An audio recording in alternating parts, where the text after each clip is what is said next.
ಅವರು ಸ್ವಾಗತವನ್ನು ಕೋರಿ ಪ್ರಾಸ್ತಾವಿಕ ನುಡಿಯನ್ನಾಡಬೇಕಾಗಿ ಕೋರಿಕೊಳ್ಳುತ್ತೇನೆ.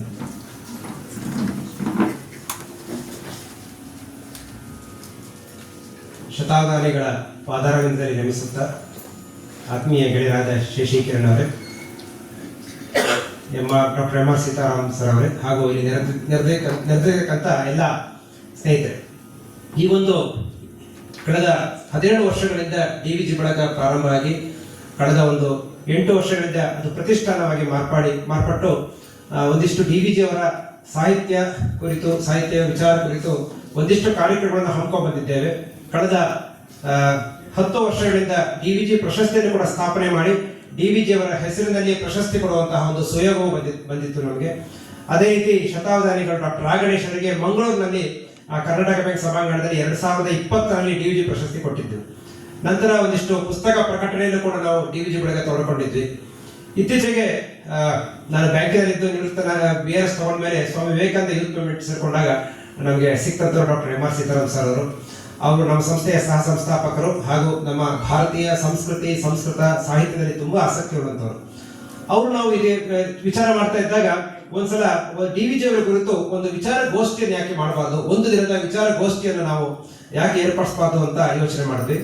ಆ ಸಂದರ್ಭದಲ್ಲಿ ತಕ್ಷಣ ನನಗೆ ನೆನಪೊಂದವರು ಶಶಿಕಿರಣ್ ಅವರು ನಮ್ಮ DVG ಅವರ ಕಾಮಿಕ್ಸ್ ಪುಸ್ತಕ ಬಿಡುಗಡೆಗೆ ಕೂಡ ಬಂದಿದ್ರು. ನಾನು ತಕ್ಷಣ ಸಂಪರ್ಕಿಸಿ ನಮಗೆ DVG ಅವರ ವಿಚಾರ ಗೋಷ್ಠಿ ಮಾಡಬೇಕು, ಒಂದು ದಿನದ ವಿಚಾರ ಗೋಷ್ಠಿ, ಅದಕ್ಕೆ ಸಂಪನ್ಮೂಲ ವ್ಯಕ್ತಿಗಳು ಮತ್ತೆ ಅದಕ್ಕೆ ಬೇಕಾದಂತ ವಿಷಯಗಳು ಇದೆಲ್ಲದೂ ಕೂಡ ನೀವೇ ನಮಗೆ ವ್ಯವಸ್ಥೆ ಮಾಡ್ಕೊಡ್ಬೇಕು ಅಂತ ಹೇಳಿದಾಗ ಕೇವಲ ಒಂದು ಅರ್ಧ ಗಂಟೆಯಲ್ಲಿ ಈ ವ್ಯವಸ್ಥೆಯನ್ನ ಮಾಡಿಕೊಟ್ರು. ಆ ರೀತಿಯಾದ ಒಂದು ಜೊತೆಗೆ ಈ ದಿನ ಆ ಕಾಲ ಬಂದಿದೆ. ನಮ್ಮ ಈ ಒಂದು ಮೈಸೂರಿಗೆ ಗಣೇಶರು ಬರ್ತಾ ಇರ್ತಾರೆ. ಅದು ಕೂಡ ನಮ್ಮ DVG ಬಳಗಕ್ಕೆ ಮೊದಲನೇ ಸರಿ ಮೈಸೂರಿಗೆ ಬಂದಿರೋದು, ಮಂಗಳೂರಿಗೆ ಬಂದಿದ್ರು. ಅವರು ಸರ್ ಬಂದಿದ್ದೀರಾ, ತಮಗೆ DVG ಬಳಗ ಪ್ರತಿಷ್ಠಾನ, ಸ್ವಾಮಿ ವಿವೇಕಾನಂದ ಯೂತ್ ಮೂವ್ಮೆಂಟ್ ಹಾಗೂ ದಿಶಾ ಫೌಂಡೇಶನ್ ಮೂಲಕ ನಾನು ಸ್ವಾಗತಿಸ್ತೇನೆ. ಒಂದು ಸಣ್ಣ ಹೂವನ್ನು ಕೊಡಬೇಕು ಅಂತ ವಿದ್ವಾನ್ ಡಾಕ್ಟರ್ RS ನಂದಕುಮಾರ್ ಅವ್ರ ಹತ್ರ ಕೇಳ್ಕೊತಾ ಇದ್ದೇನೆ.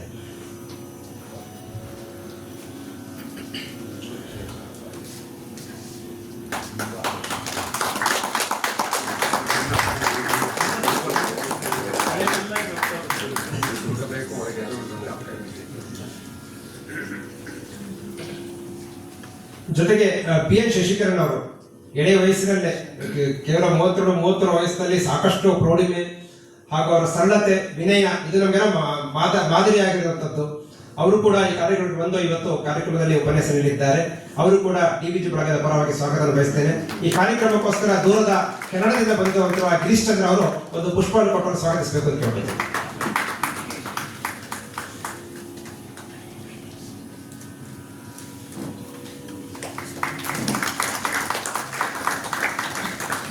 ಮತ್ತೆ ನಮ್ಮೆಲ್ಲರ ಕಾರ್ಯಕ್ರಮದ ಹಿಂದಿನ ಶಕ್ತಿ doctor M R Sitaram sir ಅವರು ಈ ಕಾರ್ಯಕ್ರಮ ಮಾಡಬೇಕು ಅಂದಾಗ ತುಂಬಾ ಉತ್ಸಾಹದಿಂದ ಬಹಳ ಒಂದು ತಿಂಗಳ ಹಿಂದೆ ಅಷ್ಟೇ ನಾವು ಯೋಚನೆ ಮಾಡಿದಂತ ಕಾರ್ಯಕ್ರಮ.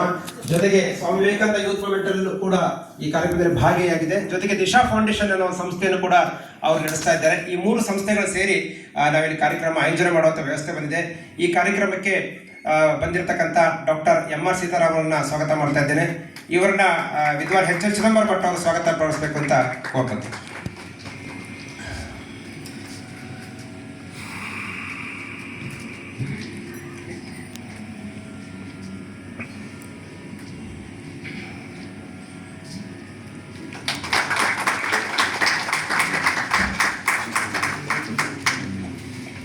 ಮತ್ತೆ ಕಾರ್ಯಕ್ರಮಕ್ಕೆ ತಾವೆಲ್ಲ ಬಂದಿದ್ದೀರಾ. ಇವತ್ತು ಒಂದು ವಿಶೇಷ ಏನು ಅಂದ್ರೆ, ಇವತ್ತು ಬಹುಶಃ ಈ ವರ್ಷದ ಕ್ಯಾಲೆಂಡರ್ ತಗೊಂಡ್ರೆ ಅತಿ ಹೆಚ್ಚು ಕಾರ್ಯಕ್ರಮಗಳು ಅಂದ್ರೆ ವೈಯಕ್ತಿಕ ಕಾರ್ಯಕ್ರಮಗಳು, ಮದುವೆಗಳು, ಉಪನ್ಯಾಸಗಳು ಇರುವಂತ ಕಾರ್ಯಕ್ರಮ. ಒಬ್ಬೊಬ್ರು ನನಗೆ ವಾಟ್ಸಪ್ ಅಲ್ಲಿ ಹಾಕ್ತಾ ಇದ್ರು, ಇವತ್ತು 5 ಕಾರ್ಯಕ್ರಮ ಇದೆ, 6 ಕಾರ್ಯಕ್ರಮ ಇದೆ ಅಂತ. ಆದ್ರೂ ಕೂಡ ನಮ್ಮ ಕಾರ್ಯಕ್ರಮಕ್ಕೆ ಪ್ರಾಶಸ್ತ್ಯ ಕೊಟ್ಟು ತಾವೆಲ್ಲ ಬಂದಿದ್ದೀರಾ. ಯಾಕಂದ್ರೆ ಇಂಥ DVG ಅವರ ಮಾತುಗಳನ್ನ ಶತಾವಧಾನಿಗಳ ಕೈಲಿ ಅಥವಾ ಸೂರ್ಯಪ್ರಕಾಶ್ ಪಂಡಿತ್ ಅವ್ರ ಕೈಲಿ ಕೇಳುವಂಥದ್ದೆಲ್ಲ, ಜೊತೆಗೆ ಶಶಿಕಿರಣ್ ಅವ್ರು ಕೇಳುವಂಥದ್ದು ಒಂದು ಅಪರೂಪವಾದ ವಿಚಾರ. ಜೊತೆಗೆ ಇನ್ನಿಬ್ರು ಉಪನ್ಯಾಸಕರು ಬರ್ತಾ ಇದ್ದಾರೆ, ಆನ್ ದಿ ವೇ ಇದ್ದಾರೆ. ಸೂರ್ಯಪ್ರಕಾಶ್ ಪಂಡಿತ್ ಅವರು ಮಧ್ಯಾಹ್ನ ಉಪನ್ಯಾಸ ನೀಡಲಿದ್ದಾರೆ. ಅವರು ಕೂಡ ಅವರ ಅನುಪಸ್ಥಿತಿಯಲ್ಲಿ ನಾನು ಸ್ವಾಗತವನ್ನು ಬಯಸ್ತೇನೆ. ಮತ್ತೆ ಸಂದೀಪ್ ಬಾಲಕೃಷ್ಣ ಅವರು ಬರ್ತಾ ಇದ್ದಾರೆ. DVG ಅವರ ಇಂಗ್ಲಿಷ್ ಬರಹಗಳು ನನಗೂ ಕೂಡ ಗೊತ್ತಿರಲಿಲ್ಲ, DVG ಅವರು ಇಂಗ್ಲಿಷಲ್ಲಿ ಅಷ್ಟು ಲೇಖನಗಳು ಬರೆದಿದ್ದಾರೆ ಅಂತ. ಬಹುಶಃ ಕನ್ನಡಕ್ಕಿಂತ ಹೆಚ್ಚು ಬರಹ DVG ಅವ್ರದ್ದು ಇಂಗ್ಲಿಷಲ್ಲಿದೆ. ಅದರ ಬಗ್ಗೆ ಸಂಜೆ ನಿಮಗೆಲ್ಲ ಉಪನ್ಯಾಸ ನೀಡಲಿದ್ದಾರೆ. ಒಂದೆರಡು ವಿನಂತಿ ಏನು ಅಂದ್ರೆ, ಈ ಕಾರ್ಯಕ್ರಮ ಆಯೋಜಕನಿಗೆ ಒಂದು ಭಯ ಇರುತ್ತೆ, ಏನಪ್ಪಾ ಅಂದ್ರೆ ಜನ ಬರ್ತಾರೋ ಏನೋ ಒಂದು ಭಯ ಇದೆ. ಜೊತೆಗೆ ಸಂಪೂರ್ಣ ಕಾರ್ಯಕ್ರಮದಲ್ಲಿ ಇರ್ತಾರೋ ಅನ್ನೋ ಭಯ ಇದೆ. ಅದರಿಂದಾಗಿ ತಾವೆಲ್ಲ ಎಲ್ಲೂ ಹೋಗ್ತಿರೋ ಹಾಗೆ ಮಧ್ಯಾಹ್ನ ಕಾಫಿ ಟೀ, ಮಧ್ಯಾಹ್ನ ಊಟದ ವ್ಯವಸ್ಥೆ ಎಲ್ಲ ಮಾಡಿಬಿಟ್ಟಿದ್ದೇವೆ. ಆದ್ದರಿಂದ ತಾವುಗಳು ಕಾರ್ಯಕ್ರಮದ ಕೊನೆಯವರೆಗೂ ಇದ್ದು ನಮಗೆ ಸಹಕರಿಸಿದ್ರೆ ನಾವು ಮುಂದೆ ಅನೇಕ ಕಾರ್ಯಕ್ರಮದ ಆಯೋಜನೆ ಮಾಡಲಿದ್ದೇವೆ. ಆ ವಿಚಾರವಾಗಿ ಮಧ್ಯಾಹ್ನ ರಮೇಶ್ ವೆಂಕಟರಾಮನ್ ಅವರು ತಿಳಿಸಲಿದ್ದಾರೆ ನಮ್ಮ ಯೋಜನೆಗಳು ಏನಿದೆ ಅಂತ. ತಾವೆಲ್ಲ ಬಂದಿದ್ದೀರಾ, ಮತ್ತು ತಮಗೆ ಮತ್ತೊಮ್ಮೆ ಸ್ವಾಗತವನ್ನು ಕೋರಿ ಈ ಕಾರ್ಯಕ್ರಮದ ನೇರವಾಗಿ ಪ್ರಾರಂಭಿಸ್ತಾ ಇದ್ದೇವೆ. ಈ ಕಾರ್ಯಕ್ರಮಕ್ಕೆ ಸೀತಾರಾಮ್ ಸರ್, ಶಶಿಕಿರಣ್ ಅವರು ಕೆಳಗೆ ಇಳಿಬೋದು. ಗಣೇಶ್ ಅವರು ಕಾರ್ಯಕ್ರಮದ ಉಪನ್ಯಾಸವನ್ನು ಪ್ರಾರಂಭಿಸಲಿದ್ದಾರೆ.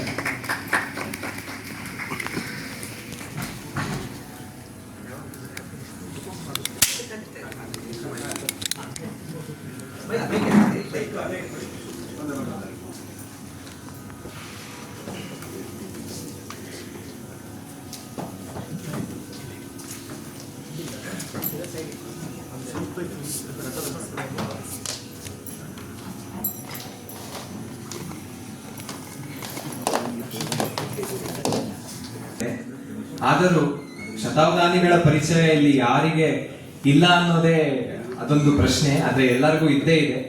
ಆದ್ರೂ ನಾವು ದೇವರಿಗೆ ತ್ರಿವರ್ತಿಯನ್ನ ಒಮ್ಮೆ ತೋರಿಸಲ್ವಾ, ಅದೇ ರೀತಿಯಾಗಿ ಅವರ ಒಂದು ಸಣ್ಣ ಪರಿಚಯವನ್ನ ಮಾಡಿಕೊಡಬೇಕಾಗಿ ವಿದ್ವಾನ್ ಶ್ರೀಹರ್ಷ ಅವರಲ್ಲಿ ಕೇಳಿಕೊಳ್ಳುತ್ತೇನೆ.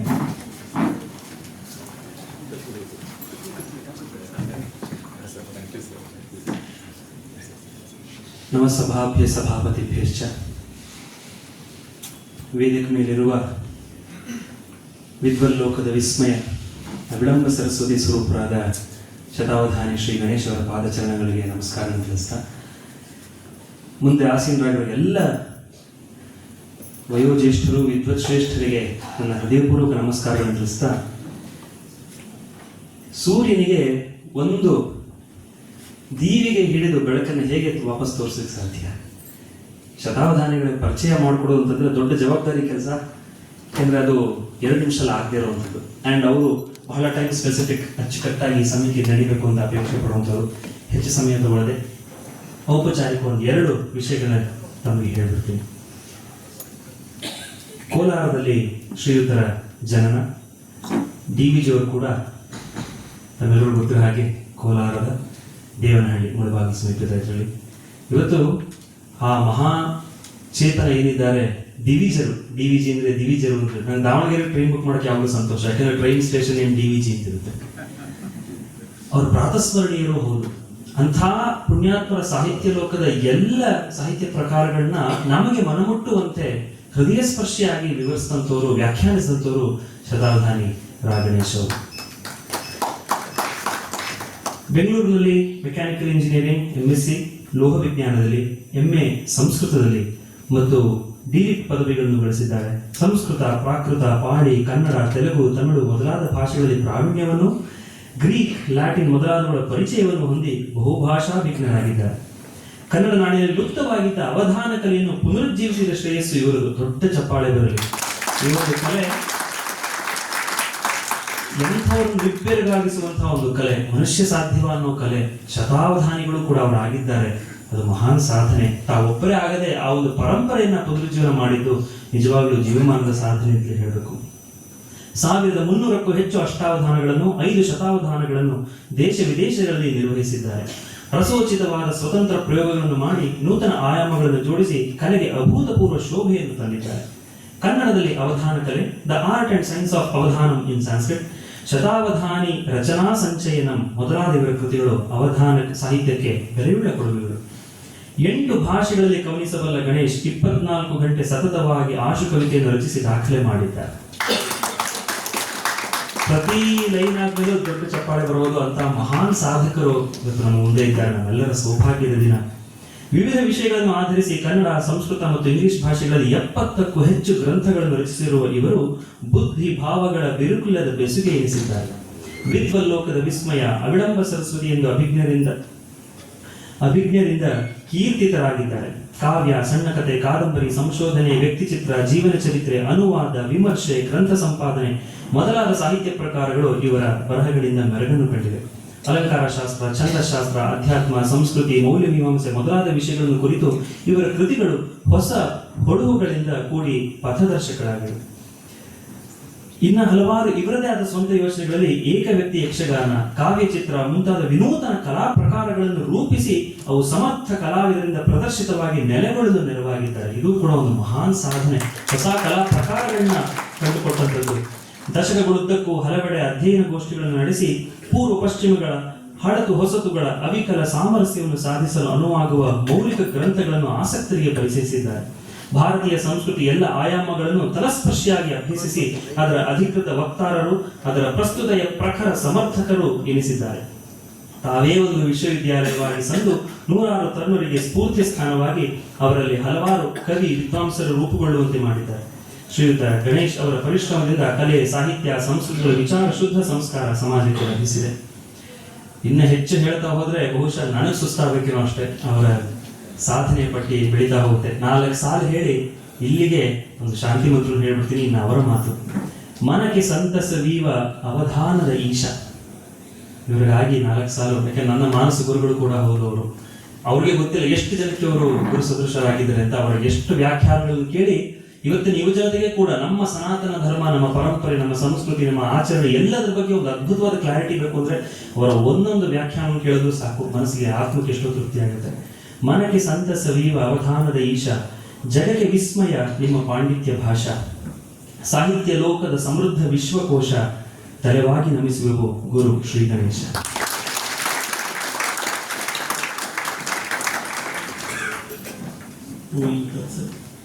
ಎಲ್ಲರಿಗೆ ನಮಸ್ಕಾರ. ಮೈಸೂರಿನ ಜನತೆ ಡಿವಿಜಿಯವ್ರನ್ನ ಇಷ್ಟಪಡುತ್ತದೆ ಅನ್ನೋದು ನನಗೆ ತುಂಬ ಸಂತೋಷ ಕೊಟ್ಟಿದೆ. ಇದನ್ನ ಇಷ್ಟು ಸಾಂದ್ರವಾಗಿ ಮಾಡಿಕೊಟ್ಟವರು ನನ್ನ ಗೆಳೆಯರಾದಂಥ ಶ್ರೀಯುತ ಕನಕರಾಜು ಅವರು. ಅವರು ಎಲ್ಲಿದ್ದರೆ ಅಲ್ಲಿ ಡಿವಿಜಿಯವರ ದೇವಸ್ಥಾನವನ್ನೇ ಕಟ್ಟಿಬಿಡ್ತಾರೆ. ಒಬ್ಬ ಲೇಖಕ ಅವರು ತೀರಿಕೊಂಡು ಈ ವರ್ಷಕ್ಕೆ 50 ವರ್ಷ ತುಂಬಿತು. ಮೊನ್ನೆಯಷ್ಟೇ ಕಳೆದ ತಿಂಗಳು ಅವರ ಪುಣ್ಯತಿಥಿ 50 ವರ್ಷ ತುಂಬಿದ್ದನ್ನ ನಾವು ಆಚರಣೆ ಕೂಡ ಮಾಡಿದ್ವಿ. ಆದರೂ ಕೂಡ ಅಷ್ಟು ಕಾಲ ಆದರೂ ಒಬ್ಬ ಲೇಖಕನ ಸಾಹಿತ್ಯ ಜನಮಾನಸದಲ್ಲಿ ಉಳಿದಿದೆ ಅಂದರೆ ಅದು ವಿಶ್ವವಿದ್ಯಾಲಯಗಳಿಂದ ಅಲ್ಲ, ಅಕಾಡೆಮಿಗಳಿಂದ ಅಲ್ಲ, ನಮ್ಮ ಕನಕರಾಜು ಅಂಥವರಿಂದ. ಆ ರೀತಿಯಾದ ಸಾಮಾನ್ಯ ಲೋಕದಿಂದ ಬಂದವರೇ ವಿಶ್ವವಿದ್ಯಾಲಯದಲ್ಲಿ PhD ಮಾಡಿ PhD ಸಂಶೋಧನಾ ಮಾರ್ಗದರ್ಶಿಯಾಗಿರ್ತಕ್ಕಂಥವರು, ಹೆಬ್ಬೊತ್ತಿಗೆಗಳನ್ನು ಬರೆದವರು, ಊರೂರು ಹೋಗಿ ಸಂಶೋಧನೆ ಗೋಷ್ಠಿಗಳಲ್ಲಿ ಎಲ್ಲ ಪ್ರಚಾರ ಮಾಡಿದವರಲ್ಲ. ಇದು ಬಹಳ ಮುಖ್ಯ. DBG ಅವರಿಗೆ ಇದು ಬಹಳ ಇಷ್ಟವಾಗಿದ್ದು ಈ ರೀತಿಯಾದದ್ದು. ಅವರ ಜೀವನ ಧರ್ಮಯೋಗ ಪುಸ್ತಕ ಹೊರಗೆ ಬಂದಾಗ ಅದು ಧಾರಾವಾಹಿಯಾಗಿ ಅದಕ್ಕೂ ಮುನ್ನ ಪ್ರಜಾಮತ ಪತ್ರಿಕೆಯ ಮೂಲಕ ಬರ್ತಾ ಇದ್ದಾಗ ನಾಡಿನಾದ್ಯಂತ ಬೇರೆ ಬೇರೆ ದಿಕ್ಕುಗಳಿಂದ ಜನ ಪತ್ರ ಬರೀತಾ ಇದ್ರು. ಅದಕ್ಕೆ ಮೆಚ್ಚುಗೆಯನ್ನ, ಕೃತಜ್ಞತೆಯನ್ನು ವ್ಯಕ್ತಪಡಿಸ್ತಾ ಇದ್ರು. ಅಲ್ಲಿ ಹಳ್ಳಿಯ ಶಾರ್ಬೋಗರು, ಪಟೇಲರು, ಇನ್ನ ಪೋಸ್ಟ್ ಮಾಸ್ಟರ್ಗಳು, ಅಂಚೆ ಕಚೇರಿಯಲ್ಲಿ ಕೆಲಸ ಮಾಡ್ತಕ್ಕಂಥವ್ರು, ಬೇರೆ ಯಾವುದೋ ಉದ್ಯೋಗದಲ್ಲಿದ್ದವರು, ಶಾಲೆಯ ಪ್ರೈಮರಿ ಶಾಲೆಯ ಅಧ್ಯಾಪಕರು, ಇಂಥವರೆಲ್ಲ ಇರ್ತಾ ಇದ್ರು. ಸಾಮಾನ್ಯ ಸ್ತ್ರೀಯರು, ಗೃಹಿಣಿಯರು, ಹೀಗೆಲ್ಲ ಅದು ತುಂಬಾ ಅವರು ಬೆಲೆ ಬಾಳುವಂತಹ ಪ್ರತಿಕ್ರಿಯೆ ಅಂತ ಭಾವಿಸ್ತಾ ಇದ್ರಂತೆ. ಅದಕ್ಕೆ ಅವರಿಗೆ ಒಂದು ಧನ್ಯತೆಯ ಭಾವ ಬಂದಿತ್ತು. ಮಂಕುತಿಮ್ಮನ ಕಗ್ಗಕ್ಕಾದ್ರೂ ಅಷ್ಟೇನೆ ಎಲ್ಲ ಕಡೆಯಿಂದಲೂ ಜನಕ್ಕೆ ತುಂಬಾ ಅದು ಮನಸ್ಸಿಗೆ ಮುಟ್ಟಿ ಅಭೂತಪೂರ್ವವಾದ ಪ್ರತಿಕ್ರಿಯೆ ಬಂದದ್ದಕ್ಕೆ ಅವರು ಬರೆದಿದ್ದಾರೆ. 6ನೇ ಆವೃತ್ತಿ ಅವರು ಬದುಕಿದ್ದಾಗ ಬಂದಂತ ಕೊನೆಯ ಆವೃತ್ತಿ. ಆಗ 6ನೇ ಆವೃತ್ತಿಯ ಆರಂಭದಲ್ಲಿ ಅವರು ಹೇಳ್ತಾರೆ, ಈ ಸಣ್ಣ ಕೃತಿಗೆ ಮಹಾಜನತೆ ತೋರಿಸಿರ್ತಕ್ಕಂಥ ಔದಾರ್ಯ, ಪ್ರತಿಕ್ರಿಯೆ ತುಂಬಾ ದೊಡ್ಡದಾದದ್ದು ಅಂತ ಎಲ್ಲ ಹೇಳ್ತಾರೆ. ಅವರು 1ನೇ ಆವೃತ್ತಿ ತಂದ ಮೇಲೆ 2ನೇ ಆವೃತ್ತಿ ತಂದಾಗ ಎಷ್ಟೋ ಪರಿಷ್ಕಾರವನ್ನು ಮಾಡಿದರು. ಅವ್ರಿಗೆ ಯಾವತ್ತೂ ಹಾಗೆ ಒಂದೊಂದು ಆವೃತ್ತಿಯಲ್ಲೂ ಇನ್ನೊಂದಷ್ಟು ಪರಿಷ್ಕಾರ, ಮತ್ತೊಂದಷ್ಟು ಸ್ವಾರಸ್ಯ, ಇನ್ನೊಂದಷ್ಟು ಮಾರ್ಪಾಡು ಎಲ್ಲ ತರ್ತಿರ್ತಾರೆ. ಆಗ ಪ್ರಖ್ಯಾತ ನ್ಯಾಯಮೂರ್ತಿಗಳಾಗಿದ್ದ ನಾಗೇಶ್ವರಯ್ಯರವರು ಮತ್ತು ಈಗ ಪ್ರೊಫೆಸರ್ ಶ್ರೀನಿವಾಸರಾವ್ ಅವರು ಬಂದು ಹೇಳಿದ್ರಂತೆ, ಸ್ವಾಮಿ ನಿಮಗೆ ನಾವೇನು ಅಪರಾಧ ಮಾಡಿದ್ದೀರಿ, ನಾವೆಲ್ಲ ಕಷ್ಟಪಟ್ಟು ಬಾಯ್ಪಾಠ ಮಾಡಿದ್ದನ್ನ ನೀವು ಪೂರ್ತಿ ಮಾರ್ಪಾಟು ಮಾಡ್ತಾ ಇದ್ದೀರಲ್ಲ, ತಿರ್ಗಾ ಮತ್ತೆ ಬಾಯ್ಪಾಠ ಮಾಡಬೇಕಲ್ಲ ಅಂತ. ಅಂದ್ರೆ ಅದು ಒಂದು ಆವೃತ್ತಿ ಬಂದಾಗಲೇ ಜನ ಅದನ್ನ ಕಂಠಗತ ಮಾಡಿದ್ರು ಅಂದ್ರೆ ಅದು ಎಷ್ಟು ದೊಡ್ಡದು. ಆದರಣೀಯರಾದ ನಾಡೋಜ SR ರಾಮಸ್ವಾಮಿಯವರು, DBಜಿಯವರ ಪ್ರಿಯ ಶಿಷ್ಯರು, ಅವ್ರು ಹೇಳ್ತಾರೆ ಕಗ್ಗ ಇಂಡಸ್ಟ್ರಿ ಅಂತ ಆಗ್ಬಿಟ್ಟಿದೆ ಅಂತ. ಆ ಮಟ್ಟಕ್ಕೆ ನಾವು ನೋಡಿದ್ರು ಕೂಡ ಗೊತ್ತಾಗುತ್ತದೆ. ಬೆಳಿಗ್ಗೆ ಯಾವುದೇ ಆಕಾಶವಾಣಿಯ ಚಿಂತನ, ಈಗ ಯಾವುದೇ ದೂರದರ್ಶನದಲ್ಲಿ ಚಿಂತನದಲ್ಲಿ ಆ ತರದ ಪ್ರಾತಃ ಉದ್ಬೋಧಕವಾದಂತ ಒಂದು ಮಾತು ಅಂತಂದ್ರೆ ಒಂದಲ್ಲ ಒಂದು ಮಂಕುತಿಮ್ಮನ ಕಗ್ಗದ, ಮರಳುಮನೆಯ ಕಗ್ಗದ ಮಾತುಗಳು ಉಲ್ಲೇಖ ಇರುತ್ತದೆ. ಆಮೇಲೆ ನಾವು ಪತ್ರಿಕೆಯನ್ನು ತೆಗೆದು ನೋಡಿದ ತಕ್ಷಣ ಅಲ್ಲಿ ಪೇಜ್ ಫಿಲ್ಲರ್ಗಳ ರೂಪದಲ್ಲಿ ಯಾವುದೋ ಒಂದು 4 ಕಗ್ಗದ ಸೂಕ್ತಿಗಳು ಇರುತ್ತವೆ. ಇನ್ನು ಆಫೀಸ್ಗೆ ಹೋಗ್ತಾ 2 ವೀಲರಲ್ಲಿಯೋ 4 ವೀಲರಲ್ಲಿಯೋ ಟ್ರಾಫಿಕ್ ಬೆಂಗಳೂರಿನಲ್ಲಿ ಕಿವಿಗೆ ಏನಾದ್ರು ಹಾಕೊಂಡು ಕೇಳಬೇಕು ಅಂತಂದ್ರೆ ಅದು ಪಾಡ್ಕಾಸ್ಟ್ ಇರ್ಬೋದು ಅಥವಾ ರೇಡಿಯೋ ಜಾಕಿ ಇರ್ಬೋದು, ಯಾರಾದ್ರೂ ಅಲ್ಲಿಯೋ ಇಲ್ಲಿಯೋ ಕಗ್ಗದ ಮಾತುಗಳನ್ನು ಹೇಳ್ತಾ ಇರ್ತಾರೆ. ಇನ್ನು ಆಫೀಸ್ನಲ್ಲಿ ಕೆಲಸ ಮಾಡುವಾಗಲೂ ಮಧ್ಯೆ ಮಧ್ಯೆ DVಜಿಯವರ ವಿಷಯಗಳು ಬರ್ತಾ ಇರುತ್ತವೆ. ಆಲೋಚನೆ ಮಾಡಿದ್ದು ಅಲ್ಲಿ ವಸ್ತು ರೀತಿಯಲ್ಲಿ ಕಾಣಿಸ್ತಾ ಇರುತ್ತೆ. ಇನ್ನು ಸಂಜೆ ಬೆಂಗಳೂರಿನಲ್ಲಿ ಯಾವುದಾದ್ರು ಅಥವಾ ಬೇರೆ ಯಾವುದಾದ್ರು ಊರಿನಲ್ಲಿ ಕಾರ್ಯಕ್ರಮಗಳಿಗೆ ಹೋಗೋಣ ಅಂತಂದ್ರೆ ಅಲ್ಲಿ ನೋಡಿ ಆ ದಿನ ಈ ಸಂಜೆ ಇಂದು ಅಂತನ್ನುವಂಥದ್ದು ಏನಿರುತ್ತೆ, ಇಂದು ಈ ಸಂಜೆ ಈ ಕಾರ್ಯಕ್ರಮಗಳು ಯಾವುದು ಅಂತ ಒಂದಲ್ಲ ಒಂದು DVಜಿಯವರದು, ಮಂಕುತಿಮ್ಮನ ಕಗ್ಗದ್ದು ಈ ಥರದ್ದಿದ್ದೇ ಇರುತ್ತೆ. ಇನ್ನು ರಾತ್ರಿ ದಿನವಿಡೀ ಬಹಳ ಬಳಲಿದ್ದಾಯ್ತು, ಮನಸ್ಸಿಗೆ ಸಮಾಧಾನ ಬೇಕು ಅಂತ ತೆಕ್ಕೊಳ್ಳುವಾಗ ಮತ್ತೆ ಒಬ್ಬರನ್ನು ಹೊಸಲಿಯೋ ಕಗ್ಗವೋ ಜ್ಞಾಪಕ ಶಾಲೆಯೋ ಹೀಗೆ ಬರುತ್ತದೆ. ಒಬ್ಬ ಲೇಖಕ ತಾನು ಭೌತಿಕವಾಗಿ ಕಾಣದೆ ಹೋದ 50 ವರ್ಷ ಆದ ಮೇಲೂ ತನ್ನ ಜನತೆಯ ಮೇಲೆ ಇಷ್ಟು ದೊಡ್ಡ ಪರಿಣಾಮ ಬೀರಿದ್ದಾರೆ ಅಂತಂದ್ರೆ ಅದು ಎಷ್ಟು ದೊಡ್ಡ ಶಕ್ತಿ, ಅದು ಎಷ್ಟು ದೊಡ್ಡ ಸಾರಸ್ವತ ತಪಸ್ಸಿ ಅಂತ ಅನಿಸುತ್ತದೆ. ಅದಕ್ಕಾಗಿ ನಾನು ಬಂದಿರತಕ್ಕಂಥ ತಮಗೆ ಆಯೋಜನೆ ಮಾಡಿದಂಥವರಿಗೆ, ಇದರಲ್ಲಿ ಪಾಲ್ಗೊಳ್ಳುವ ನನ್ನ ಮಿಕ್ಕ ಎಲ್ಲ ಗೆಳೆಯರಿಗೆ ನಮಸ್ಕಾರ ಸಲ್ಲಿಸ್ತೀನಿ. ಬಹಳ ಶ್ರಾವ್ಯವಾಗಿ ನನಗೆ ತುಂಬಾ ಇಷ್ಟವಾಗುವ ಹಿಂದೋಳ ರಾಗದಲ್ಲಿ ನಮ್ಮ ನಂದಕುಮಾರ್ ಅವರು ಅದನ್ನ ಹಿಂದೆ ಹಾಡಿದ ಕಿವಿನಲ್ಲಿ ಇನ್ನೂ ತುಂಬಿತ್ತು. ಅವರ ಸುಪುತ್ರ ಸುಮುಖ ಹಾಡಿದ್ದಾರೆ. ಬಹಳ ಸಂತೋಷ. ಸರಸ್ವತಿಯನ್ನು ನೆನೆಸ್ಕೊಂಡು ಆರಂಭ ಮಾಡೋಣ. ಈ ವಿಷಯ ಸಾಹಿತ್ಯ ಶಿಲ್ಪಿಯಾಗಿ DVಜಿ ಅಂತ. ನಮ್ಮ DVಜಿಯವರಂತ ಮಹಾನ್ ಲೇಖಕರಿಗೆ ಬರುವ ಒಂದು ಸಮಸ್ಯೆ ಏನೆಂದರೆ ಅವರ ಕೊಡುಗೆ ಬಹುಮುಖವಾದದ್ದು, ಗುಣಗಾತ್ರಗಳಲ್ಲಿ ದೊಡ್ಡದು.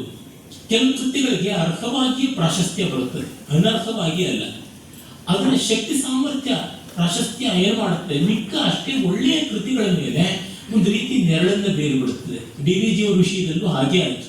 60ಕ್ಕೂ ಹೆಚ್ಚು ಕೃತಿಗಳನ್ನ ಕನ್ನಡದಲ್ಲಿಯೇ ರಚನೆ ಮಾಡಿದ್ದಾರೆ, ಇಂಗ್ಲಿಷ್ನಲ್ಲಿ ಅದಕ್ಕೆ ಸರಿಮೀಲಾದಂತಹದ್ದು ಮಾಡಿದ್ದಾರೆ. ಈಚೆಗಷ್ಟೇನೆ 11 ಸಂಪುಟಗಳಲ್ಲಿ ಬಂದಂತ ಇಂಗ್ಲಿಷ್ ಕೃತಿಗಳ ಸಂಪಾದಕರಲ್ಲೊಬ್ಬರು ನನ್ನ ಗೆಳೆಯ ಶಶಿಕಿರಣ್ ಕೂತಿದ್ದಾರೆ.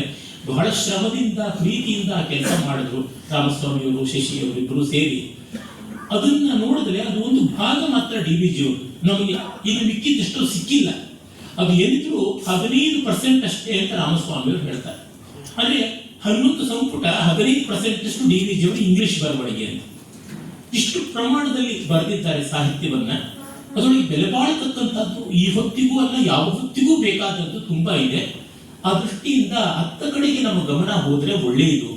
ಆಮೇಲೆ ಮಂಕುತಿಮ್ಮನ ಕಗ್ಗವೂ ಸೇರಿದಂತೆ ಯಾವುದೇ ಒಂದು ಪ್ರತ್ಯೇಕ ಕೃತಿಯನ್ನು ಅರ್ಥ ಮಾಡಿಕೊಳ್ಳೋದಕ್ಕೆ ಹೆಚ್ಚು ಪ್ರಯೋಜನವಾಗುತ್ತದೆ.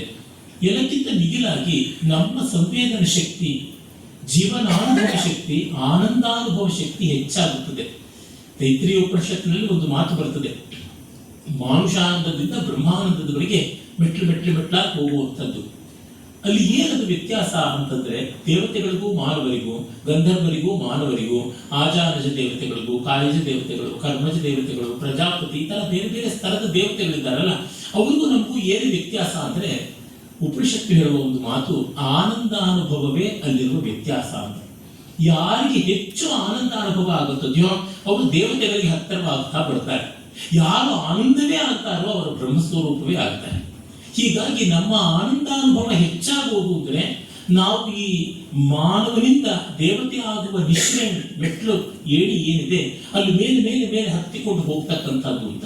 DVಜಿಯವರ ಸಾಹಿತ್ಯ ನಮ್ಮನ್ನ ಆನಂದಾನುಭವಕ್ಕೆ ಹೆಚ್ಚು ತೊಡಗಿಸುತ್ತದೆ, ಆನಂದಾನುಭವ ಹೆಚ್ಚಾಗುವಂತೆ ಮಾಡುತ್ತದೆ. ಆನಂದ ಹೆಚ್ಚಾದಷ್ಟು ಲೋಕಕ್ಕೆ ಒಳ್ಳೆಯದು, ಆತನಿಗಂತೂ ಬ್ರಹ್ಮಸ್ವರೂಪವೇ ಸಾಕ್ಷಾತ್ಕಾರ ಆಗುತ್ತದೆ. ಹೀಗಾಗಿ ಸಾಹಿತ್ಯ ಶಿಲ್ಪಿಯಾಗಿ DVಜಿಯವರು ಏನೇನು ವಿಕ್ರಮ ಸಾಧಿಸಿದ್ದಾರೆ ಎನ್ನುವುದನ್ನು ನಾವು ನೋಡಬಹುದು. ಮತ್ತೆ ಇವತ್ತು ಆರ್ಟಿಫಿಷಿಯಲ್ ಇಂಟೆಲಿಜೆನ್ಸು ಈ ಥರದ್ದೆಲ್ಲ ತುಂಬಾ ಬಂದಿರುವ ಕಾಲದಲ್ಲಿ ಸಾಹಿತ್ಯವನ್ನ ನಾವೇ ನಮ್ಮ ಪ್ರಜ್ಞೆಯಿಂದ, ನಮ್ಮ ಅನುಭವದಿಂದ, ನಮ್ಮ ಅಧ್ಯಯನದಿಂದ ನಿರ್ಮಾಣ ಮಾಡುವುದು ಅನ್ನೋದು ಹೋಗಿ ಯಂತ್ರದ ಮೂಲಕ ಮಾಡೋಣ ಅಂತ ಅಂದ್ರೆ ನಿಜವಾದ ಸಾಹಿತ್ಯ ಸೃಷ್ಟಿಯ ಸಂತೋಷವನ್ನು ಕಳ್ಕೊಳ್ಳೋದಾಗ್ತಾ ಇದೆ. ಹೆಚ್ಚೆಚ್ಚು ಯಂತ್ರೋಪಕರಣಗಳ ಮೇಲೆ, ಹೊರಗಿನದರ ಮೇಲೆ ಅವಲಂಬಿಸಿದಷ್ಟು ನಮಗೆ ಆ ಮಟ್ಟಿಗೆ ಮಗ್ನತೆ, ಆನಂದ ಕಡಿಮೆ ಆಗ್ತಾ ಬರುತ್ತದೆ ಅಂತ ಗೊತ್ತಾಗುತ್ತದೆ. ಆ ದೃಷ್ಟಿಯಿಂದ ನೋಡಿದಾಗ DVಜಿ ಅಂತವರೆಲ್ಲ ತಾವುಂಟು, ತಮ್ಮ ಅಂತರಂಗ ಉಂಟು ಅಂತ ಅಷ್ಟರೊಳಗೇನೆ ದೊಡ್ಡ ಸಾಹಿತ್ಯ ನಿರ್ಮಾಣ ಮಾಡಿದ್ರಿಂದ ಅದರ ಬಗೆಗೆ ಗಮನ ಹರಿಸುವುದು, ಈ ಕಾಲದ ಸವಾಲುಗಳನ್ನ ನಾವು ಶಾಂತವಾಗಿ ದೃಢವಾಗಿ ಸ್ವೀಕರಿಸುವುದಕ್ಕೂ ಸಾಧ್ಯವಾಗುತ್ತದೆ ಅಂತ ಅನಿಸುತ್ತದೆ. ಮೊದಲಿಗೆ ಸಾಹಿತ್ಯ ಶಬ್ದವನ್ನೇ ನೋಡಿದರೆ ಡಿ ವಿ ಜಿಯವರು ಇದನ್ನ ಸಹಿತತೆಯಿಂದ ಸಾಹಿತ್ಯ ಅಂತ ಹೇಳ್ಬಿಟ್ಟಂತಾರೆ. ಸಹಿತಸ್ಯ ಭಾವ ಸಾಹಿತ್ಯ ಅಂತ, ಒಟ್ಟುಗೂಡುವಿಕೆ, ಸೇರುವಿಕೆ ಅಂತ ಹೇಳ್ತಾರೆ. ಅಲ್ಲಿ ಅವರು ಹೇಳ್ತಾರೆ, ಪ್ರತಿಯೊಂದು ಹಂತದಲ್ಲಿಯೂ ಪ್ರತಿಯೊಂದು ವಿಷಯದಲ್ಲಿಯೂ ಸೊಗಸು ಸೇರ್ಕೊಂಡು ಬರ್ತಕ್ಕಂಥದ್ದು ಸಾಹಿತ್ಯದ ಮಹತ್ವ ಅಂತ ಅವರು ಅಲ್ಲಿ 10 ಅಂಶಗಳನ್ನ ಇಡ್ತಾರೆ. ಆ 10 ಅಂಶಗಳಿಂದ ಸಾಹಿತ್ಯ ಅನ್ನುವಂಥದ್ದು ನಮಗೆ ಗಮನಕ್ಕೆ ಬರುತ್ತದೆ ಅಂತ ಹೇಳ್ಬಿಟ್ಟಂತಾರೆ. ಅಂದ್ರೆ ಜಗತ್ ಸನ್ನಿವೇಶಗಳ ನಾನಾ ಪ್ರಕಾರಗಳು, ಮನುಷ್ಯನ ಹೃದಯಗಳ ಕೋಮಲ ನಾಡಿ ತೀವ್ರ ನಾಡಿಗಳು, ಪರಸ್ಪರ ತೋರುವ ಚರ್ಚೆ ಪ್ರತಿಚರ್ಚೆಗಳು ಕಾವ್ಯೇತಿಹಾಸಗಳಲ್ಲಿ ಬಿಂಬಿತವಾಗಿರುತ್ತವೆ. ಅವನ್ನು ನಾವು ಗ್ರಹಿಸಿದಂತೆ ಅವು ನಮ್ಮ ಅಂತರಂಗದಲ್ಲಿ ಅನುಭೂತವಾಗಿ ಆ ಭಾವದಲ್ಲಿ ನಾವು ನಿಮಗ್ನರಾಗುತ್ತೇವೆ. ಹೀಗೆ ಅಂತರಂಗದ ವಿಕಾಸದಿಂದ ಉತ್ಪನ್ನವಾದ ಭಾವೋತ್ಕರ್ಷವೇ ಸಾಹಿತ್ಯ. ಈ ದೃಷ್ಟಿಯಿಂದ ಲೋಕಧ್ವನಿತ ಜೀವ ಪ್ರತಿಧ್ವನಿತಗಳು ಕಾವ್ಯೇತಿಹಾಸದಲ್ಲಿ ಏಕೀಭವಿಸಿ ಸಹಿತವಾಗಿ ಇರುವುದರಿಂದ ಆ ಗ್ರಂಥವು ಸಾಹಿತ್ಯ ಅಂತ. ಇದಕ್ಕಿಂತ ಅದ್ಭುತವಾದ ವಿವರಣೆಯನ್ನು ಸಾಹಿತ್ಯಕ್ಕೆ ಯಾರೂ ಕೊಡೋಕೆ ಸಾಧ್ಯ ಇಲ್ಲ. ಅದು 10 ಅಂಶಗಳಲ್ಲಿ ಒಂದು. ಅಂದ್ರೆ ವ್ಯಷ್ಟಿ ಪ್ರತ್ಯೇಕವಾದ ನನ್ನ ಧ್ವನಿಯು, ಸಮಷ್ಟಿಯಾದ ಜಗತ್ತಿನ ಧ್ವನಿಯು ಒಟ್ಟು ಸೇರಿಕೊಳ್ಳುವಂತಹ ಪರಿ ಅದು ಸಾಹಿತ್ಯ ಅಂತ. ಮತ್ತೆ ಅದರಿಂದ ಮನಸ್ಸಿಗೆ ಉಲ್ಲಾಸ, ಬುದ್ಧಿಗೆ ಸತ್ಪ್ರೇರಣೆ, ಜೀವನಕ್ಕೆ ಉತ್ತಮ ಆದರ್ಶ ದರ್ಶನ, ಈ 3 ಸೇರಿಕೊಂಡು ಬರ್ತಕ್ಕಂಥದ್ದು ಸಾಹಿತ್ಯ ಅಂತ. ಹಾಗೆ ಪ್ರತಿಭೆ, ವ್ಯುತ್ಪತ್ತಿ, ಅಭ್ಯಾಸ ಇವುಗಳ ಸೇರಿಕೆ ಕೂಡ ಸಾಹಿತ್ಯ. ಅಕ್ಷರ ವರ್ಣನೆ, ಅಕ್ಷರಗಳ ನಾದ ಸೌಂದರ್ಯ, ಶಬ್ದಧಾರಿಯ ಆಕರ್ಷಣೆ, ವರ್ಣನೆಯ ಆಕರ್ಷಣೆ, ವಾಕ್ಯ ಚಮತ್ಕಾರದ ಆಕರ್ಷಣೆ, ಅಲಂಕಾರದ ಆಕರ್ಷಣೆ, ಕಥಾ ಸಂದರ್ಭದ ಆಕರ್ಷಣೆ, ಪಾತ್ರ ಚಿತ್ರಣದ ಆಕರ್ಷಣೆ, ಹೀಗೆ ನಾನಾ ಆಕರ್ಷಣೆಗಳ ಸಂಯೋಜನೆ ಸಾಹಿತ್ಯ ಅಂತ.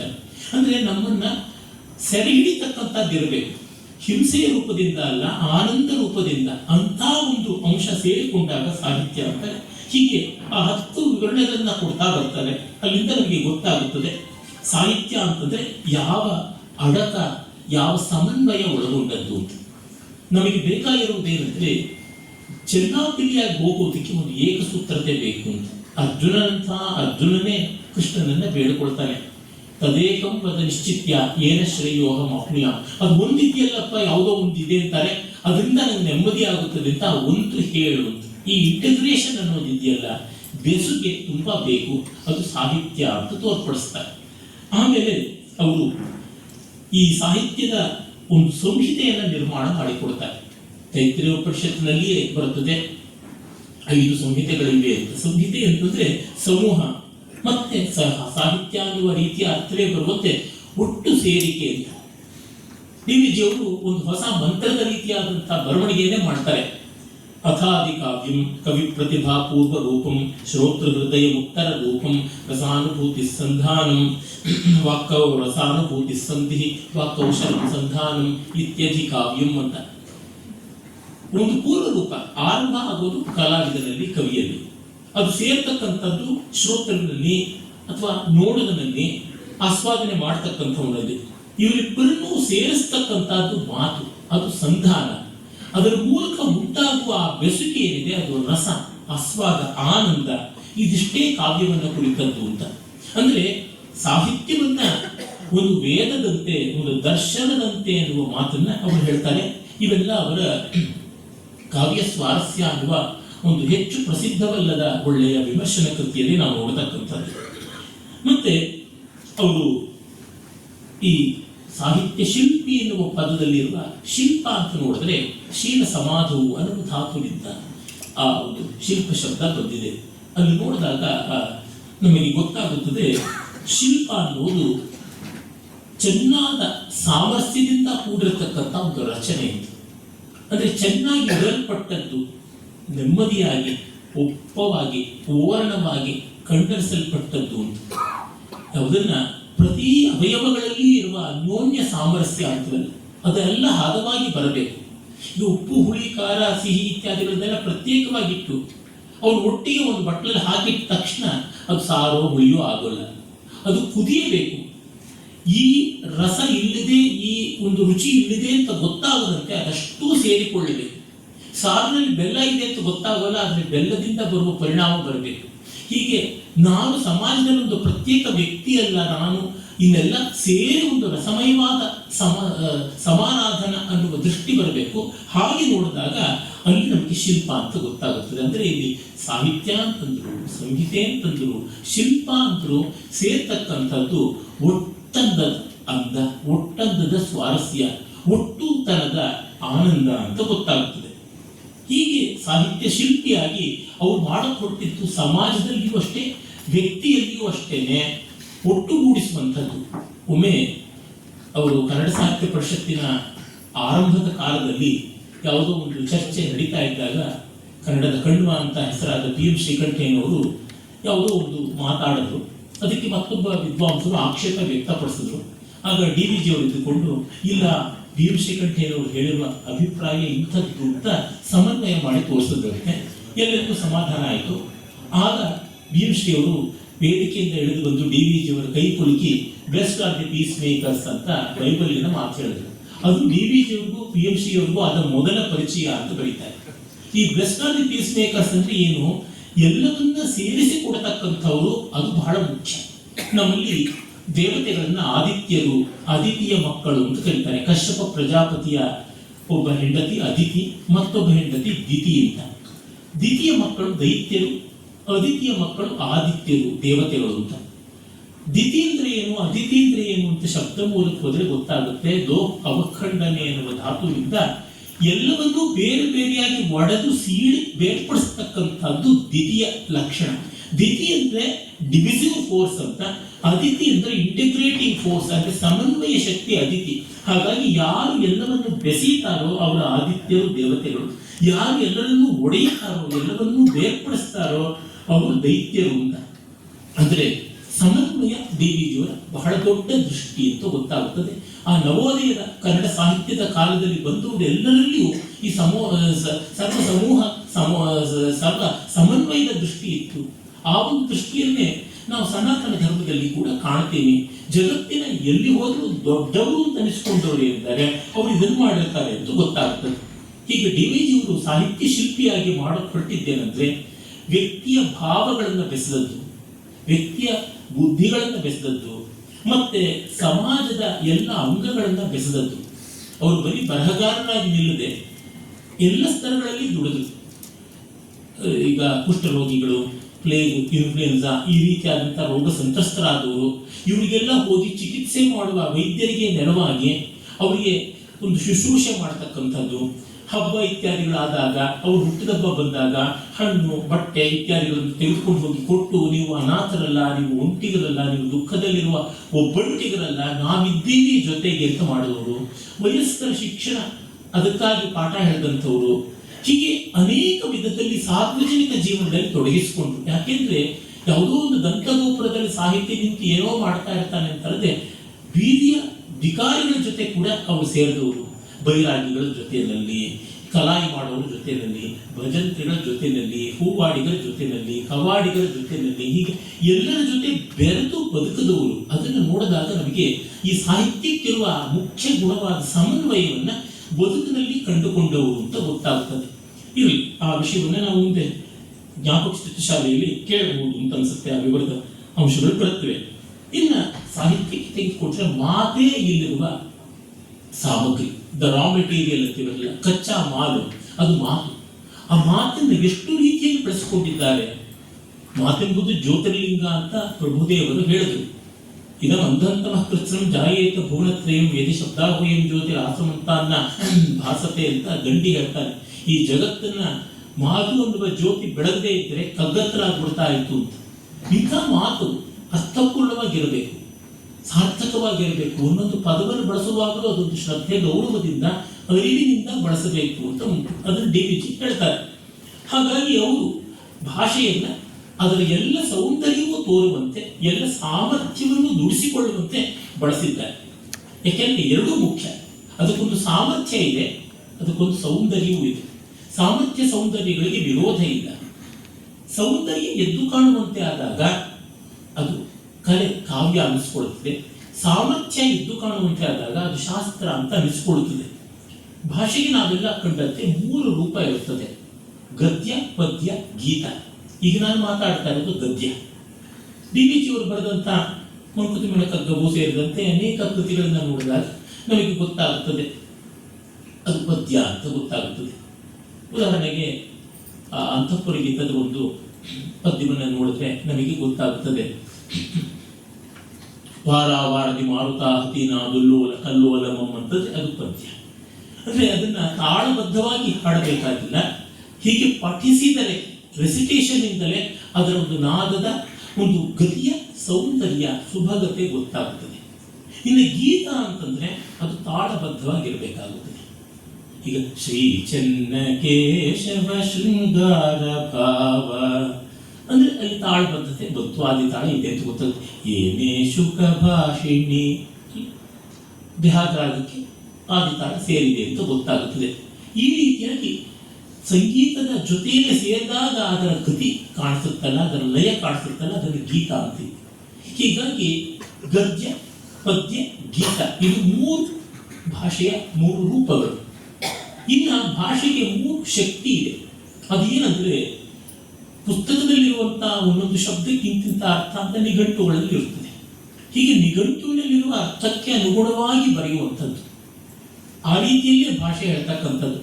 ನಾನು 1 ಗಂಟೆಯ ಕಾಲ ಮಾತನ್ನು ಆಡುತ್ತೇನೆ, ಈ ವಾಕ್ಯಕ್ಕೆ ಬೇರೆ ಯಾವ ಅರ್ಥವೂ ಮಾಡೋಕ್ಕಾಗಲ್ಲ. ಅದೇ ರೀತಿಯಾದದ್ದು ಇದು ಅಭಿಧಾ ಅಂತ ಕರಿತೀವಿ. ಡಿಕ್ಷನರಿ ಮೀನಿಂಗ್ ಸರಿಯಾಗಿ ಅನುಸರಿಸ್ತಕ್ಕಂಥದ್ದಾಗಿದೆ. ಹಾಗಾದ್ರೆ ಅಯ್ಯೋ ನೀನು ಬರ್ತೀಯಾ ಅಂತ ಹೇಳ್ಬಿಟ್ರೆ ನಾನೊಂದು ಶತಮಾನ ಕಾಲ ಕಾದಿದ್ದೇನೆ. ಶತಮಾನ ಕಾಲ ಕಾದಿದ್ದೇನೆ, ತುಂಬಾ ಕಾಲ ಕಾದಿದ್ದೇನೆ ಅಷ್ಟೇ ಅರ್ಥ. ಅವನ ಕೈ ಕೊಟ್ಟೇ ಬಿಟ್ನಲ್ಲಪ್ಪ, ಅವನ ಕೈಯನ್ನೆಲ್ಲ ಕೊಟ್ಟಿದ್ದು ಮೋಸ ಮಾಡಿದ್ದು. ಇದು ಲಕ್ಷಣಾವೃತ್ತಿ ಅಂತ ಕರಿತೀವಿ. ಆಡು ಮಾತಿನಲ್ಲಿ ತುಂಬಾ ನಮಗಿದ್ದೇ ಇರ್ತದೆ. ಓ ಲಕ್ಷ್ಮಣ ಅಂತ ಬಂದೆ, ಓ ಲಕ್ಷ್ಮಣ ಅಂತಲೂ ಅಲ್ಲಿಲ್ಲ, ಏನೂ ಅಲ್ಲಿಲ್ಲ, ಬಂದಿದ್ದಷ್ಟೇ ಮನೆಗೆ ಬಳಲಿ ಬಂದಿದ್ದೀನಿ ಅಂತ. ಇದು ಅರ್ಧಾವೃತ್ತಿ. ಲೋಕದ ವ್ಯವಹಾರದಲ್ಲಿ ಇದರಿಂದ ಸೊಗಸು. ಇನ್ನು ಹೆಚ್ಚಿನ ವೃತ್ತಿ, ಅದರೊಳಗೆ ಬಹಳ ಕಲಾತ್ಮಕವಾದ ಸ್ವಾರಸ್ಯ ತುಂಬಾ ಉಂಟು ಅಂತ ಗೊತ್ತಾಗುತ್ತದೆ. DVG ಅವರದೇನೆ ಒಂದು ಪದ್ಯವನ್ನು ನೋಡಿದ್ರೆ, ಕಗ್ಗದ ಪದ್ಯವನ್ನೇ ನೋಡ್ಕೊಳ್ಳೋಣ. ಗಿಡದೊಳಗೆ ಗಿಡದಿ ನಗುತ್ತಿರುವ ಹೂ ಪ್ರಕೃತಿ ಸಖನಿಗೆ ಚಂದ. ಗಿಡದಲ್ಲಿ ಅರಳಿ ನಗುತ್ತಾ ಇರ್ತಕ್ಕಂಥ ಹೂವು ಪ್ರಕೃತಿ ಸಖನಿಗೆ ಚಂದ. ಮತ್ತೆ ಗುಡಿಯೊಳಗೆ ಕೊಡುವ ಹೂ ದೈವ ಭಕ್ತಗೆ ಚಂದ. ಮಡದಿ ಮುಡಿದಿರುವ ಹೂ ಯುವಕನಿಗೆ ಚಂದ. ದೇವಸ್ಥಾನದಲ್ಲಿ ಭಗವಂತನ ಪಾದದ ಮೇಲಿರುವ ಹೂವನ್ನ ಕೊಟ್ಟರೆ ಭಕ್ತರಿಗೆ ಸಂತೋಷ. ಇನ್ನು ಹೆಂಡತಿ ಮುಡಿದಾಗ ಹೂವು ಚೆನ್ನ, ಹೂವು ಚೆಲುವಿಲ್ಲ ನಂದೆಂದಿತು, ಹೆಣ್ಣು ಚೆಲುವೆ ತಾನೆಂದಿತು ಹೂವನ್ನು ಮುಡಿದು. ಆ ಹೆಣ್ಣನ್ನು ನೋಡಿ ಗಂಡು ಈ ಹೂವನ್ನು ಮುಡಿದಂತ ಚೆಲುವು ಎಲ್ಲ ನನ್ನದಾಯಿತು ಅಂತ ನಮಗೆ ಭಾವ ಬರ್ತದೆ. ಕೊನೆಗೆ DVG ಹೇಳ್ತಾರೆ, ಬಿಡಿಗಾಸು ಹೂವೊಳಗೆ ಮಂಕುತಿಮ್ಮ. ಅರೆ ಹೂ ಮಾರದೊಳಗೆ ಯಾವ ಚಂದ? ಹೂವಲ್ಲ, ಅದು ಚಂದ ಆಗಿದ್ದು ಉಳಿಸ್ಕೋಬೇಕಿತ್ತು. ಉಳಿಸ್ಕೊಂಡ್ರೆ ಹೊಟ್ಟೆ ಪಾಡೇನು, ಮಾರಿಯೇ ಬದುಕಬೇಕು. ಅಯ್ಯೋ ಏನು ಈ ಬದುಕಿನ ರೀತಿ, ಚೆಲುವನ್ನ ಮಾರಿಕೊಂಡು ಬದುಕಬೇಕಲ್ಲ, ಏನ್ ಮಾಡೋದು? ಆದ್ರೆ ಅದು ಉಂಟು, ಅದರಿಂದ ಪ್ರಯೋಜನ ಉಂಟು. ಗಿಡದಲ್ಲಿ ಇರುವ ಹೂ ನಗುತ್ತಾ ಇದ್ದಾಗ ಪ್ರಕೃತಿ ಸಖನಿಗೆ ಚಂದ, ಅದನ್ನು ಮುರಿದಾಗ ಅವನಿಗೆ ಕೋಪ ಬರುತ್ತದೆ. ಹೂ ಮಾರಕ್ ಹೋದಾಗ ಅವನಿಗೆ ಇನ್ನೂ ಕೋಪ ಬರುತ್ತದೆ. ಸೌಂದರ್ಯವನ್ನು ಹತ್ಯೆ ಮಾಡಿ ಮಾರ್ತಾ ಇದೆಯಾ ಅಂತಾನೆ. ದೇವಸ್ಥಾನದಲ್ಲಿ ಕೊಟ್ಟಾಗ ಭಕ್ತರಿಗೆ ತುಂಬಾ ಸಂತೋಷವಾಗುತ್ತದೆ, ದೇವರ ಅನುಗ್ರಹವಾಯಿತು ಅಂತ. ಅಲ್ಲಿ ಭಕ್ತಿ, ಅಲ್ಲಿ ಒಂದು ಶಾಂತ ರಸ, ಇಲ್ಲಿ ಒಂದು ಶೃಂಗಾರ ರಸ.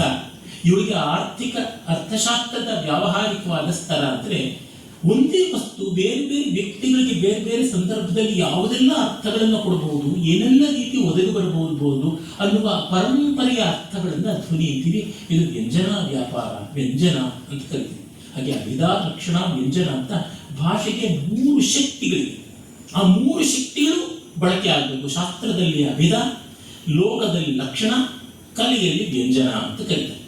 DVG ಶಾಸ್ತ್ರವನ್ನೂ ಬರೆದು ಲೋಕದಲ್ಲಿ ಧಾರಾಳವಾಗಿ ಮಾತಾಡಿಕೊಂಡಿದ್ರು. ಎಷ್ಟು ಮಾತಾಡ್ತಾ ಇದ್ರು ಅಂತಂದ್ರೆ ಯಾರ ಜೊತೆನೂ ನಿಲ್ಲದೆ ಮಾತಾಡ್ತಾ ಇದ್ರು, ವಿನೋದ ಮಾಡ್ತಾ ಇದ್ರು, ಸಂತೋಷ ಪಡ್ತಾ ಇದ್ರು. ಬೇಕಾದಷ್ಟು ಒಬ್ಬರಿಗೆ ಅಡ್ಡೆ ಬೇಕು ಅಂತಂದ್ರು, ನೀನು ಒಂದು ಲಿಸ್ಟ್ ಮಾಡ್ಕೊಂಡ, ನಾನು ಒಂದು ಲಿಸ್ಟ್ ಮಾಡ್ಕೊಳ್ತೀನಿ, ಮತ್ತು ಒಂದಿಷ್ಟು ಜನ ಬರಲಿ, ಬೆಸ್ಟ್ ಆಫ್ ಇಟ್ ಅನ್ನು ಸೆಲೆಕ್ಟ್ ಮಾಡಿ ಅದನ್ನ ಶಾರ್ಟ್ ಲಿಸ್ಟ್ ಮಾಡಿ ಆಮೇಲೆ ಆಯ್ಕೆ ಮಾಡೋಣ.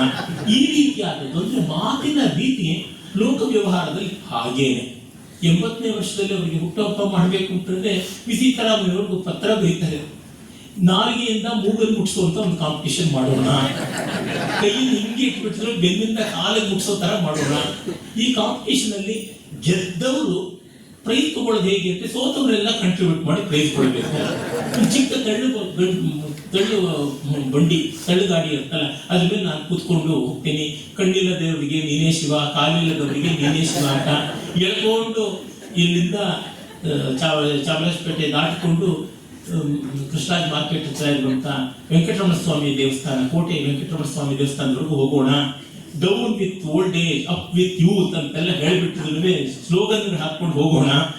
ಈ ರೀತಿಯಾದ ಮಾತುಗಳಿಗೆಲ್ಲ ಇದು ಲೋಕ ನುಡಿಯ ಮಾತು. ಈ ರೀತಿಯಾದದ್ದು ಇನ್ನು ಕಾವ್ಯ ಕಲೆಯಲ್ಲಿ ಬಂದ್ರಂತೂ ಬೇಕಾದಂತೆ ಉಂಟು. ಅದನ್ನ ನಾನು ಮುಂದೆ ನೋಡ್ತೀನಿ. ಹೀಗೆ ಅವರು ಗದ್ಯ ಪದ್ಯ ಗೀತ ಮೂರನ್ನು ಬರೆದು, ಅಭಿಧಾ ಲಕ್ಷಣ ವ್ಯಂಜನ ಮೂರು ರೀತಿಯಲ್ಲೂ ಬರೆದು, ಅವರು ಶಾಸ್ತ್ರಕ್ಕೂ ಪದ್ಯ ಬರೆದಿದ್ದಾರೆ. ಅಂದ್ರೆ ಶಾಸ್ತ್ರಕ್ಕೆ ಅಂದ್ರೆ ಶಾಸ್ತ್ರಕ್ಕೋಸ್ಕರವಾಗಿ ಒಂದು ಡೋಸ್ ಪೀಸ್ ಕೊಡ್ತೀನಿ ಅಂತ ಹ್ಯಾಂಡ್ ಕರ್ಚೀಫ್ ಕೊಡೋದಲ್ಲ, ಶಾಸ್ತ್ರಕ್ಕಾಗಿ ಅಂತ ಹೇಳ್ಬಿಟ್ಟು ದೇವ್ರಿಗೆ ಮಾಡೋ ನೈವೇದ್ಯ ಮನುಷ್ಯರು ಮುಟ್ಟಕ್ಕಾಗೋದಿಲ್ಲ, ತಿನ್ನೋಕ್ಕಾಗಲ್ಲ, ಹಂಗಾಗ್ಬಿಡುತ್ತೆ. ಆ ಥರ ಅಲ್ಲ, ಶಾಸ್ತ್ರದಲ್ಲಿ ಅಂದ್ರೆ ಈಗ ಜೀವನ ಧರ್ಮಯೋಗದಲ್ಲಿ 100 ಕಂದ ಪದ್ಯಗಳು ಬರೆದಿದ್ದಾರೆ. ಆ ಥರದ್ದು ಪುರುಷ ಸೂಕ್ತ, ಈಶೋಪನಿಷತ್ತು, ಈ ರೀತಿಯಾದ ವೈದಿಕ ಸಾಹಿತ್ಯದ ಅನುವಾದವನ್ನ ಚೌಪದಿಗಳಲ್ಲಿ ತುಂಬಾ ಚೆನ್ನಾಗಿ ಮಾಡಿದ್ದಾರೆ. ಹೀಗೆ ಶಾಸ್ತ್ರದಲ್ಲಿ ಕೂಡ ಅವರು ಪದ್ಯ ರಚನೆ ಮಾಡಿದ್ದಾರೆ, ಗೇಯ ರಚನೆಯನ್ನು ಕೂಡ ಮಾಡಿದ್ದಾರೆ. ಇನ್ನು ಗದ್ಯದಲ್ಲಂತೂ ವಿಸ್ತೃತವಾಗಿ ಬರೆದಿದ್ದಾರೆ. ಇನ್ನು ಕಲೆಯಾಗಿ ಕಾವ್ಯವಾಗಿ ಕೂಡ ಬರೆದಿದ್ದಾರೆ. ಅವರು ನಿವೇದನ ಇರ್ಬೋದು, ವಸಂತ ಕುಸುಮಾಂಜಲಿ ಇರ್ಬೋದು, ಅಥವಾ ಕೇತಕಿ ವನ ಇರ್ಬೋದು. ಇನ್ನು ಅವರ ನಾಟಕಗಳಲ್ಲಿಯೂ ಅಷ್ಟೇನೆ. ಅವ್ರ ನಾಟಕಗಳಲ್ಲಿ ಕೂಡ ಗದ್ಯ ಪದ್ಯ ಗೀತ ಮೂರೂ ಬಂದಿದೆ. ಇದು ಬಹಳ ವಿರಳ. ಹಿಂದೆ ಕಂಪನಿ ನಾಟಕಗಳಲ್ಲಿ ಇರ್ತಾ ಇತ್ತು. ಆಮೇಲೆ ನಮ್ಮ ಕುವೆಂಪು ಅವರಾಗಲಿ, ಪೂತಿನ ಅವರಾಗಲಿ, ಈ ತರ ಅನೇಕರು ಬಂದ್ರಲ್ಲ, ಗೀತ ರೂಪಕಗಳು ಹೀಗೆಲ್ಲ ಬರೋದ್ರಲ್ಲ. ಅಲ್ಲಿ ಪೂತಿನ ಅವರಲ್ಲಿ ಗದ್ಯ ಇಲ್ಲ, ಪದ್ಯ ಗೀತ ಇದೆ. ಕುವೆಂಪು ಅವರಲ್ಲಿ ಪದ್ಯ ಇದೆ, ಗದ್ಯ ಇದೆ, ಗೀತ ಇಲ್ಲ. ಹೀಗೆ ಬರುತ್ತದೆ. ಡಿ.ವಿ.ಜಿ ಅವರಲ್ಲಿ ಇದು ಮೂರೂ ಸೇರಿಕೊಳ್ಳುವಂತೆ ಮಾಡಿದ್ದಾರೆ. ಅಂದ್ರೆ ಆ ಭಾಷೆಯ 3 ರೂಪಗಳನ್ನು ಬಳಸ್ಕೊಂಡಿದ್ದಾರೆ, ಭಾಷೆಗಿರುವ 3 ಶಕ್ತಿಗಳನ್ನು ಬಳಸ್ಕೊಂಡಿದ್ದಾರೆ. ಹೀಗೆ ನಾವು ನೋಡಿದಾಗ ಅವರ ಸಾಹಿತ್ಯದ ವ್ಯಾಪ್ತಿ ಆಳ ಇಷ್ಟು ವಿಶೇಷವಾದದ್ದು ಅಂತ ನಮಗೆ ಗೊತ್ತಾಗುತ್ತದೆ. ಹಾಗೆ ಒಂದು ಭಾಷೆಗೆ ಒಂದು ದೊಡ್ಡ ಪರಂಪರೆ ಇರ್ತದೆ. ಅದರೊಳಗೆ ಪ್ರಾಚೀನ ಭಾಷೆ, ಮಧ್ಯಕಾಲದ ಭಾಷೆ, ಆಧುನಿಕದ ಭಾಷೆ ಹೀಗೆಲ್ಲ ಇರುತ್ತದೆ. ಈಗ ಸಾಹಿತ್ಯ ಬರೆಯುವಂಥವ್ರು, ಕನ್ನಡ ಸಾಹಿತ್ಯ ಎಲ್ಲ ಬರೆಯುವಂಥವರಿಗೆ ಕನ್ನಡಕ್ಕೊಂದು ದೀರ್ಘವಾದ 1000 ವರ್ಷಗಳ ಪರಂಪರೆ ಇದೆ ಅನ್ನೋ ತಿಳಿದೇ ಇರೋದಿಲ್ಲ. ಕನ್ನಡ ಸಾಹಿತ್ಯ ಹುಟ್ಟಿದ್ದೇ 1950-60ನೇ ಇಸ್ವಿ ಆದ್ಮೇಲೆ ಅಂತ ಅನ್ಕೋತಾರೆ. ಹಾಗಲ್ಲ, ಇದಕ್ಕೆ 1500 ವರ್ಷಕ್ಕೂ ಹೆಚ್ಚಿನ ಒಂದು ಲಿಖಿತ ಪರಂಪರೆ ಇದೆ. ಹಳ್ಬಿಡಿ ಶಾಸನದಿಂದಲೇ ಕಾಣಿಸುತ್ತದೆ ಬರವಣಿಗೆ ಅಂತನ್ನುವ ಪ್ರಜ್ಞೆ ಇದ್ದು, ಪಂಪ ಹೇಗೆ ಬರೆದ, ರನ್ನ ಹೇಗೆ ಬರೆದ, ಹರಿಹರ ಹೇಗೆ ಬರೆದ, ಕುಮಾರವ್ಯಾಸ ಹೇಗೆ ಬರೆದ, ವಚನಕಾರರು ಹರಿದಾಸರು ಹೇಗೆ ಮಾಡಿದ್ರು, ಬಸವಶಾಸ್ತ್ರಿಗಳವರೆಗೂ ಹೇಗೆ ಚಪ್ಪು ಕಾವ್ಯ ಬೆಳೆದು ಬಂತು, ಇಂಥದ್ದೆಲ್ಲ ತಿಳ್ಕೊಂಡಿರ್ಬೇಕು. ಒಂದು ಲೇಖಕನ ಶಕ್ತಿ ಏನಿದೆ ಅಂದ್ರೆ ತನ್ನಗನಿಸಿದ ತನ್ನ ಕಾಲದ ಭಾಷೆಯಲ್ಲಿ ಬರೆಯೋದರ ಜೊತೆಗೆ ದೀರ್ಘಕಾಲದ ಭಾಷೆಯ ಪರಂಪರೆಯನ್ನು ಹೊಂದಿಸಿಕೊಂಡು ಹೋಗ್ತಕ್ಕಂಥದ್ದು.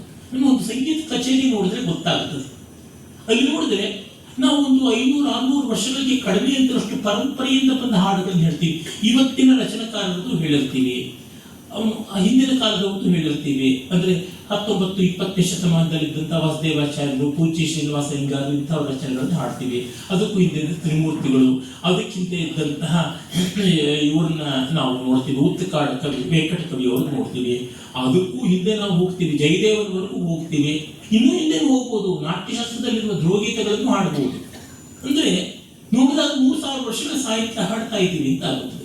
ಇದು ಬೇಕಾಗುತ್ತದೆ. ರಾಗಗಳಲ್ಲೂ ಅಷ್ಟೇ, ಪ್ರಾಚೀನ ರಾಗಗಳು, ನವೀನ ರಾಗಗಳು, ಅದೇ ರೀತಿ ಸಾಹಿತ್ಯ ಒಂದು ಪ್ರೌಢವಾದ ವಿಚಾರಶೀಲನಾದ ಮತ್ತು ಕಲ್ಪನಾಶೀಲನಾದ ಲೇಖಕ ಅಷ್ಟನ್ನು ಬಳಸಿಕೊಳ್ಳುವ ಬಾಧ್ಯತೆ ಇಟ್ಟುಕೊಂಡಿದ್ದಾನೆ. ಕುವೆಂಪು ಹೇಳ್ತಾರಲ್ಲ, ಹಿರಿಯರ ಒಡವೆಗಳು ಓಲ್ಡ್ ಸ್ಟೈಲ್, ಹಳೆ ಕಾಲದವು ಅಂತ ನಾವು ಬಿಸಾಡುವುದಲ್ಲ, ಅದರ ಬಂಗಾರ ಇದೆ, ಆ ಬಂಗಾರವನ್ನು ನಾವು ಮರಿಬಾರದು, ಅದರ ಬೆಲೆ ಹೊಸ ಒಡವೆಗಳಾಗಿ ನಾವು ಮಾಡಿಕೊಳ್ಬಹುದು ಅಂತ ಡಿ.ವಿ.ಜಿ ಅವರು ಆ ದೃಷ್ಟಿ. ಅದಕ್ಕಾಗಿ ಅವರಲ್ಲಿ ಹಳಗನ್ನಡ ನೋಡ್ತೀವಿ, ನಡುಗನ್ನಡ ನೋಡ್ತೀವಿ. ಅಂದ್ರೆ ಪಂಪರನ್ನ ಷಡಕ್ಷರಿ ಮೊದಲಾದಂಥ ನೇಮಿಚಂದ್ರಾದಿಗಳು ಬಳಸಿದಂಥ ಹಳಗನ್ನಡದ ರೂಪಗಳನ್ನು ನಾವು ನೋಡ್ತೀವಿ, ಹಳಗನ್ನಡದ ಛಂದಸ್ಸುಗಳನ್ನು ನೋಡ್ತೀವಿ. ನಡುಗನ್ನಡ ನಮ್ಮ ರಗಳೆ ಬರೆದಂಥ ಹರಿಹರ, ಷಟ್ಪದಿ ಬರೆದಂಥ ರಾಘವಾಂಕ, ಕುಮಾರವ್ಯಾಸ, ಆಮೇಲೆ ಜೈಮಿನಿಕಾರ ಲಕ್ಷ್ಮೀಶ ಇಂಥವರದ್ದು ನೋಡ್ತೀವಿ.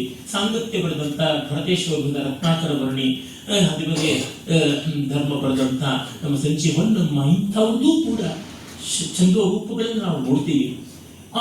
ಹೊಸ ಗೀತೆಗಳನ್ನ ನಾವು ನೋಡ್ತೀವಿ. ಇಂಗ್ಲಿಷ್ ಗೀತೆಗಳಂತದ್ದನ್ನ PMC ಬರೆದ್ರು. ಅದಕ್ಕೂ ಹಿಂದೆ ಹಟ್ಟಿ ಅಂಗಡಿ ನಾರಾಯಣ ರಾಯರು ಬರೆದಿದ್ರು. ಹೀಗೆ ಇವರೆಲ್ಲ ಬರೆದಂತ ರೀತಿಯ ಒಂದು ಆಧುನಿಕ ಅಂದ್ರೆ ನವೋದಯದ ಸಾಹಿತ್ಯದ ರೂಪಗಳನ್ನು ಅವರು ಬರೆದಿದ್ದಾರೆ. ಡಿ.ವಿ.ಜಿ ಅವರು ಒಬ್ಬರೇ ನಮ್ಮ ನವೋದಯದ ಪ್ರಮುಖ ಸಾಹಿತ್ಯಗಳಲ್ಲಿ ಅಗ್ರಮಾನ್ಯರಾದವರು. ಕೊನೆಯವರೆಗೂ ಇವೆಲ್ಲ ರೂಪಗಳನ್ನು ಉಳಿಸ್ಕೊಂಡ್ರು. ಅವರಾದ್ಮೇಲೆ ಗೋವಿಂದ ಪೈಗಳು ಅವರಿಗೆ ಹಿರಿಯ ಸಮಕಾಲೀನರು, ಅವರನ್ನ ನಾವು ನೋಡ್ತೀವಿ. ಡಿ.ವಿ.ಜಿ ಅವರಿಗಿಂತ ಅವರು ಸುಮಾರು 4 ವರ್ಷಕ್ಕೆ ದೊಡ್ಡವರು, ಅಲ್ಲಿ ನಾವು ನೋಡ್ತೀವಿ. ಅದಾದ್ರೆ ಮತ್ತೊಬ್ಬರನ್ನು ನಾವು ಕಾಣುವಂಥದ್ದಲ್ಲ. ಇಲ್ಲಿ ಯಾಕೆ ಹೇಳ್ತೀನಿ ಅಂದ್ರೆ ಸಮಗ್ರತೆ ಅವರಲ್ಲಿ ಹೇಗಿತ್ತು ಅಂತ ಗೊತ್ತಾಗುತ್ತದೆ. ಹಾಗಂತ ಅವರು ಭಾಷಾ ಪ್ರಯೋಗದಲ್ಲಿ ವೀರವ್ರತವನ್ನು ಹೊಂದಿರಲಿಲ್ಲ. ಒಂದು ಸಣ್ಣ ತಪ್ಪು ಆಗಬಾರದು, ಇಷ್ಟು ಸರಿಯಾಗಿ ನಿರ್ದುಷ್ಟವಾಗಿರಬೇಕು ಅಂತ. ಹೆಚ್ಚು ಕಡಿಮೆಗಳು ಆಗುತ್ತವೆ, ಆದರೆ ಹೆಚ್ಚು ಚೆನ್ನಾಗಿರೋದಿರಬೇಕು, ಸರಿಯಾದಷ್ಟು ಹೆಚ್ಚಿರಬೇಕು. ಗುಣಾಧಿಕ್ಯ, ನಿರ್ದೋಷ ಆದರ್ಶ, ಆದರೆ ಗುಣಾಧಿಕ್ಯ ಮುಖ್ಯ. ಅವ್ರು ಹೇಳ್ತಾರೆ ಪರ್ಫೆಕ್ಷನ್ ಈಸ್ ವ್ಯಾನಿಟಿ, ಅದಕ್ಕಾಗಿ ನಡೀತಾ ಇರಬೇಕು, ಮಾಡ್ತಾ ಇರಬೇಕು ಅಂತ. ಹಾಗಾಗಿ ಅವರು ಮ್ಯಾಕ್ಬೆತ್ ನಾಟಕವನ್ನ ಅನುವಾದ ಮಾಡ್ತಾ ಶೇಕ್ಸ್ಪಿಯರ್ ನಾಟಕವನ್ನ ಕನ್ನಡಕ್ಕೆ ಬಂದಂತ ಮೊದಲ ಸಂಪೂರ್ಣವಾದ ಇಂಗ್ಲಿಷ್ ರೂಪಕವೊಂದರ ಸಮಗ್ರವಾದ ಯಥಾ ಅನುವಾದವನ್ನು ನಾವಲ್ಲಿ ನೋಡ್ತೀವಿ. ಅದಕ್ಕೆ ಮುಂಚೆ ರೂಪಾಂತರಗಳು ಬಂದಿತ್ತು. ಶ್ರೀಕಂಠೇಶ ಗೌಡರು ಮೊದಲಾದವರು ಅನೇಕರು ಮಾಡಿದ್ರು. ರಾಮವರ್ಮ ಲೀಲಾವತಿ ಅಂತ ಹೇಳ್ಬಿಟ್ಟು ಆನಂದರಾಯರು, ನಮ್ಮ ಬಸವಶಾಸ್ತ್ರಿಗಳು ಮಾಡಿದ್ರು. ಆದರೆ ಡಿ.ವಿ.ಜಿ ಅವರು ಹೆಸರುಗಳನ್ನೆಲ್ಲ ರೂಪಾಂತರ ಮಾಡೋದು, ಪ್ರತಾಪ್ ರುದ್ರ ಅಂತ ಹೇಳ್ಬಿಟ್ಟು ಮ್ಯಾಕ್ಬೆತ್ ಮಾಡೋದು. ಅವರೇ ಒಂದು ಕಡೆ ಹೇಳ್ತಾರೆ ಮ್ಯಾಕ್ಬೆತ್ನನ್ನ ಮಹಾಪ್ರೇತ ಅಂತ, ಲೇಡಿ ಮ್ಯಾಕ್ಬೆತ್ನ ಮೋಹಪಾತ್ರೆ ಅಂತ ಹೀಗೆಲ್ಲ ಮಾಡಬಹುದು. ಮರ್ಚೆಂಟ್ ಆಫ್ ವೆನಿಸ್ನ ವಣಿಕಪುರಿಯ ವರ್ತಕ, ವೇಣುಪುರಿಯ ವರ್ತಕ, ಅಥವಾ ಇದನ್ನ ಕಿಂಗ್ ಲಿಯರ್ನ ಹೇಮಚಂದ್ರ ವಿಲಾಸ, ಎಂ.ಎಸ್. ಪುಟ್ಟಣ್ಣನವರು ಹೀಗೆಲ್ಲ ಮಾಡಿದ್ರು. ತಪ್ಪಲ್ಲ. ಒಂದು ಭಾಷೆ ಬೇರೆ ಬೇರೆ ಕಾಲದಲ್ಲಿ ರೂಪಾಂತರಗಳನ್ನ ಮೊದಲು ಮಾಡಿ ಆಮೇಲೆ ಅನುವಾದಗಳು ಮಾಡುತ್ತೆ. ಆದರೆ ಡಿ.ವಿ.ಜಿ ಅವರು ಅದನ್ನು ಮಾಡಿದ್ರು. ಅದಕ್ಕಾಗಿ ದಿಕಾಪ್ ಅನ್ನುವಂತ ಟೆನಿಸನ್ನ ಒಂದು ರೂಪಕವನ್ನು ಅವರು ಕನಕಾಲುಕ ಅಂತ ಅನುವಾದ ಮಾಡಿದ್ರು. ಅದನ್ನ ರೂಪಾಂತರ ಅಲ್ಲೆಲ್ಲ ಕಂಪನಿ ನಾಟಕದ ರೀತಿಯಲ್ಲಿ ಮಾಡಿದ್ದಾರೆ. ತುಂಬಾ ಜನಕ್ಕೆ ಆಲುಕ ಅಂತಂದ್ರೆ ಏನು ಗೊತ್ತಿಲ್ಲ, ಆಲೂಗಡ್ಡೆ ಅಂತ ಕೇಳ್ತಾರೆ. ಸಂಸ್ಕೃತದಲ್ಲಿ ಈಚೆಗೆ ಆಲೂಗಡ್ಡೆ ಹೆಸರು ಕೊಟ್ಟಿದ್ದಾರೆ. ಆಲುಕ ಅನ್ನೋದಕ್ಕೆ ಒಂದು ಚಿಕ್ಕ ಬಟ್ಟಲು, ಕಪ್ ಅಂತ ಇಂಗ್ಲಿಷ್ ನಲ್ಲಿ ಏನು ಕರೀತಾರೆ, ಆ ಅರ್ಥ ಉಂಟು. ಕನಕಾಲುಕ ಅಂತ ದಿ ಗೋಲ್ಡ್ ಕಪ್, ಆ ಅರ್ಥ ಕೊಡುವಂತ ಪದವನ್ನು ಅವರು ಬಳಸಿದ್ದಾರೆ. ಅದು ಬರೆದದ್ದು ಅವರು 18 ವರ್ಷದವರಾಗಿದ್ದಾರೆ. ಅಂದ್ರೆ ಹಾಗೆ ರೂಪಾಂತರವನ್ನು ಮಾಡಿದ್ದಾರೆ, ಅನುವಾದವನ್ನು ಮಾಡಿದ್ದಾರೆ, ಸ್ವತಂತ್ರ ರೂಪಕವನ್ನು ಬರೆದಿದ್ದಾರೆ. ತುಂಬಾ ಜನಕ್ಕೆ ಡಿ.ವಿ.ಜಿ ಅವರು ನಾಟಕಗಳು ಬರೆದಿದ್ದಾರೆ ಅಂತ ಗೊತ್ತಿಲ್ಲ. ನನಗೆ ಅವರು ಪರಶುರಾಮ ರೂಪಕ ತುಂಬಾ ಇಷ್ಟವಾಗುತ್ತದೆ.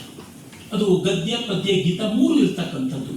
ವಿದ್ಯಾರಣ್ಯ ವಿಜಯ ಅಂತ ವಿದ್ಯಾರಣ್ಯರ ಬಗ್ಗೆ ಒಂದು ಇತಿಹಾಸವನ್ನೇ ರೂಪಕವಾಗಿ ಮಾಡಿದ್ದಾರೆ. ಅವ್ರ ಉದ್ದೇಶ ಏನಂದ್ರೆ ವಿದ್ಯಾರಣ್ಯರ ಬಗ್ಗೆ ಒಂದು ಸಂಶೋಧನಾ ಗ್ರಂಥ ಬರೆದರು, ಅವರ ಸಮಕಾಲೀನರ ಬಗ್ಗೆ ಇನ್ನೂ ವಿಸ್ತಾರವಾದ ಸಂಶೋಧನಾ ಗ್ರಂಥ ಬರೆದರು, ಮತ್ತು ಬರಿಬೇಕು ಅಂತ ಅಂದುಕೊಂಡಿದ್ರು. ಇದಿಷ್ಟು ಮಾಡಿದ್ರು ಅಪೂರ್ಣವಾಗಿ ವಿದ್ಯಾರಣ್ಯರ ವ್ಯಕ್ತಿತ್ವವನ್ನು ತಂದುಕೊಡಕ್ ಆಗೋಲ್ಲ. ಅದಕ್ಕಾಗಿ ಒಂದು ರೂಪಕ ಬರೀತೀನಿ ಅಂತ ವಿದ್ಯಾರಣ್ಯ ವಿಜಯ ಅಂತ ಬರೆದ್ರು. ಅಂದ್ರೆ ಅವ್ರ ಉದ್ದೇಶ ಏನಿತ್ತು ಅಂದ್ರೆ ಸಾಹಿತ್ಯದ ಯಾವೆಲ್ಲ ರೂಪಗಳನ್ನ ತೆಗೆದುಕೊಂಡು ನಾವು ನಮ್ಮ ಉದ್ದಿಷ್ಟವಾದಂತ ಅಭಿಪ್ರಾಯವನ್ನು ತೋರ್ಪಡಕ್ಕೆ ಸಾಧ್ಯವೋ ಅದಷ್ಟು ಬೇಕು ಅಂತ. ಅವರು ರಾಜರತ್ನಂ ಅವರ ಒಂದು ಕೃತಿಗೆ ಗೊಮ್ಮಟ ಶಿಲ್ಪ ಬಾಹುಬಲಿ ವಿಜಯಂ ಅಂತ ಒಂದು ರೂಪಕಕ್ಕೆ ಮುನ್ನುಡಿ ಬರೀತಾ ಹೇಳ್ತಾರೆ, ಹಿಂದೆ ನಾಟಕಗಳಲ್ಲಿ ಒಂದು ಭಾವಚೋದನೆಯ ಸನ್ನಿವೇಶ ಬರಬೇಕು, ಒಂದು ಭಾವ ಪ್ರಕಾಶಕವಾದ ಸನ್ನಿವೇಶ ಅಂದ್ರೆ ಗದ್ಯ ಸಾಕಾಗೋಲ್ಲ ಅಂದ್ರೆ ಒಂದು ಪದ್ಯ ಹಾಕ್ತಾ ಇದ್ರು. ಈಗ ಉದಾಹರಣೆಗೆ ನಾವು ರನ್ನನ ಗದಾಯುದ್ಧದಲ್ಲಿ ದುರ್ಯೋಧನ ಎದ್ದು ಬರ್ತಾನೆ ವೈಶಂಪಾಯನ ಸರೋವರ, ದ್ವೈಪಾಯನ ಅಂತ ಮೂಲದಲ್ಲಿ ಬರ್ತಕ್ಕಂಥದ್ದು. ಅಲ್ಲಿಂದ ಎದ್ದು ಬರುವಾಗ ರಸೆಯಂ ಕಾಲಾಗ್ನಿರುದ್ರಂ ಹೊರಮಡುವವಳಂತ ಸರೋ ಮಧ್ಯಂ ಸಾಹಸ ಗರ್ವ ಅಲಂಕೃತಂ ತೊಟ್ಟನೆ ಕೊಡಮಟ್ಟೆಲ್ಲಿದಂ ಭೀಮನೆನ್ ದೆಸೆಯಂ ನೋಡುತ್ತೆ ಮತ್ತದ್ಭುತ ನಟನಾಲೀಲ ಕೀಲಾಕ್ಷಿವಲ್ ದಳ್ಳಿಸೆ ಕೋಪಾರಕ್ತ ನೇತ್ರಂ ನಿಜಭುಜ ಗತಿಯಂ ತೂಗಿದಂ ಧಾರ್ತರಾಷ್ಟ್ರಂ. ಅಂದ್ರೆ ಏನೋ ಕೋಲಾಹಲ ಆಗ್ತಾ ಇದೆ, ಏನೋ ಗಲಾಟೆ ಆಗ್ತಾ ಇದೆ, ಬಂದ ದುರ್ಯೋಧನ ಮೇಲಕ್ಕೆ ಅಂತ ಗೊತ್ತಾಗುತ್ತೆ. ಅರ್ಥ ಆಮೇಲೆ ಮತ್ತದ್ಭುತ ನಟನಾಲೀನ ಕೀಲಾಕ್ಷಿವಲ್ ದಳ್ಳಿಸಿ ಕೋಪಾರಕ್ತ ನೇತ್ರಂ ನಿಜಭುಜ ಗದೆಯಂ ತೂಗಿದಂ ಧಾರ್ತರಾಷ್ಟ್ರಂ. ಒಂದು ಕೋಲಾಹಲ, ಒಂದು ಅಪ್ಪರ, ಒಂದು ಓಜಸ್ಸು. ಕೆಲವೊಮ್ಮೆ ಇದು ಸಾಕಾಗೋಲ್ಲ, ಆ ಒಂದು ಗೀತ ಬೇಕಾಗುತ್ತದೆ. ಆ ಗೀತ ಯಾವುದೋ ಒಂದು ಕಥನ ಕುತೂಹಲದಲ್ಲಿಯೋ, ಕುಂತಲ ಬರಾಳಿ ರಾಗದಲ್ಲಿಯೋ, ಖಂಡಚಾಪು ತಾಳದಲ್ಲಿಯೋ ಇದು ಒಂದು ಅಬ್ಬರವಾಗಿರುತ್ತದೆ. ಆಗ ಅದು ಸರಿಯಾಗಿರುತ್ತದೆ. ಅದನ್ನು ನಾವು ನೋಡಿದ್ರೆ ಗೊತ್ತಾಗುತ್ತೆ. ಡಿ.ವಿ.ಜಿ ಬರೀತಾರೆ, ಎಲ್ಲಿ ಗದ್ಯ ಸಾಕಾಗಲು ಅಲ್ಲಿ ಪದ್ಯ ಬರುತ್ತೆ, ಇಲ್ಲಿ ಪದ್ಯವೂ ಸಾಕಾಗಲು ಅಲ್ಲಿ ರಾಗ ತಾಳ ಭರಿತವಾಗಿ ಬರುತ್ತದೆ, ಅದೂ ಸಾಕಾಗದೆ ಕುಣಿತವೂ ಬರಬೇಕಾಗುತ್ತೆ, ಒಂದು ಉದ್ದತವಾದ ನೃತ್ಯ ಮಾಡೋದಾಗುತ್ತದೆ. ಪರಿಣಾಮ ಮುಖ್ಯ. ಇದು ವಾಸ್ತವವ ಅವಾಸ್ತವವ ಅಂತ ಅಲ್ಲ. ವಾಸ್ತವ ಬೇಕು ಅಂದ್ರೆ ಮನೆ ಕಿಟಕಿ ತೆಗೆದು ಕೂತ್ಕೋಬೇಕು. ಬೀದಿನಲ್ಲಿ ನಡೆಯೋದೇ ವಾಸ್ತವ, ನೋಡ್ತಾ ಇರ್ಬೋದು. ಅದಕ್ಕಾಗಿ ಸಂಗೀತ ಯಾಕೆ ಬೇಕು, ಸಾಹಿತ್ಯ ಯಾಕೆ ಬೇಕು, ನೃತ್ಯ ಯಾಕೆ ಬೇಕು, ಸಿನಿಮಾ ಯಾಕೆ ಬೇಕು, ನಾಟಕ ಯಾಕೆ ಬೇಕು? ಹೀಗಾಗಿ DVG ಈ ಎಲ್ಲವನ್ನೂ ಬಳಸ್ಕೊಳ್ತಾರೆ ಅಂತ ನೋಡಿದಾಗ ಅವರ ಅಭಿವ್ಯಕ್ತಿಯ ಕ್ರಮ, ಅವ್ರ ಉದ್ದೇಶ ಎಷ್ಟು ವಿಶಾಲವಾಗಿತ್ತು, ಎಷ್ಟು ಆಳವಾಗಿತ್ತು ಅನ್ನೋದು ನಮಗೆ ಗೊತ್ತಾಗ್ತದೆ. ಮತ್ತೆ ಅವರು ಭಾಷೆಯನ್ನ ಎಲ್ಲ ರೀತಿಯಿಂದ ಹದ ಮಾಡೋದಕ್ಕೆ ನೋಡಿದ್ರು. ಆ ಕಾಲದಲ್ಲಿ ಕನ್ನಡ ಭಾಷೆಯನ್ನ ಒಗ್ಗಿಸಬೇಕಾಗಿತ್ತು. ಅದು ತುಂಬಾ ಕಷ್ಟದ ಕಾಲ. ಯಾಕೆಂದ್ರೆ ಕನ್ನಡಕ್ಕೆ ಮಾದರಿಗಳು ಇನ್ನೂ ಸರಿಯಾಗಿ ಸಿಕ್ಕಿರಲಿಲ್ಲ. ಹೊಸ ಸಾಹಿತ್ಯಕ್ಕೆ ಹೇಗೆ ಬಳಸ್ಕೊಳ್ಬೇಕು, ಪ್ರಾಸ ಇಟ್ಕೋಬೇಕೆ, ಬಿಡಬೇಕೆ, ಅದು ಆದಿಪ್ರಾಸ ಇಟ್ಕೋಬೇಕೆ, ಅಂತ್ಯಪ್ರಾಸ ಇಟ್ಕೋಬೇಕೆ, ಯಾವುದನ್ನು ತೆಕ್ಕೋಬೇಕು, ಯಾವುದನ್ನು ಬಿಟ್ಕೊಳ್ಬೇಕು ಗೊತ್ತಾಗ್ತಾ ಇರಲಿಲ್ಲ. ಯಾವ ರೀತಿಯಾದ ಪದಪ್ರಯೋಗ ಮಾಡಬೇಕು. ಇವತ್ತು ನಮಗೆ ಎಲ್ಲದಕ್ಕೂ ಪದಗಳು ಸಿಕ್ಕಿಬಿಡುತ್ತೆ. ಯಾಕೆಂದ್ರೆ ಅವರೆಲ್ಲ ಮಾಡಿಕೊಟ್ಟಂಥದ್ದು. DVG ಅವರು ಪತ್ರಿಕೋದ್ಯೋಗದಲ್ಲಿದ್ದಾಗ ಆ ರೀತಿಯಾದಂತಹ ಒಂದು ನಿಘಂಟುವನ್ನೇ ತಮ್ಮ ಮಟ್ಟಿಗೆ ಮಾಡಿಕೊಂಡಿದ್ರು ಅಂತ ಗೊತ್ತಾಗುತ್ತದೆ. ಪ್ರಕಟ ಮಾಡಲಿಲ್ಲ. ಆ ರೀತಿಯಾದಂತಹ ನಿಘಂಟುವನ್ನು ಅಷ್ಟರ ಮಟ್ಟಿಗೆ ಹೊಸ ಹೊಸ ಪದಗಳನ್ನ ನಿರ್ಮಾಣ ಮಾಡೋದು, ಅದಕ್ಕೆ ಸರಿಯಾಗಿ ವಾಕ್ಯ ರಚನೆ ಮಾಡುವುದು, ಇಂಥದ್ದೆಲ್ಲ ಇತ್ತು. ಎಸ್ ಅನಂತನಾರಾಯಣ ಅಂತ ದೊಡ್ಡ ವಿದ್ವಾಂಸರಿದ್ರು. ಇದೇ ಊರಿನ ಎಸ್ ಅನಂತನಾರಾಯಣ ಅಂತ. ಅವರು ಹೊಸಗನ್ನಡ ಕಾವ್ಯದ ಮೇಲೆ ಇಂಗ್ಲಿಷ್ ಕವಿತೆಯ ಪ್ರಭಾವ ಅಂತ ಒಂದು ಅದ್ಭುತ ಸಂಶೋಧನಾ ಗ್ರಂಥ ಬರೆದಿದ್ದಾರೆ.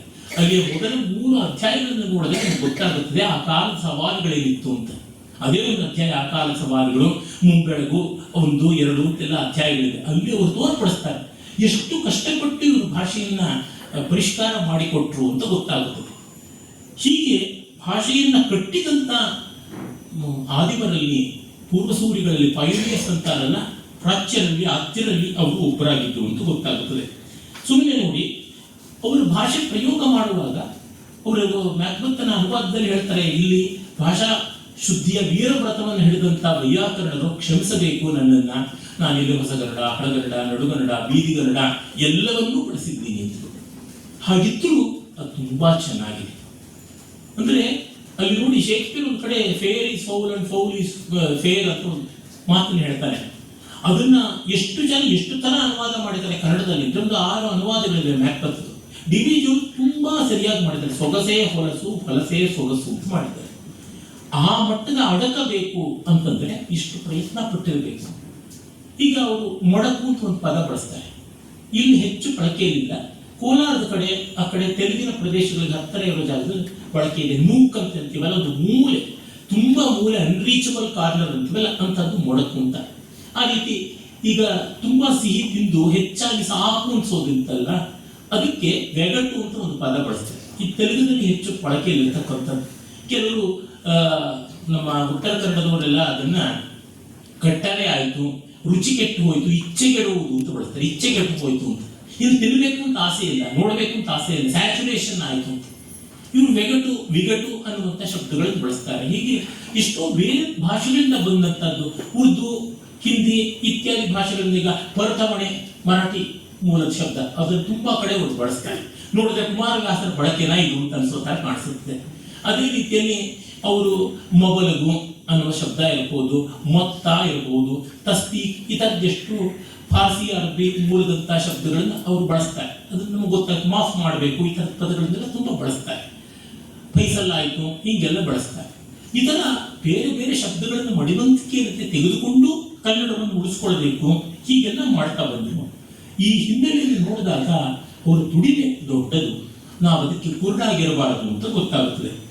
ಅವರ ಕವಿತೆಗಳು ನಿವೇದನ, ವಸಂತ ಕುಸುಮಾಂಜಲಿ, ಶೃಂಗಾರ ಮಂಗಳಂ, ಇನ್ನು 2 ಕಗ್ಗಗಳು ಇದ್ದೇವೆ, ಅಂತಃಪುರ ಗೀತ, ಗೀತಶಾಕುಂತಲ, ಶ್ರೀರಾಮ ಪರೀಕ್ಷಣ, ಶ್ರೀಕೃಷ್ಣ ಪರೀಕ್ಷಣ, ಕೇತಕೀವನ, ಸ್ವತಂತ್ರ ಭಾರತ ಅಭಿನಂದನ ಸ್ತವ ಅಥವಾ ಭಾರತ ಭೂವಂದನ. ಭಾರತಕ್ಕೆ ಸ್ವಾತಂತ್ರ್ಯ ಬಂದ ಹೊತ್ತಿನಲ್ಲಿಯೇ 1947 ಆಗಸ್ಟ್ 14ನೇ ತಾರೀಕು ರಾತ್ರಿ ಆ ಪದ್ಯಗಳನ್ನು ರಚನೆ ಮಾಡಿ 24 ಪದ್ಯಗಳನ್ನ ಆಗಿಂದಾಗೆ ಪ್ರಿಂಟ್ ಮಾಡಿಸಿ ಎಲ್ರಿಗೂ ಹಂಚಿದ್ರು. ತುಂಬಾ ಉಜ್ವಲವಾದಂತಹ ಪದ್ಯಗಳು, ಭಾವಾವೇಶದ, ದೂರದೃಷ್ಟಿಯ 2 ಅಂಶಗಳನ್ನು ಒಳಗೊಂಡಂಥದ್ದು. DVG ಅವರ ಸಾಹಿತ್ಯದಲ್ಲಿ ಬರೀ ಭಾವದ ಆವೇಶ ಮಾತ್ರ ಇರೋಲ್ಲ, ಬರೀ ಶುಷ್ಕ ಬುದ್ಧಿಯೂ ಇರೋಲ್ಲ. ಭಾವ ಬುದ್ಧಿಗಳ ಅಮಲ ವಿದ್ಯುದಾಲಿಂಗನ ಅಂತ ಹೇಳಿದ್ರೆ ಕುವೆಂಪು ಅಂತದ್ದನ್ನು ನಾವು ನೋಡ್ತೀವಿ. ಇನ್ನು ಛಂದಸ್ಸುಗಳ ವೈವಿಧ್ಯ ಎಷ್ಟು ಬಗೆಯಲ್ಲಿ ಮಾಡಿದ್ದಾರೆ.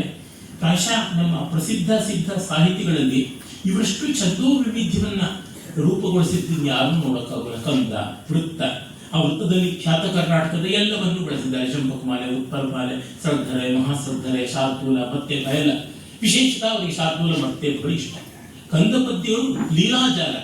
ನನ್ನ ಗುರುಗಳಾದ ರಂಗನಾಥ್ ಶರ್ಮರು ಹೇಳ್ತಾ ಇದ್ರು, ಕಂದಪದ್ಯ ಚಯೈರೇವ ಖ್ಯಾತೋ DVG ದಿಗ್ಗಜ ಅಂತ. ಕಂದಪದ್ಯಗಳಲ್ಲಿ ಅವರು ದಿಗ್ಗಜರು, ಪ್ರಸಿದ್ಧರಾಗ್ಬಿಟ್ಟಿದ್ರು ಅಂತ.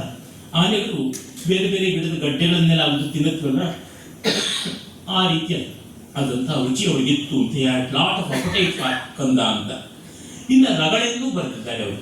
ಅದನ್ನ ಕಗ್ಗದ ಆರಂಭದಲ್ಲಿ ಬರ್ತಕ್ಕಂಥ ಒಂದು ಕಗ್ಗದ ಕಥೆಯನ್ನು ಉತ್ಸಾಹ ರಗಳೆ ಅಲ್ಲಿ ನೋಡ್ಬೋದು.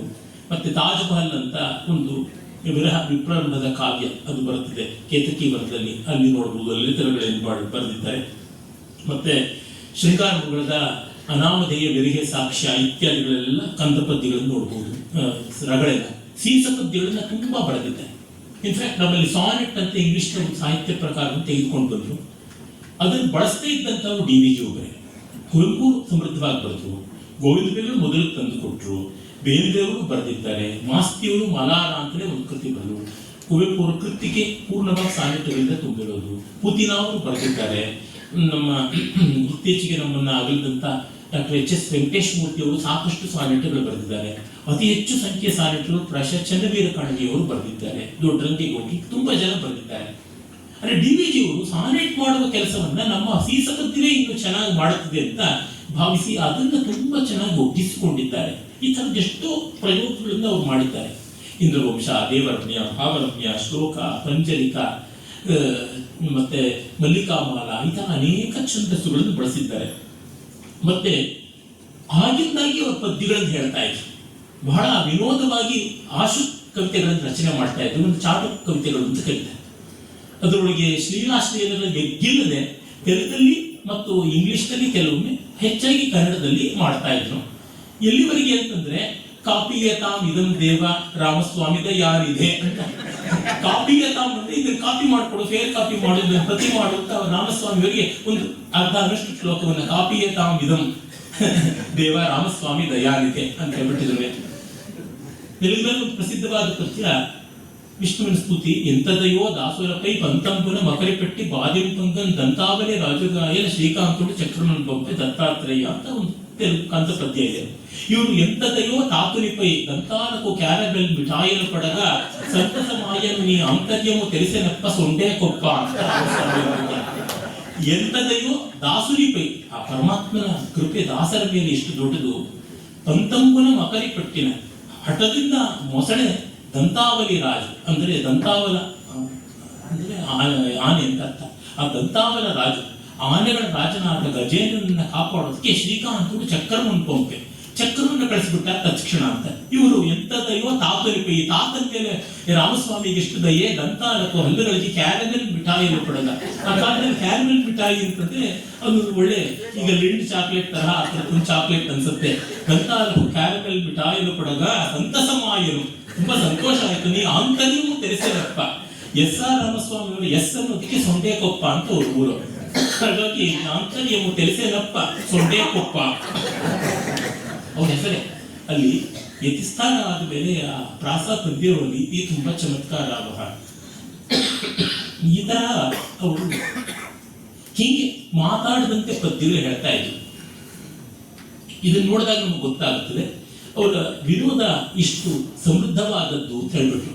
ಇದೇ ಮೈಸೂರು ವಿಶ್ವವಿದ್ಯಾಲಯದಲ್ಲಿ ಸೆನೆಟ್ ನಡೀತಾ ಇದ್ದಾಗ, ಯೂನಿವರ್ಸಿಟಿ ಸೆನೆಟ್ ಮೀಟಿಂಗ್ ಅಲ್ಲಿ ಯಾರೋ ಒಬ್ಬರು ಇನ್ಯಾರ ಮೇಲೋ ಕೆಟ್ಟದಾಗಿ ಆಕ್ಷೇಪ ಮಾಡ್ತಾ ಇದ್ರೆ DVG ಅವರಿಗೆ ತುಂಬಾ ಬೇಸರವಾಗಿ ಒಂದು ಕಂದ ಪದ್ಯವನ್ನು ಬರೆದ್ಬಿಟ್ಟು BM ಶ್ರೀಕಂಠಯ್ಯವರು ಕೊಟ್ಟರು.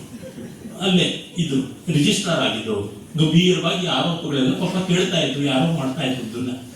ಆಗ ಅದು ನೋಡಿದ ತಕ್ಷಣ BM ಶ್ರೀ ಅವರಿಗೆ ನಗು ಬಂತಂತೆ. ಕಣ್ಸನ್ನೆ ಮಾಡಿ ಪಕ್ಕಕ್ಕೆ ಬನ್ನಿ ಅಂತಂತೆ. ಪಕ್ಕದ ಕೊಠಡಿ ಒಳಗೆ ಹೋದಾಗ ತೋಡಿ ರಾಗದಲ್ಲಿ ಹಾಡಬೇಕು ಅಂತಿದ್ದೀರಾ, ಇದನ್ನು ದಯಮಾಡಿ ಅದನ್ನು ವಿನಿಕೆ ಮಾಡಿ. ಗೋಣಂ ಪೈಕೊಳ್ಳುವನಿ ಡ್ಯಾಶ್ ಡ್ಯಾಶ್ ಮಗನೇತಕ್ಕಿಂತು ಸುಜನರ ನಕಟ ಕೋಳಿಯ ಕೂಗೇಂ ಕಬ್ಬಂ ಬೋಳಿಯ ತಲೆಯೊಂದು ರಾತ್ರಿಯೊಂದು ತುರುಬಹುದೇ. ಇದು ಕಂದ ಪದ್ಯ. ಹೀಗೆ ಒಂದು ಪರಂಪರೆಯನ್ನು ಜೀವಂತವಾಗಿಡುವುದು ಅಂದ್ರೆ ಇದು ಎಲ್ಲಿಯೋ ಒಂದು ಸಂಶೋಧನೆ ಕೇಂದ್ರಗಳಲ್ಲಿ ಎಲ್ಲಿಯೋ ಒಂದು ಹಸ್ತಪ್ರತಿಯಲ್ಲಿ ಇರ್ತಕ್ಕಂಥದ್ದು, ಅದನ್ನು ಗಣ ಹಾಕಿ ಮಾತ್ರೆ ಹಾಕಿ ತೋರಿಸ್ತಕ್ಕಂಥದ್ದೆಲ್ಲ ಹೇಳುವಂಥದ್ದು. ಈ ರೀತಿಯಾಗಿ DVG ಹಾಗೆ. ಇನ್ನು ಶಾಸ್ತ್ರದ ಗದ್ಯ ಕಾವ್ಯದ ಸಮಾನವಾದ ಜ್ಞಾಪಕ ಚಿತ್ರಶಾಲೆ ಗದ್ಯ ನೋಡಿದಾಗ ಗೊತ್ತಾಗುತ್ತೆ ಅವ್ರದ್ದು ಎಷ್ಟು ಲಲಿತ ಮನೋಹರವಾದ ಪ್ರವಚನ ಶೈಲಿ ಅಂತ. ಧಾರಾಳವಾದ ಮಾತು, ಅಷ್ಟು ಲಲಿತವಾದದ್ದು, ಆದರೆ ತುಂಬಾ ವ್ಯವಸ್ಥಿತವಾದದ್ದು. ಒಂದು ಸ್ವಲ್ಪವೂ ಓರೆ ಕೋರೆ ಇಲ್ಲದೆ ಅಚ್ಚುಕಟ್ಟಾಗಿ ಆದರೆ ಹೃದಯವಾಗಿ ಬರತಕ್ಕಂಥದ್ದು. ಬಿಗಿ ಇಲ್ಲ, ಹಾಗಿಂತ ತುಂಬಾ ಸಡಿಲ ಇಲ್ಲ. ನಿಮಗೆಲ್ಲ ತಾಯಂದಿರು ಸುಮಾರು ಜನ ಇದ್ದೀರಾ. ಈ ಗಂಡಸರು ಬೇಕಾದಂತೆ ಅಡಿಗೆ ಮಾಡ್ತಾರೆ, ಚಪಾತಿ ಹಿಟ್ಟು ಕಲಸೋದು ಗೊತ್ತಿದೆ. ತುಂಬಾ ಗಟ್ಟಿಯಾಗಿ ಕಲಿಸಿದ್ರೆ ಲಟ್ಟಸೋಕೆ ಆಗೋದಿಲ್ಲ, ರಬ್ಬರ್ ತರ ಇರುತ್ತೆ. ತುಂಬಾ ಅಳ್ಳಕ ಮಾಡಿಬಿಟ್ರೆ ಲಟ್ಟಣಿಗೆ ಬಿಟ್ಟು ಮಣೆ ಬಿಟ್ಟು ಇಡೋದಿಲ್ಲ. ಮಣೆಯ ನಮ್ಮ ತಾಯಿ ತಂದೆ ಲಟ್ಟಣಿಗೆ ಬಂದು ಬೆಳಗ ಅಲ್ಲಿಂದ ಆಚೆ ಬರೋಕೆ ಅದನ್ನೊಂದು ಹದದಲ್ಲಿ ನಾವು ಕಲಿಸ್ತೀವಲ್ಲ, ಹಾಗೆ ಗದ್ಯ ಅವರು ಅಷ್ಟು ಲಲಿತವಾಗಿದ್ದು. ಅನಕೃಷ್ಣರಾಯರು ಎಪಿಕ್ ಪ್ರೋಸ್ ಅಂತ ಬರೆದಿದ್ದಾರೆ ಡಿ.ವಿ.ಜಿ ಅವರ ಗದ್ಯವನ್ನ. ಕನ್ನಡದ ಗದ್ಯ ಶಿಲ್ಪಿಗಳಲ್ಲಿ ಅಗ್ರಗಣ್ಯರಾಗಿದ್ದಾರೆ ಅಂತ ನಮ್ಮ ಕೀರ್ತನಾಥ್ ಕುರ್ತಕೋಟಿ ಅಂತವರೆಲ್ಲ ತುಂಬಾ ಮೆಚ್ಚಿಕೊಳ್ತಾರೆ. ವ್ಯಕ್ತಿ ಚಿತ್ರ ಬರೆದಿದ್ದಾರೆ ಆ ಗದ್ಯದಲ್ಲಿ. ಶಾಸ್ತ್ರ, ಈಗ ಜೀವನ ಧರ್ಮಯೋಗದಂತ ಮಹಾಕೃತಿ. ಇವತ್ತಿಗೂ ನನಗನ್ಸುತ್ತೆ ಯಾವ ಆಚಾರ್ಯರುಗಳ ಗೀತಾ ಭಾಷ್ಯಗಳಿಗಿಂತ ಹೆಚ್ಚು ನಮಗೆ ಹತ್ತಿರವಾಗುವುದು ಸಮಗ್ರವಾದ ದೃಷ್ಟಿಯನ್ನ ಮತ್ತು ಸಾಂಪ್ರತಿಕ ದೃಷ್ಟಿ, ಪ್ರತಿಯೊಬ್ಬ ಸಾಮಾನ್ಯನಿಗೂ ಏನು ಮಾಡೋದಕ್ಕೆ ಸಾಧ್ಯ ತತ್ವ ದೃಷ್ಟಿಯಿಂದ, ಜೀವನ ದೃಷ್ಟಿಯಿಂದ ಅನ್ನೋದನ್ನು ತೋರ್ಪಡಿಸ್ತಕ್ಕಂಥ ಒಂದು ಮಹಾರಚನೆ. ಅದನ್ನ ಪ್ರವಚನವಾಗಿ ಮಾಡಿದ್ದು. ಅದನ್ನು ಆ ಭಾಷೆಯನ್ನು ನೋಡಿದಾಗ ನಾನು ಆಶ್ಚರ್ಯಪಟ್ಟು ಅದನ್ನಷ್ಟು ಲಿಪಿಬದ್ಧ ಮಾಡಿಕೊಂಡಿದ್ದ ರಾಮಸ್ವಾಮಿ ಅವರನ್ನು ಕೇಳಿದ್ದೆ, ಇದು ಹೇಗೆ ಅವ್ರು ರಚನೆ ಮಾಡಿದ್ರು, ಇದನ್ನ ನೀವು ಬರ್ಕೊಂಡ್ರಲ್ಲ, ಬರ್ಕೊಂಡ ಮೇಲೆ ಎಷ್ಟು ಬಾರಿ ಪರಿಷ್ಕಾರ ಆಯಿತು ಅಂತ. 90ಕ್ಕೂ ಹೆಚ್ಚು ಭಾಗ ಅದು ಡಿ.ವಿ.ಜಿ ಅವರು ಹೇಗೆ ಹೇಳಿದ್ರು ಹಾಗೆ ಬರ್ಕೊಂಡಿದ್ದು ಅಂತಂದು. ನಂಬಕ್ಕಾಗಲ್ಲ, ಅವ್ರ ಮಾತು ಅಷ್ಟು ವ್ಯವಸ್ಥಿತವಾಗಿತ್ತು. ಈಗ ನಾನು ಮಾತಾಡ್ತಾ ಇದ್ದೀನಿ, ಇದನ್ನು ಯಾರಾದ್ರೂ ಬರೆಯುವಂತ ಪಾಪ ಮಾಡಿದ್ರೆ ಅದು ಓದುವುದು ಮಹಾಪಾಪ, ಅದು ತಿದ್ದೋದು ಪಂಚಮಹಾಪಾತಕ ಮಾಡಿದವನು ಮಾತ್ರ ಸಾಧ್ಯ. ಅಷ್ಟು ಘೋರವಾಗಿರ್ತದೆ ನಮ್ಮ ಮಾತುಗಳು, ಅಸ್ತವ್ಯಸ್ತ. ಅಲ್ಲಿಂದ ಇಲ್ಲಿಗೆ, ಇಲ್ಲಿಂದ ಅಲ್ಲಿಗೆ, ಹಾಡು ಮಾತಿನ ಶೈಥಿಲ್ಯ ಹೀಗೆಲ್ಲ ಇರ್ತದೆ. ಒಂದೊಂದು ವಾಕ್ಯವೂ ಅತಂತ್ರವಾಗಿ ಅನಾಥವಾಗಿ ಅಲ್ಲಲ್ಲೇ ಕ್ರಿಯಾಪದ ಇರದೆ ವ್ಯಾಕರಣ ಪೂರ್ತಿಯಾಗದೆ ಹೊರಟೋಗ್ತಾ ಇರ್ತದೆ. ಡಿ.ವಿ.ಜಿ ಹಾಗಲ್ಲ, ಹಾಗಿಂತ ಕೃತಕವಾಗೋಲ್ಲ. ಅಷ್ಟು ಸೊಗಸಾದ ಮಾತು. ಅಲ್ಲಲ್ಲೇ ಸಾಮತಿಗಳು, ದೃಷ್ಟಾಂತಗಳು, ಉಪಕಥೆಗಳು ಎಲ್ಲ ಬರ್ತದೆ. ಭಗವದ್ಗೀತೆಯಲ್ಲಿ ಅವರು ಬರೀತಾರೆ, ಇಲ್ಲೊಂದು ತಕರಾರು ಅಂತ ಹೇಳಿ ಪ್ರಾಚೀನ ಕರ್ಮ ಬ್ರಹ್ಮ ಸಮುಚ್ಚಯವಾದ ವಿಷಯವನ್ನು ಅವ್ರು ತಗೋತಾರೆ. ಇಲ್ಲೊಂದು ಉಪಕಥೆ ಅಂತ ಹೇಳ್ಬಿಟ್ಟಂತಾರೆ. ಅವ್ರು ಎಲ್ಲಿವರೆಗೂ ಹೇಳ್ತಾರೆ ಅಂದ್ರೆ, ಬ್ರಹ್ಮ ಸೃಷ್ಟಿ ತನ್ನಂತೆ ತಾನೇ ತನ್ನಿಂದ ತಾನೇ ಆಯ್ತು ಅಂತ ಹೇಳ್ಬೇಕಾದ್ರೆ ತಿಮ್ಮಮ್ಮಗಾರು ತಮ್ಮಂತಟ ತಾವೇ ಲಂಜಯ ಇರಿ ಅಂತ ತೆಲುಗು ಗಾದೆ ನೀಡ್ತಾರೆ. ಎಷ್ಟು ಘೋರವಾಗಿದೆ ಅಂತಂದ್ರೆ, ಇದು ಬ್ರಹ್ಮಸ್ವರೂಪ, ಬ್ರಹ್ಮವೇ ಜಗತ್ತಾಯ್ತು ಅನ್ನೋದಕ್ಕೆ ಇದಕ್ಕಿಂತಲೂ ಸರಿಗೆ ತಗೊಂಡು ಹೇಳ್ಬಹುದಾ ಅಂತ. ಅಂದ್ರೆ ಅದು ಡಿ.ವಿ.ಜಿ ಅವರ ಶಕ್ತಿ. ಆ ರೀತಿಯಾದದ್ದನ್ನು ಎಷ್ಟನ್ನೂ ಅವರು ಭಾಷೆಯಲ್ಲಿ ಮಾಡ್ತಾರೆ, ಸೌಷ್ಠವವನ್ನು ತರ್ತಾರೆ. ಮತ್ತೆ ವ್ಯವಸ್ಥಿತವಾದ ಮನಸ್ಸು ಎಷ್ಟು ಅಂದ್ರೆ, ಈ ಅಧ್ಯಾಯದಲ್ಲಿ ಬರುವಂತ ಮುಖ್ಯಾಂಶಗಳು ಇಷ್ಟು, 13 ಅಂದ್ರೆ 13, 10 ಅಂದ್ರೆ 10, ಆ ಪಾಯಿಂಟ್ ಬೈ ಪಾಯಿಂಟ್ ಕೊಡ್ತಾರೆ. ಮತ್ತು ಪ್ರತಿಯೊಂದು ಅಧ್ಯಾಯದಲ್ಲಿಯೂ ಪಾರಿಭಾಷಿಕ ಶಬ್ದಗಳ ಪ್ರಾಮುಖ್ಯ ಏನಿದೆ, ಅದು ಎಂಥದ್ದು ಅಂತ ಕೊಡ್ತಾರೆ. ಹೀಗೆ ಒಬ್ಬ ಶಾಸ್ತ್ರಕಾರನಿಗೆ ಏನೆಲ್ಲ ಬೇಕು, ಮತ್ತೆ ಉದ್ದಕ್ಕೆ ಕಾದಂಬರಿ ತರ ಬರ್ಕೊಂಡು ಹೋಗೋದಿಲ್ಲ. ಸಬ್ ಬಿಲ್ಡಿಂಗ್ಸ್ ಅಂತಾರಲ್ಲ, ಆ ರೀತಿಯಾದದ್ದು ಉಪಶೀರ್ಷಿಕೆಗಳನ್ನು ಆಕರ್ಷಕವಾಗಿ ಸಾರವತ್ತಾಗಿ ಆ ಇಡೀ ಪ್ಯಾರಾಗ್ರಾಫ್ ಖಂಡಿಕೆ ಇರ್ತಲ್ಲ, ಅದರ ಮಹತ್ವ ಎಂಥದ್ದು ಅಂತ ತೋರ್ಪಡಿಸುವಂತದ್ದು ಮಾಡ್ತಾರೆ. ಒಂದೊಂದು ಅಧ್ಯಾಯಕ್ಕೂ ಬೇರೆ ಬೇರೆ ಹೆಸರನ್ನೇ ಕೊಟ್ಟಿದ್ದಾರೆ. ಈಗ ಕರ್ಮಯೋಗವನ್ನ ಸ್ವಧರ್ಮ ಯೋಗ ಅಂತ ಕರೀತಾರೆ. ಇನ್ನು ವಿಭೂತಿ ಯೋಗವನ್ನ, ವಿಭೂತಿ ಅಂದ್ರೆ ಯಾಕೆ ನಾಮಯೋಗ ಇಲ್ಲ, ಯಾಕೆ ಮುದ್ರಾ ಯೋಗ ಇಲ್ಲ ಅಂತ ಯಾರು ಆಕ್ಷೇಪ ಮಾಡಬಾರ್ದು. ವಿಭೂತಿ ಅಂದ್ರೆ ಭಗವಂತನ ವೈಭವ, ಅದಕ್ಕೆ ಈಶ್ವರ ವೈಭವ ಯೋಗ ಅಂತ ಹೀಗೆ ವಿವರಣಾತ್ಮಕವಾದ ಮತ್ತು ಅರ್ಥವತ್ತಾದ ಶೀರ್ಷಿಕೆಗಳು ಕೊಡ್ತಾರೆ. ಹೀಗೆ ಗದ್ಯ ಅಷ್ಟು ಸೊಗಸಾದದ್ದು. ಇನ್ನು ಪತ್ರಿಕಾ ಸಾಹಿತ್ಯ ಸಂಬಂಧಿಯಾಗಿ ಒಳ್ಳೆ ಪುಸ್ತಕ ಬರೆದಿದ್ದಾರೆ. ಇವತ್ತಿಗೂ ಕನ್ನಡ ಪತ್ರಿಕಾ ರಂಗದಲ್ಲಿ ಅದನ್ನು ಹೇಳಿದ ಮೇಲೆ ಮಿಕ್ಕ ಹೆಸರುಗಳನ್ನು ಹೇಳಬೇಕು, ಆ ರೀತಿಯಾಗಿದೆ. ಒಳ್ಳೊಳ್ಳೆ ಮುನ್ನುಡಿಗಳು ಬರೆದಿದ್ದಾರೆ. ಅದೇ ಒಂದು 3 ಸಂಪುಟ ಆಗೋಷ್ಟಿದೆ, 2 ಸಂಪುಟ ಅಷ್ಟು ಅಚ್ಚಾಗಿದೆ, ಇನ್ನೂ ಒಂದು ಸಂಪುಟ ಬರ್ಬೋದಷ್ಟಿದೆ. ಅತ್ಯುತ್ತಮ ಸಂಶೋಧನೆ ಮಾಡಿದ್ದಾರೆ. ಸಂಶೋಧಕ ಹೇಗಿರಬೇಕು ಅನ್ನೋದಕ್ಕೆ ಅಷ್ಟು ದಾಖಲೆಗಳು ನೋಡ್ತೀವಿ. ಅವ್ರ ಹಸ್ತಪ್ರತಿಗಳನ್ನು ಎಷ್ಟು ನೋಡಿದ್ರು, ಮತ್ತೆ ತಿರ್ಗಾ ಶಾಸ್ತ್ರಗಳನ್ನು ಎಷ್ಟು ನೋಡಿದ್ರು, ಆರ್ಕಿಯಾಲಜಿಕಲ್ ಸರ್ವೆ ರಿಪೋರ್ಟ್ಗಳು ಎಷ್ಟು ನೋಡಿದ್ರು, ಎಲ್ಲ ನಮಗೆ ಗೊತ್ತಾಗುತ್ತದೆ. ಅದನ್ನು ಕಂಡಾಗ ನಮಗೆ ಅವರು ಅತ್ಯುತ್ತಮ ಸಂಶೋಧಕರಾಗಿ ಸಾಹಿತ್ಯವನ್ನು ಹೇಗೆ ನಿರ್ಮಾಣ ಮಾಡಬಹುದು ಅಂತ ತೋರಿಸಿದ್ರು ಅಂತ ಗೊತ್ತಾಗುತ್ತದೆ. ಇನ್ನು ರಾಜ್ಯಶಾಸ್ತ್ರ ಅಂತೂ ಅತ್ಯುನ್ನತವಾದ ಒಂದು ಶಾಸ್ತ್ರ. ರಾಜ್ಯಾಂಗ ತತ್ವಗಳು, ಪೊಲಿಟಿಕಲ್ ಸೈನ್ಸ್ ಅನ್ನೋದೊಂದು ಪಾಶ್ಚಾತ್ಯ ಜಗತ್ತಿನದಾದರೂ ನಮ್ಮಲ್ಲಿ ಯಾವ ರೀತಿ ಬೆಳೆದು ಬಂದಿತ್ತು, ಮತ್ತೆ ಅದನ್ನು ನಾವು ಹೇಗೆ ಅಳವಡಿಸಿಕೊಳ್ಳಬಹುದು, ಈ ರೀತಿಯಾಗಿ ಮಾಡಿದ್ದಾರೆ. ಇನ್ನು ಸಾಹಿತ್ಯ ವಿಮರ್ಶೆ ಅಂತೀರಾ, ರಾಮಾಯಣದ ಅನುವಾದಗಳಿಗಾಗಿ ಅವರು ಬರೆದಂತಹ ಮುನ್ನುಡಿಗಳನ್ನು ನೋಡಿದ್ರೆ ಗೊತ್ತು. ಅದೇ ಒಂದು ಸಂಪುಟ ಆಗಿದೆ. ಆದರಣೀಯರಾದ ರಂಗನಾಥ್ ಶರ್ಮರ ರಾಮಾಯಣ ಅನುವಾದಗಳಿಗೆ ಅಷ್ಟು ಸುಂದರವಾದ ಮುನ್ನುಡಿಗಳು ಬರೆದಿದ್ದಾರೆ. ಅದು ರಾಮಾಯಣದ ಒಂದು ವಿಮರ್ಶೆ, ರಸ ವಿಮರ್ಶೆ. ಮಹಾಭಾರತಕ್ಕೆ ಸಂಬಂಧಪಟ್ಟಂತೆ ಪಾತ್ರಗಳ ಬಗ್ಗೆ ಸುಮಾರು ಒಂದು 80 ಪುಟಗಳಷ್ಟು ದೀರ್ಘವಾದ ಒಂದು ಲೇಖನ ಬರೆದಿದ್ದಾರೆ. ಅಲ್ಲಿ ನಮಗೆ ಗೊತ್ತಾಗುತ್ತದೆ ಮಹಾಭಾರತದ ಪಾತ್ರಗಳೇನು, ಅದರ ಆಂತರ್ಯ ಏನು ಎಲ್ಲ ತಿಳಿಯುತ್ತದೆ. ಇನ್ನು ಕಾಳಿದಾಸನ ಶಾಕುಂತಲದ ಬಗ್ಗೆ ಅವರು ಗೀತ ಶಾಕುಂತಲಕ್ಕೆ ಕೊಟ್ಟ ಮುನ್ನುಡಿಯೇ ಸಾಕು ಅದ್ಭುತವಾದದ್ದು. ಅಲ್ಲಿ ಒಳನೋಟಗಳು ಅಷ್ಟು ದೊಡ್ಡದು. ಕಣ್ವನನ್ನ ಚಿತ್ರಿಸುವ ರೀತಿ ನೋಡಿದ್ರೆ ಒಬ್ಬ ಜೀವನ್ಮುಕ್ತನಾದ ಕರ್ಮಯೋಗಿಯ ರೀತಿ ಅಂತ ತೋರ್ಪಡಿಸ್ತಾರೆ. ಇನ್ನು ಪಾಶ್ಚಾತ್ಯ ಕವಿಗಳಿಗೆ ಮಧ್ಯಪ್ರಾಚ್ಯದವನಿಗೆ ಒಂದು ಸಾಂಕೇತಿಕವಾಗಿ ಉಮರ್ನ ವಸಗೆಗಳಿಗೆ ಅವರು ಬಂದ 3 ಮುನ್ನುಡಿಗಳಲ್ಲಿ ತೌಲನಿಕ ಅಧ್ಯಯನ ಅಂದ್ರೆ ಏನು ಅಂತ ಗೊತ್ತಾಗುತ್ತೆ. ಬ್ರೌನಿಂಗ್ ಇರಬಹುದು, ಮತ್ತೆ ಇವನು ಲುಕ್ರೀಷಿಯಸ್ ಮತ್ತು ಉಮರ್, ಈ ಮೂವರನ್ನ ಅವರು ತೌಲನಿಕವಾಗಿ ಇಟ್ಟು ನೋಡ್ತಾರೆ.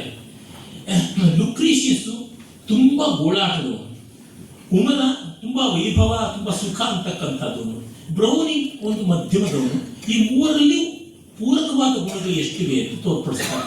ಅದಾದ ಮೇಲೆ ಶೇಕ್ಸ್ಪಿಯರ್ನ ಮ್ಯಾಕ್ಬೆತ್ಗೆ ಅವರು ಬರೆದ ಮುನ್ನುಡಿ ಪ್ರಾಯಶಃ ಎ.ಸಿ. ಬ್ರಾಡ್ಲೆ ಬರೆದಂತ ಶೇಕ್ಸ್ಪಿಯರ್ನ ನಾಟಕದ ವಿಮರ್ಶೆಗಳಿಗೆ ತೂಗುವಂತ ಗುಣವನ್ನು ಹೊಂದಿರುವಂತಹ ಬರವಣಿಗೆ ಅಂತ ಅನ್ಸುತ್ತೆ. ಈ ರೀತಿಯಾಗಿ ಡಿ.ವಿ.ಜಿ ಅವರ ಸಾಹಿತ್ಯ ಹಬ್ಬಿದೆ. ಇನ್ನ ಒಂದೆರಡು ಉದಾಹರಣೆಗಳನ್ನ ನೋಡಿ ನಾವು ಅವರ ಸಾಹಿತ್ಯದ ಭಾಷಾ ಸೌಂದರ್ಯ, ಅಲ್ಲಿರುವಂತ ಸ್ವಾರಸ್ಯ, ಲಾಲಿತ್ಯ, ಗಾಂಭೀರ್ಯ ಎಂಥದ್ದು ಅಂತ ಕಾಣಬಹುದು. ಉದಾಹರಣೆಗೆ ಅವರು ಗದ್ಯದ ಸ್ವಾರಸ್ಯದಲ್ಲಿ ನೋಡಿ, ರಸಿಕರೆಂದರೆ ಯಾರು, ರಸಿಕರೆಂಥವರು ಅಂತ ಒಂದು ಬರವಣಿಗೆ ಮಾಡಿದ್ದಾರೆ. ಅದು ಕಲೋಪಾಸಕರು ಅನ್ನುವ ಜ್ಞಾಪಕ ಚಿತ್ರಶಾಲೆ ಸಂಪುಟದ ಒಂದು ಲೇಖನ. ಅಲ್ಲಿ ನೋಡಿ, ರಸಿಕನು ಮನೋರಾಜ್ಯದ ನಿವಾಸಿ, ಅಲ್ಲೊಂದು ವಾಕ್ಯ. ಅವನಿಗೆ ದೇಹರಾಜ್ಯ ಬೇಡವೆಂದಲ್ಲ, ಇನ್ನೊಂದು ವಾಕ್ಯ. ದೇಹವಿಲ್ಲದೆ ಮನಸ್ಸಿಲ್ಲ, ಮತ್ತೊಂದು ವಾಕ್ಯ. ಆದರೆ ರಸಿಕನ ಪಾಲಿಗೆ ದೇಹಾನುಭವವು ಮರದ ಕೊಂಬೆ ರೆಂಬೆಗಳಂತೆ, ಸೆಮಿಕೋಲನ್, ಮನಸ್ಸಿನ ಅನುಭವವು ಹೂವು ಹಣ್ಣುಗಳಂತೆ. ಒಂದೊಂದು ಚಿಕ್ಕ ಚಿಕ್ಕ ವಾಕ್ಯ ಆದ್ಮೇಲೆ ಬೆಳೆಯುವ ರೀತಿ ಅದು ದೃಷ್ಟಾಂತ ಕೊಡುವ ಬಗ್ಗೆ. ಎಲ್ಲರ ಮನೆಗಳಲ್ಲಿಯೂ ಅಡುಗೆಯ ಮನೆ, ಊಟದ ಮನೆ, ಉಗ್ರಾಣಗಳು ಇರುತ್ತವೆ. ಹಾಗೆ ನಡುಮನೆ, ಕೂಡುವ ಮನೆಗಳು ಇರುತ್ತವೆ. ನಾವು ಹೆಚ್ಚಾಗಿ ಹೊತ್ತು ಕಳೆಯುವುದು ಕೂಡುವ ಕೋಣೆಗಳಲ್ಲಿ. ಇಲ್ಲಿ ನಮ್ಮ ಸಂತೋಷ ಸಲ್ಲಾಪಗಳು. ರಸಿಕನು ಹಾಗೆ ದೈಹಿಕ ವ್ಯಾಪಾರದಲ್ಲಿ ಅವಶ್ಯವಾದಷ್ಟು ಕಾಲ ಕಳೆಯುತ್ತಾನೆ. ಆದರೆ ಅವನ ಕುತೂಹಲವಿರುವುದು ತನ್ನ ಮನಸ್ಸಿನ ಜೀವನದಲ್ಲಿ. ಅಲ್ಲಿ ಅವನು ಪಟ್ಟ ಸಂತೋಷವೇ ಅವನ ಲೆಕ್ಕಕ್ಕೆ ಜೀವನದ ಸಾರಭಾಗ. ಈ 3 ಪ್ಯಾರಾಗ್ರಾಫ್ ಮಾಡಿದ್ದ. ಆ ಹೂ ಹಣ್ಣುಗಳಂತೆವರೆಗೂ ಒಂದು ಪ್ಯಾರಾಗ್ರಾಫು, ಮನೆಗಳ ಉದಾಹರಣೆ ಕೊಟ್ಟಿದ್ದು ಇನ್ನೊಂದು ಪ್ಯಾರಾಗ್ರಾಫು, ತೀರ್ಮಾನ ಕೊಡೋದು ಮತ್ತೊಂದು ಪ್ಯಾರಾಗ್ರಾಫ್. ಯಾವುದು 3 ಸಾಲಿಗಿಂತ ಹೆಚ್ಚಿಲ್ಲ. ಇಂಥ ಮಾತನ್ನು ವಸ್ತ್ರಾಭರಣಗಳ ವಿಷಯದಲ್ಲೂ ಹೇಳಬಹುದು. ಒಬ್ಬ ಕೇರಳ ಸುಂದರಿ ತನ್ನ ದೊಡ್ಡ ಕಪ್ಪು ತುರುಬಿನಲ್ಲಿ ಒಂದೇ ಒಂದು ದೊಡ್ಡ ಮಲ್ಲಿಗೆ ಹೂವನ್ನು ಮುಡಿದಿದ್ದಳು. ಹೂವಿನ ಬೊಂತೆಯನ್ನಲ್ಲ. ಕೂದಲಿನ ಕಪ್ಪು ಆವರಣದಿಂದ ಮಲ್ಲಿಗೆ ಹೂವಿನ ಧವಳತೆ ಎದ್ದು ಕಾಣುತ್ತಿತ್ತು. ಹಾಗೆ ಆ ತುರುಬಿನ ಸೊಂಪು ದ್ವಿಗುಣವಾಗಿ ಸೊಗೈಸುತ್ತಿತ್ತು. ಇದು ಒಂದು ದೃಷ್ಟಾಂತ ಕೊಡ್ತಾರೆ. ಆರ್ಕಾಟ್ ಶ್ರೀನಿವಾಸಾಚಾರ್ಯರು, ಆರ್ಕಾಟ್ ಶ್ರೀನಿವಾಸಾಚಾರ್ಯ ರಸ್ತೆ ಅಂತ ಬೆಂಗಳೂರಲ್ಲಿ ಇದೆಯಲ್ಲ, ಸಂಗೀತ ಕೇಳುತ್ತಿದ್ದುದು ಹಾಗೆಯೇ. ತಾವು ಆರಿಸಿ ಕರೆದ ಸಂಗೀತ ವಿದ್ವಾಂಸರನ್ನು ಹಾಡಿಸುತ್ತಿದ್ದುದು 3 ಅಥವಾ 1 ಗಂಟೆ ಮಾತ್ರ. ಅಷ್ಟು ಹೊತ್ತಲ್ಲಿ ಅವರು ಬೇಡುತ್ತಿದ್ದುದು ಯಾವುದೋ ಒಂದು ರಾಗವನ್ನು ಅಥವಾ ಒಂದು ಕೃತಿಯನ್ನು. ಅವರಿಗೆ ಬೇಕಾಗಿದ್ದು ಬಹುವಲ್ಲ ಸ್ವಲ್ಪ, ಆದರೆ ಅದು ಮಧುಖಂಡವಾದ ಸ್ವಲ್ಪ, ಸಾರವತ್ತಾದ ಸ್ವಲ್ಪ. ಆ ಎಂಫಸಿಸ್, ಅವಧಾರಣೆ ನೋಡಿ ಹೇಗಿದೆ. ಒಂದು ಮಡಕೆಯ ಹಾಲಿನಲ್ಲಿ ಸಾರ ಭಾಗ ಅದರ ಕೆನೆ, ಒಂದು ಗಜ್ಜುಗದ ಕಾಯಷ್ಟು ಬೆಣ್ಣೆ. ಇಷ್ಟು ಮಾತ್ರವೇ ರಸಿಕರಿಗೆ ಬೇಕಾದದ್ದು, ಹಂಡೆಯಷ್ಟು ಹಾಲಲ್ಲ.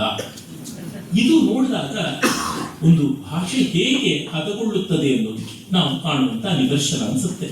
ಇನ್ನು ಅವರ ಗದ್ಯದ, ಶಾಸ್ತ್ರ ಗದ್ಯದ ಒಂದು ಉದಾಹರಣೆಯಾಗಿ ನಾವು ನೋಡಬಹುದು.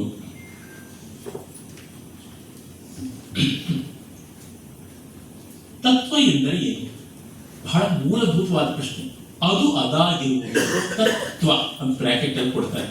ನಮ್ಮ ದೃಷ್ಟಿಯಲ್ಲಿರುವ ಪದಾರ್ಥದಿಂದ ಅದರ ರೇಷ ಬಣ್ಣಗಳನ್ನು ಕಳೆದು ಗುಣ ಚೇಷ್ಟೆಗಳನ್ನು ಮರೆತು, ಚೇಷ್ಟೆ ಅಂದ್ರೆ ಮಿಸ್ಚೀಫ್ ಅಂತಲ್ಲ, ಚಟುವಟಿಕೆ ಅಂತ, ಅದು ತಾನೇ ಆಗಿ ತನ್ನಿಂದ ಬೇರೆ ಯಾವುದರ ಸಂಬಂಧವೂ ಇಲ್ಲದೆ ಹೇಗಿದೆಯೋ ಹಾಗೆ ನಿರುಪಾಧಿಕವಾಗಿ ಸ್ವಸ್ವಭಾವದಲ್ಲಿರುವ ಸ್ಥಿತಿಯೇ ತತ್ವ, ತನ್ನತನ. 2 ಅಕ್ಷರದ ಪದಕ್ಕೆ ಇವರು 5 ಸಾಲುಗಳಲ್ಲಿ ವಿವರಣೆ ಕೊಡ್ತಾರೆ. ಒಳ್ಳೆಯದು ಎಂಬುದು ಕನ್ನಡದ ಮಾತು. ಅದರ ಬೇರು ಒಳ್ ಎಂದರೆ ಇರುವುದು. ಈ ಮಾತಿಗೆ ಒಡಹುಟ್ಟಿನಂತೆ ಇರುವ ಕನ್ನಡ ಮಾತು ಉಳ್ ಎಂಬುದು. ಉಳ್ ಎಂದರೂ ಇರುವುದು ಎಂದರ್ಥ. ಉಳ್ಳ, ಉಂಟು, ಈ ಮಾತುಗಳಲ್ಲಿ ಉಳ್ಳೆಂಬುದು ಕಾಣಬರುತ್ತದೆ. ಹೀಗೆ ಒಳ್ಳೆಯದು ಎಂದರೆ ಬಹುಕಾಲ ಇರುವುದು, ಕುಂದದೇ ಇರುವುದು ಎಂದರ್ಥ. ಯಾವುದು ಅಳಿಯದೆ ಉಳಿದುಕೊಂಡಿರುತ್ತದೆಯೋ ಅದೇ ಉಳ್, ಅದೇ ಒಳ್ಳೆಯದು. ಸತ್ ಅನ್ನುವುದಕ್ಕೆ ಇವರು ಕನ್ನಡದ ಶಬ್ದವಾಗಿ ಕೊಡ್ತಾರೆ. ಈ ರೀತಿಯಲ್ಲಿ ನಾವು ನೋಡ್ತೀವಿ. ಹಾಗಂತ ಅವರು ಪ್ರೌಢವಾಗಿ ಬರೆಯೋದಿಲ್ಲ ಅಂತ ಏನಿಲ್ಲ. ಬೇಕಾದಂತೆ ಅವರು ಪ್ರೌಢವಾಗಿ ಉಜ್ವಲವಾದ ರೀತಿಯಲ್ಲಿ ಬರೀತಾರೆ. ಅದಕ್ಕೆ ಒಂದು ದೃಷ್ಟಾಂತವನ್ನು ಕೊಡ್ತೀನಿ. ಕೊಟ್ಟ ಮೇಲೆ ನಾವು ನೇರವಾಗಿ ಪದ್ಯದ ಕೆಲವು ಮಾತುಗಳಿಗೆ ಹೋಗ್ಬೋದು. ವಿದ್ಯಾರಣ್ಯರ ಬಗ್ಗೆ ಅವರು ಬರೀತಾರೆ. ಪ್ರಕೃತ 600 ವರ್ಷಗಳ ಹಿಂದೆ ಯಾವ ಮಹಾನುಭಾವರ ಬ್ರಾಹ್ಮಣ್ಯವು ದೀನವೃತ್ತಿಯಾಗಿರದೆ ಧೀರವೃತ್ತಿಯಾಗಿ ವೇದ ಶಾಸ್ತ್ರಾಭ್ಯುದಯ ಹೇತುವಾಯಿತು, ಯಾರ ವೈರಾಗ್ಯವು ತಾಟಸ್ಥ್ಯದಲ್ಲಿ ಪರ್ಯವಸಾನವಾಗದೆ ಪೌರುಷ ಪ್ರಕಾಶದಲ್ಲಿ ಪ್ರತಿಫಲಿಸಿತು, ಯಾರ ವೇದಾಂತವು ಶುಷ್ಕಾಲಾಪವೆನಿಸದೆ ದೇಶೋನ್ನತಿ ಕಾರಕವಾಯಿತು, ಆ ವಿದ್ಯಾರಣ್ಯರ ಚರಿತ್ರೆಯು ಈ ವಿಷಮ ಕಾಲದಲ್ಲಿ ನಮಗೆ ಕಗ್ಗತ್ತಲೆಯಲ್ಲಿ ಕಾಣಬಂದ ಪಂಚಿನಂತೆಯೂ ಮರುಭೂಮಿಯಲ್ಲಿ ಸಿಕ್ಕಿದ ಸರೋವರದಂತೆಯೂ ಇದೆ. ಇದಿಷ್ಟು ಒಂದು ವಾಕ್ಯ. ಆ ಸರಸ್ಸಿನಲ್ಲಿ ನಮ್ಮ ಅಂತಃಕರಣವನ್ನು ತೊಳೆಯೋಣ, ಆ ದೀವಿಗೆ ಬೆಳಕಿನಲ್ಲಿ ನಮ್ಮ ಜೀವನ ಯಾತ್ರೆಯನ್ನು ನಡೆಸೋಣ ಅಂತ ಒಂದು ಮುನ್ನುಡಿಯಲ್ಲಿ ಅವರು ಬರೀತಕ್ಕಂಥದ್ದು ನೋಡಿ. ಸ್ವಾಮಿ ವಿವೇಕಾನಂದರ ಬಗ್ಗೆ. ಸ್ವಾಮಿ ವಿವೇಕಾನಂದರು ಸ್ವಾಭಾವಿಕವಾಗಿ ಅದ್ಭುತ ಪ್ರತಿಭಾ ಸಂಪನ್ನರು. ಅವರ ಬುದ್ಧಿ ವಿದ್ಯುದ್ವೇಗದಿಂದ ಸಂಚಾರ ಮಾಡತಕ್ಕದ್ದು. ಅದು ಒಮ್ಮೆ ಲೀಲೆಯಿಂದ ಸಮುದ್ರದ ಸ್ಥಳಕ್ಕೆ ಧುಮುಕುವುದು, ಇನ್ನೊಮ್ಮೆ ಪಕ್ಷಿಯಂತೆ ಗಿರಿಶಿಖರಕ್ಕೆ ಹಾರುವುದು, ಮತ್ತೊಮ್ಮೆ ಹುಲ್ಲುಗಾವಲಿನ ಮೇಲೆ ಮಂದ ಮಾರುತದಂತೆ ಸುಳಿದಾಡುವುದು. ಒಂದು ತೀಕ್ಷ್ಣತೆ, ಒಂದು ಲಘುತೆ, ಒಂದು ಆವೇಶ, ಒಂದು ವಿಲಾಸ, ಇವು ಆ ಬುದ್ಧಿಯ ಗುಣಗಳು. ಅವರು ಸಂಸ್ಕೃತದಲ್ಲಿ ವ್ಯಾಕರಣ ತತ್ವಶಾಸ್ತ್ರಗಳನ್ನು ಸಾಂಗವಾಗಿ ಅಭ್ಯಾಸ ಮಾಡಿದ್ದರು. ಹಾಗೆ ಇಂಗ್ಲಿಷ್ನಲ್ಲಿ ಕಾವ್ಯೇತಿಹಾಸಗಳನ್ನು, ವಿಜ್ಞಾನಶಾಸ್ತ್ರ ತತ್ವ ಸಮೀಕ್ಷೆಗಳನ್ನು ವಿಸ್ತಾರವಾಗಿ ಪರಾಮರ್ಶಿಸಿ ಸ್ವಾಧೀನ ಮಾಡಿಕೊಂಡಿದ್ದರು. ಈ ಉಭಯ ವಿದ್ಯಾಪ್ರಾವೀಣ್ಯಕ್ಕೆ ಅನುರೂಪವಾದ ವಾಗ್ಧೋರಣೆ, ತದನುಗುಣವಾದ ಉತ್ತಾಳ ಧ್ವನಿ, ಉನ್ನತವಾದ ವರ್ಚಸ್ವಿಯಾದ ಗಂಭೀರಾಕಾರ, ಸಕಲ ಜನ ಮನೋಗ್ರಾಹಿಯಾದ ಹಾಸ್ಯ ವಿನೋದ ರಸಿಕತೆ, ಹೃದಯ ವಿದ್ರಾವಕವಾದ ಗಾನ ಮಾಧುರ್ಯ, ಇವೆಲ್ಲವೂ ಅವರಲ್ಲಿ ಸಮ್ಮಿಳಿತವಾಗಿದ್ದವು. ಇಂಥ ಭಾಷೆ ನೋಡಿದಾಗ ಇದು ಎಷ್ಟು ಗಟ್ಟಿಯಾದ, ಅದು ಎಷ್ಟು ಅಂದವಾದ, ಎಷ್ಟು ಸಮರ್ಥವಾದ ಭಾಷೆ ಅಂತ ನಮಗೆ ಗೊತ್ತಾಗುತ್ತದೆ. ಇನ್ನು ನಾನು ಅವರ ಪದ್ಯದ ಒಂದೆರಡು ಮಾತುಗಳನ್ನ ನಿವೇದಿಸಿ ನನ್ನ ಮಾತನ್ನು ಮುಗಿಸ್ತೀನಿ. ಅವರು ಸರಳವಾಗಿಯೂ ಬರಿತಾ ಇದ್ರು, ಪ್ರೌಢವಾಗಿಯೂ ಬರಿತಾ ಇದ್ರು. ಅವರ ವಸಂತ ಕುಸುಮಾಂಜಲಿಯಲ್ಲಿ ಸರಳರಿಗೆ ಅಂತ ಒಂದು ಸಮರ್ಪಣ ರೀತಿಯ ಪದ್ಯ ಬರೀತಾರೆ. ಅಲ್ಲಿ ಅವರು ಹೂವನ್ನ ಮತ್ತೆ ಹೂವಿನ ಅಲ್ಪಾಯುವನ್ನ ಅವರು ಕೇಳ್ತಾರೆ. ಅಯ್ಯೋ, ಹೂ ಬೇಗ ಬಾಡ್ಹೋಗುತ್ತೆ, ಮತ್ತೆ ಕಾಣದಂತೆ ಹಾಳಾಗಿ ಹೋಗ್ಬಿಡುತ್ತದೆ, ಏನ್ ಮಾಡೋದು, ಎಷ್ಟು ಹೂಗಳ ಹೆಸರು ನಮಗೆ ಗೊತ್ತಿರೋಲ್ಲ ಅಂತ. ಆ ಕವಿತೆಯ ಕೊನೆಯ ಚರಣ ಈ ರೀತಿ ಇದೆ. ಬಿರಿದಳಿದ ಹೂವೇಕೆ, ಕಿರಿ ಬಾಳಬೇಕೆ, ಮರವೆ ಗಾಹುತಿಯಪ್ಪ ಕಿರುಗವಿತೆ ಏಕೆ. ಯಾತಕ್ಕೊಂದು ಹೂವು, ಅದು ಅಲ್ಪಾಯು, ನನ್ನಂತವನ ಕವಿತೆ ಯಾಕೆ, ಅದು ಯಾರು ನೋಡೋಲ್ಲ ಅಂತ ಪ್ರಶ್ನೆಗಳ ಕೇಳ್ಕೊಂಡು, ಎಡೆಯುಂಟು ಸೃಷ್ಟಿತಾಯಿ ಉದ್ಯಾನದೊಳಗೆ ಬಡಹೂ ಬಡಹಾಡು ಬಡಬಾಡುಗಳಿಗೆ. ಹೂವಿಂದ ಹಾಡು, ಹಾಡಿಂದ ಬಾಳಿಗೆ ಬರ್ತಾರೆ. ಅಂದ್ರೆ ನಾವು ನಮ್ಮ ಬಾಳಿನ ಬಗ್ಗೆ ಉಪೇಕ್ಷೆ ಮಾಡಬೇಕಾಗಿಲ್ಲ. ಗೌರವಿಸು ಜೀವನವ, ಗೌರವಿಸು ಚೇತನವ ಅಂತಿದೆಯಲ್ಲ, ಅದನ್ನು ಇಲ್ಲಿ ತರ್ತಾರೆ ಹೀಗೆ. ಆಮೇಲೆ ಜಗದೀಶ್ ಚಂದ್ರ ಬೋಸ್ ಅವರ ಬಗ್ಗೆ ಒಂದು ಸಾನೆಟ್ ತರಹದ ಸೀಸ ಪದ್ಯ ಬರೆದಿದ್ದಾರೆ ನೋಡಿ. ಮಿಕ್ಕವರೆಲ್ಲ ಕವಿಗಳು ಬೇರೆಯವರು ಇವ್ರನ್ನ ಇಟ್ಕೊಂಡು ಹೆಚ್ಚು ಕೊಂಡಾಡಿದರೆ, ಇವರು ವಿಜ್ಞಾನಿಗಳು, ತಂತ್ರಜ್ಞಾನಿಗಳ ಬಗ್ಗೆ ಎಲ್ಲ ಬರೆದಿದ್ದಾರೆ. ಜಗದೀಶ್ ಚಂದ್ರ ಬೋಸರ ಬಗ್ಗೆ ಬರೆದಿದ್ದಾರೆ, ವಿಶ್ವೇಶ್ವರಯ್ಯನವ್ರ ಬಗ್ಗೆ ಬರೆದಿದ್ದಾರೆ, ಹೀಗೆಲ್ಲ ಮಾಡಿದ್ದಾರೆ. ನಮ್ಮ ದೇಶ ಹೆಮ್ಮೆ ಪಡ್ತಕ್ಕಂಥ, ಜಗತ್ತೇ ಹೆಮ್ಮೆ ಪಡ್ತಕ್ಕಂಥ ವಿಜ್ಞಾನಿ, ದಾರ್ಶನಿಕ ಜಗದೀಶ್ ಚಂದ್ರ ಬೋಸರು. ಶ್ರೀ ಭಾರತೀ ತಾಯ ವಿಜ್ಞಾನ ದೈಸಿರಿಯ ಲೋಕದೊಳ್ ವಿಸ್ತರಿಕ ಕುವದ ಮೆರೆಸಿ, ಕಪಿಲ ಕಾಣಾದಾದಿ ಸದಸತ್ ವಿಚಾರಕರ ಕುಲದ ಕಿತ್ತಿಗೆ ರನ್ನ ಗಲಶಮೆನಿಸಿ, ನರನವೊಲೆ ತರುಗಳು ಸುಖ ದುಃಖಗಳನ್ನರಿವ ಪರಿಯ ತೋರುವ ಯಂತ್ರ ಚಯವ ರಚಿಸಿ, ಅಣು ರೇಣು ತೃಣಗಳ ಒಳಗಮಲ ಚೈತನ್ಯ ವಿಧ ಮರ್ಮಮಂ ಲೋಚನಕ್ಕೆ ವಿಷಯ ಮೆರೆಸಿ, ಭೌತ ತಾತ್ವಿಕ ಶಾಸ್ತ್ರ ಸಾಮ್ರಾಜ ನೆನೆಸಿ, ವಿಶ್ವ ಸೃಷ್ಟಿಯ ಚತುರತೆಯ ವಿಶದಗೊಳಿಸಿ, ಕಣ್ಣಿಗೆ ಕಾಣದ ತತ್ವಮಂ ಶ್ರಮಿಸು ತರಸಿ, ಮೆರವೆ ನೀ ಜಗದೀಶ ನಾಟ್ಯ ಕುಲ ತೋಷಂ ಅಂತ. ಇಲ್ಲಿ ನೋಡಿ, ಅವರು ಸಾಮ್ರಾಜ ಅಂತ ಸರಿಯಾದ ವ್ಯಾಕರಣದ ರೂಪ ಬಳಸಿದ್ದಾರೆ. ನಾನು 99.999 ಅಷ್ಟು ಜನ ಸಾಮ್ರಾಟ್ ಸಾಮ್ರಾಟ್ ಅಂತ ಬರೆಯೋದು ನೋಡಿದ್ದೀನಿ. ಮಹಾ ಸಾಹಿತ್ಯ ಗ್ರಂಥಕೊಂಡವರು ಟೋಟಲ್ ಸಾಮ್ರಾಟ್ ಅಂತಲೇ ಬೋರ್ಡು ಇರೋದು ನೋಡಿದ್ದೀನಿ. ಸಮ್ರಾಟ್ ಅಂತ ಇರೋದು ಅಂದ್ರೆ ಡಿ.ವಿ.ಜಿ ಅವರು ಪದಶುದ್ಧಿಗೂ ಗಮನ ಇಡ್ತಾರೆ. ಅವರು ಮಕ್ಕಳಿಗೆ ಬರೆದಂತ ಒಂದು ಬೆಕ್ಕೋಜಿ ಇಂದ್ರವಜ್ರ ಅಂತ ಪುಸ್ತಕಗಳು, ಅದು ರೀಪ್ರಿಂಟಿಗೆ ಬಂದಾಗ ಅವ್ರಿಗೆ 70-80 ವರ್ಷ ಆಗಿತ್ತು. ಆಗ ಒಬ್ಬನೊಬ್ಬ ಹಿಂಗಸು ಅಂತ ಒಂದು ವಾಕ್ಯ ಇತ್ತು. ಒಬ್ಬನೊಬ್ಬಳು ಹೆಂಗಸು ಆಗಬೇಕು, ಒಬ್ಬನೊಬ್ಬ ಹೆಂಗಸು ಆಗಬೇಕು, ಅಥವಾ ಒಬ್ಬನೊಬ್ಬಳು ಹಿಂಗುಸು ಆಗಬೇಕು. ಯಾಕಂದ್ರೆ ಹೆಂಗಸು ಶಬ್ದ ಮೂಲ ಬಂದಿರೋದು ಪೆಣ್ ಕೂಸು ಪೆಣ್ಗೂಸು, ಪೆಂಗುಸು, ಹೆಂಗುಸು, ಹೆಂಗಸು, ಇದು ಅದರ ಡೆವಲಪ್ಮೆಂಟ್. ಈಗ ಹೆಂಗುಸು ಬರೆಯೋದು ಸರಿನಾ, ಹೆಂಗಸು ಬರೆಯೋದು ಸರಿನಾ? ಡಿ ಎಲ್ ನರಸಿಂಹಾಚಾರ್ಯಗೆ ಒಂದು ಪತ್ರ ಬರೆದ್ರು, ತಿರು ಶ್ರೀಕಂಠ್ಯರಿಗೆ ಒಂದು ಪತ್ರ ಬರೆದ್ರು, ಕೆ ಕೃಷ್ಣಮೂರ್ತಿಗಳಿಗೆ ಒಂದು ಪತ್ರ ಬರೆದ್ರು, ಯಾರು ಉತ್ತರ ಕೊಡ್ಲಿಲ್ವಂತೆ. ಅವರ ವಿಶೇಷ ಡಿ ಆರ್ ವೆಂಕಟರಮಣ್ ನನಗೆ ಹೇಳಿದ್ದು, ಒಂದು 10 ದಿವಸ ಆಯ್ತು, ಇವರಿಗೆಲ್ಲ ಇದು ಅಲ್ಪದ್ದುಂಸಿದ್ಯಪ್ಪ, ತುಂಬಾ ದೊಡ್ಡ ಸಂಶೋಧಕರು, ನಾವೇ ನಮ್ಮ ಕೆಲಸ ನೋಡ್ಬೇಕು, ಮಕ್ಕಳಿಗೆ ತಪ್ಪೇಳಬಾರ್ದಲ್ವಾ, ಕೂತ್ಕೋ, ನಿಘಂಟು ಇಟ್ಕೋ, ಕೂತ್ಕೋ ಅಂತ ಹೇಳ್ಬಿಟ್ಟು ಒಂದು 2 ಗಂಟೆ ಅದರ ಆಲೋಚನೆ ಮಾಡ್ಬಿಟ್ಟು ಕೊನೆಗೆ ಹೆಂಗುಸು ಅಂತ ಬರ್ತದೆ ಇಟ್ಕೊಂಡಂತೆ. ಅಂದ್ರೆ ಅವರ ಪ್ರಾಮಾಣಿಕವಾದ ಕಳಕಳಿಯೂ ಈ ತರ ಇತ್ತು. ಅವ್ರು ಹೇಗೂ ಬಳಸಬಹುದು ಅನ್ನೋದ್ರ ಜೊತೆಗೆ ಇಷ್ಟು ಜಿದ್ದಿತ್ತು ಅಂತ ಕೂಡ ನಮ್ಗೆ ಗೊತ್ತಾಗುತ್ತದೆ. ನಿವೇದನದ ಒಂದು ಅವರು ಬಿ ಎಂ ಶ್ರೀಕಂಠಯ್ಯನವರು ರೂಪಿಸಿಕೊಂಡಂತ ಒಂದು ಹೊಸ ಛಂದಸ್ಸು ಇದು, ಖಂಡ ಭೋಗ ಷಟ್ಪದಿ ಅಂತ. ಅಲ್ಲಿ ಕಲೆಯ ಬಗ್ಗೆ ಅವರು ಹೇಳ್ತಾರೆ. ಇದನ್ನು ಕುರಿತು ಕುವೆಂಪು, ಬಿಸಿ ಎಲ್ಲ ತುಂಬಾ ಮೆಚ್ಚಿಕೊಂಡಿದ್ದಾರೆ. ಕುವೆಂಪು ಅಂತೂ ತನಗೆ ಕಾವ್ಯದ ಸಾಹಿತ್ಯದ ಬಗ್ಗೆ ಆಲೋಚನೆ ಮಾಡಿದಾಗಲೆಲ್ಲ ಇದು ಅತ್ಯುತ್ತಮವಾದ ಮಾದರಿ ಅಂತ ಅನ್ಸುತ್ತೆ, ಅದನ್ನು ವಿವರಿಸೋದಿಕ್ಕೆ. ಮನಕ್ಕೆ ತೋರ್ಪ ಸೊಬಗನೆಲ್ಲ ತನಗೆ ತುಷ್ಟಿಯಪ್ಪ ತೆರದಿ ಜನಕ್ಕೆ ನುಡಿಯ ಲಲಿತ ಸುಕವಿ ತಿಲಕನಾಥನು ಅನುವಿನಿಂದ ಬರೆವ ಕಲೆಯ ಕಲಿತನಾಥನು. ಎಷ್ಟು ಲಲಿತವಾಗಿದೆ ನೋಡಿ. ಮನಕ್ಕೆ ತೋರ್ಪ ಸೊಬಗನೆಲ್ಲ, ತನ್ನ ಮನಸ್ಸಿಗೆ ತೋರಿದ ಸೊಬಗು ನಮಗೂ ಕಾಣಿಸುತ್ತೆ ಬೇಕಾದಷ್ಟು ಸೊಗಸು. ತನಗೆ ತುಷ್ಟಿಯಪ್ಪ ತೆರದಿ, ಇನ್ನೊಬ್ಬರಿಗೆ ಮೆಚ್ಚೋಕಲ್ಲ, ತಮಗೇ ಮೆಚ್ಚುಗೆ ಆಗಬೇಕು. ನುಡಿದೊಡೆ ಲಿಂಗ ಮೆಚ್ಚಿ ಅಹುದಹುದೆನ್ನುವಂತಿರಬೇಕು. ಹಾಗೆ ನಮ್ಮ ಅಂತರಂಗಕ್ಕೆ ತೃಪ್ತಿ ಆಗುವ ಮಟ್ಟಕ್ಕೆ.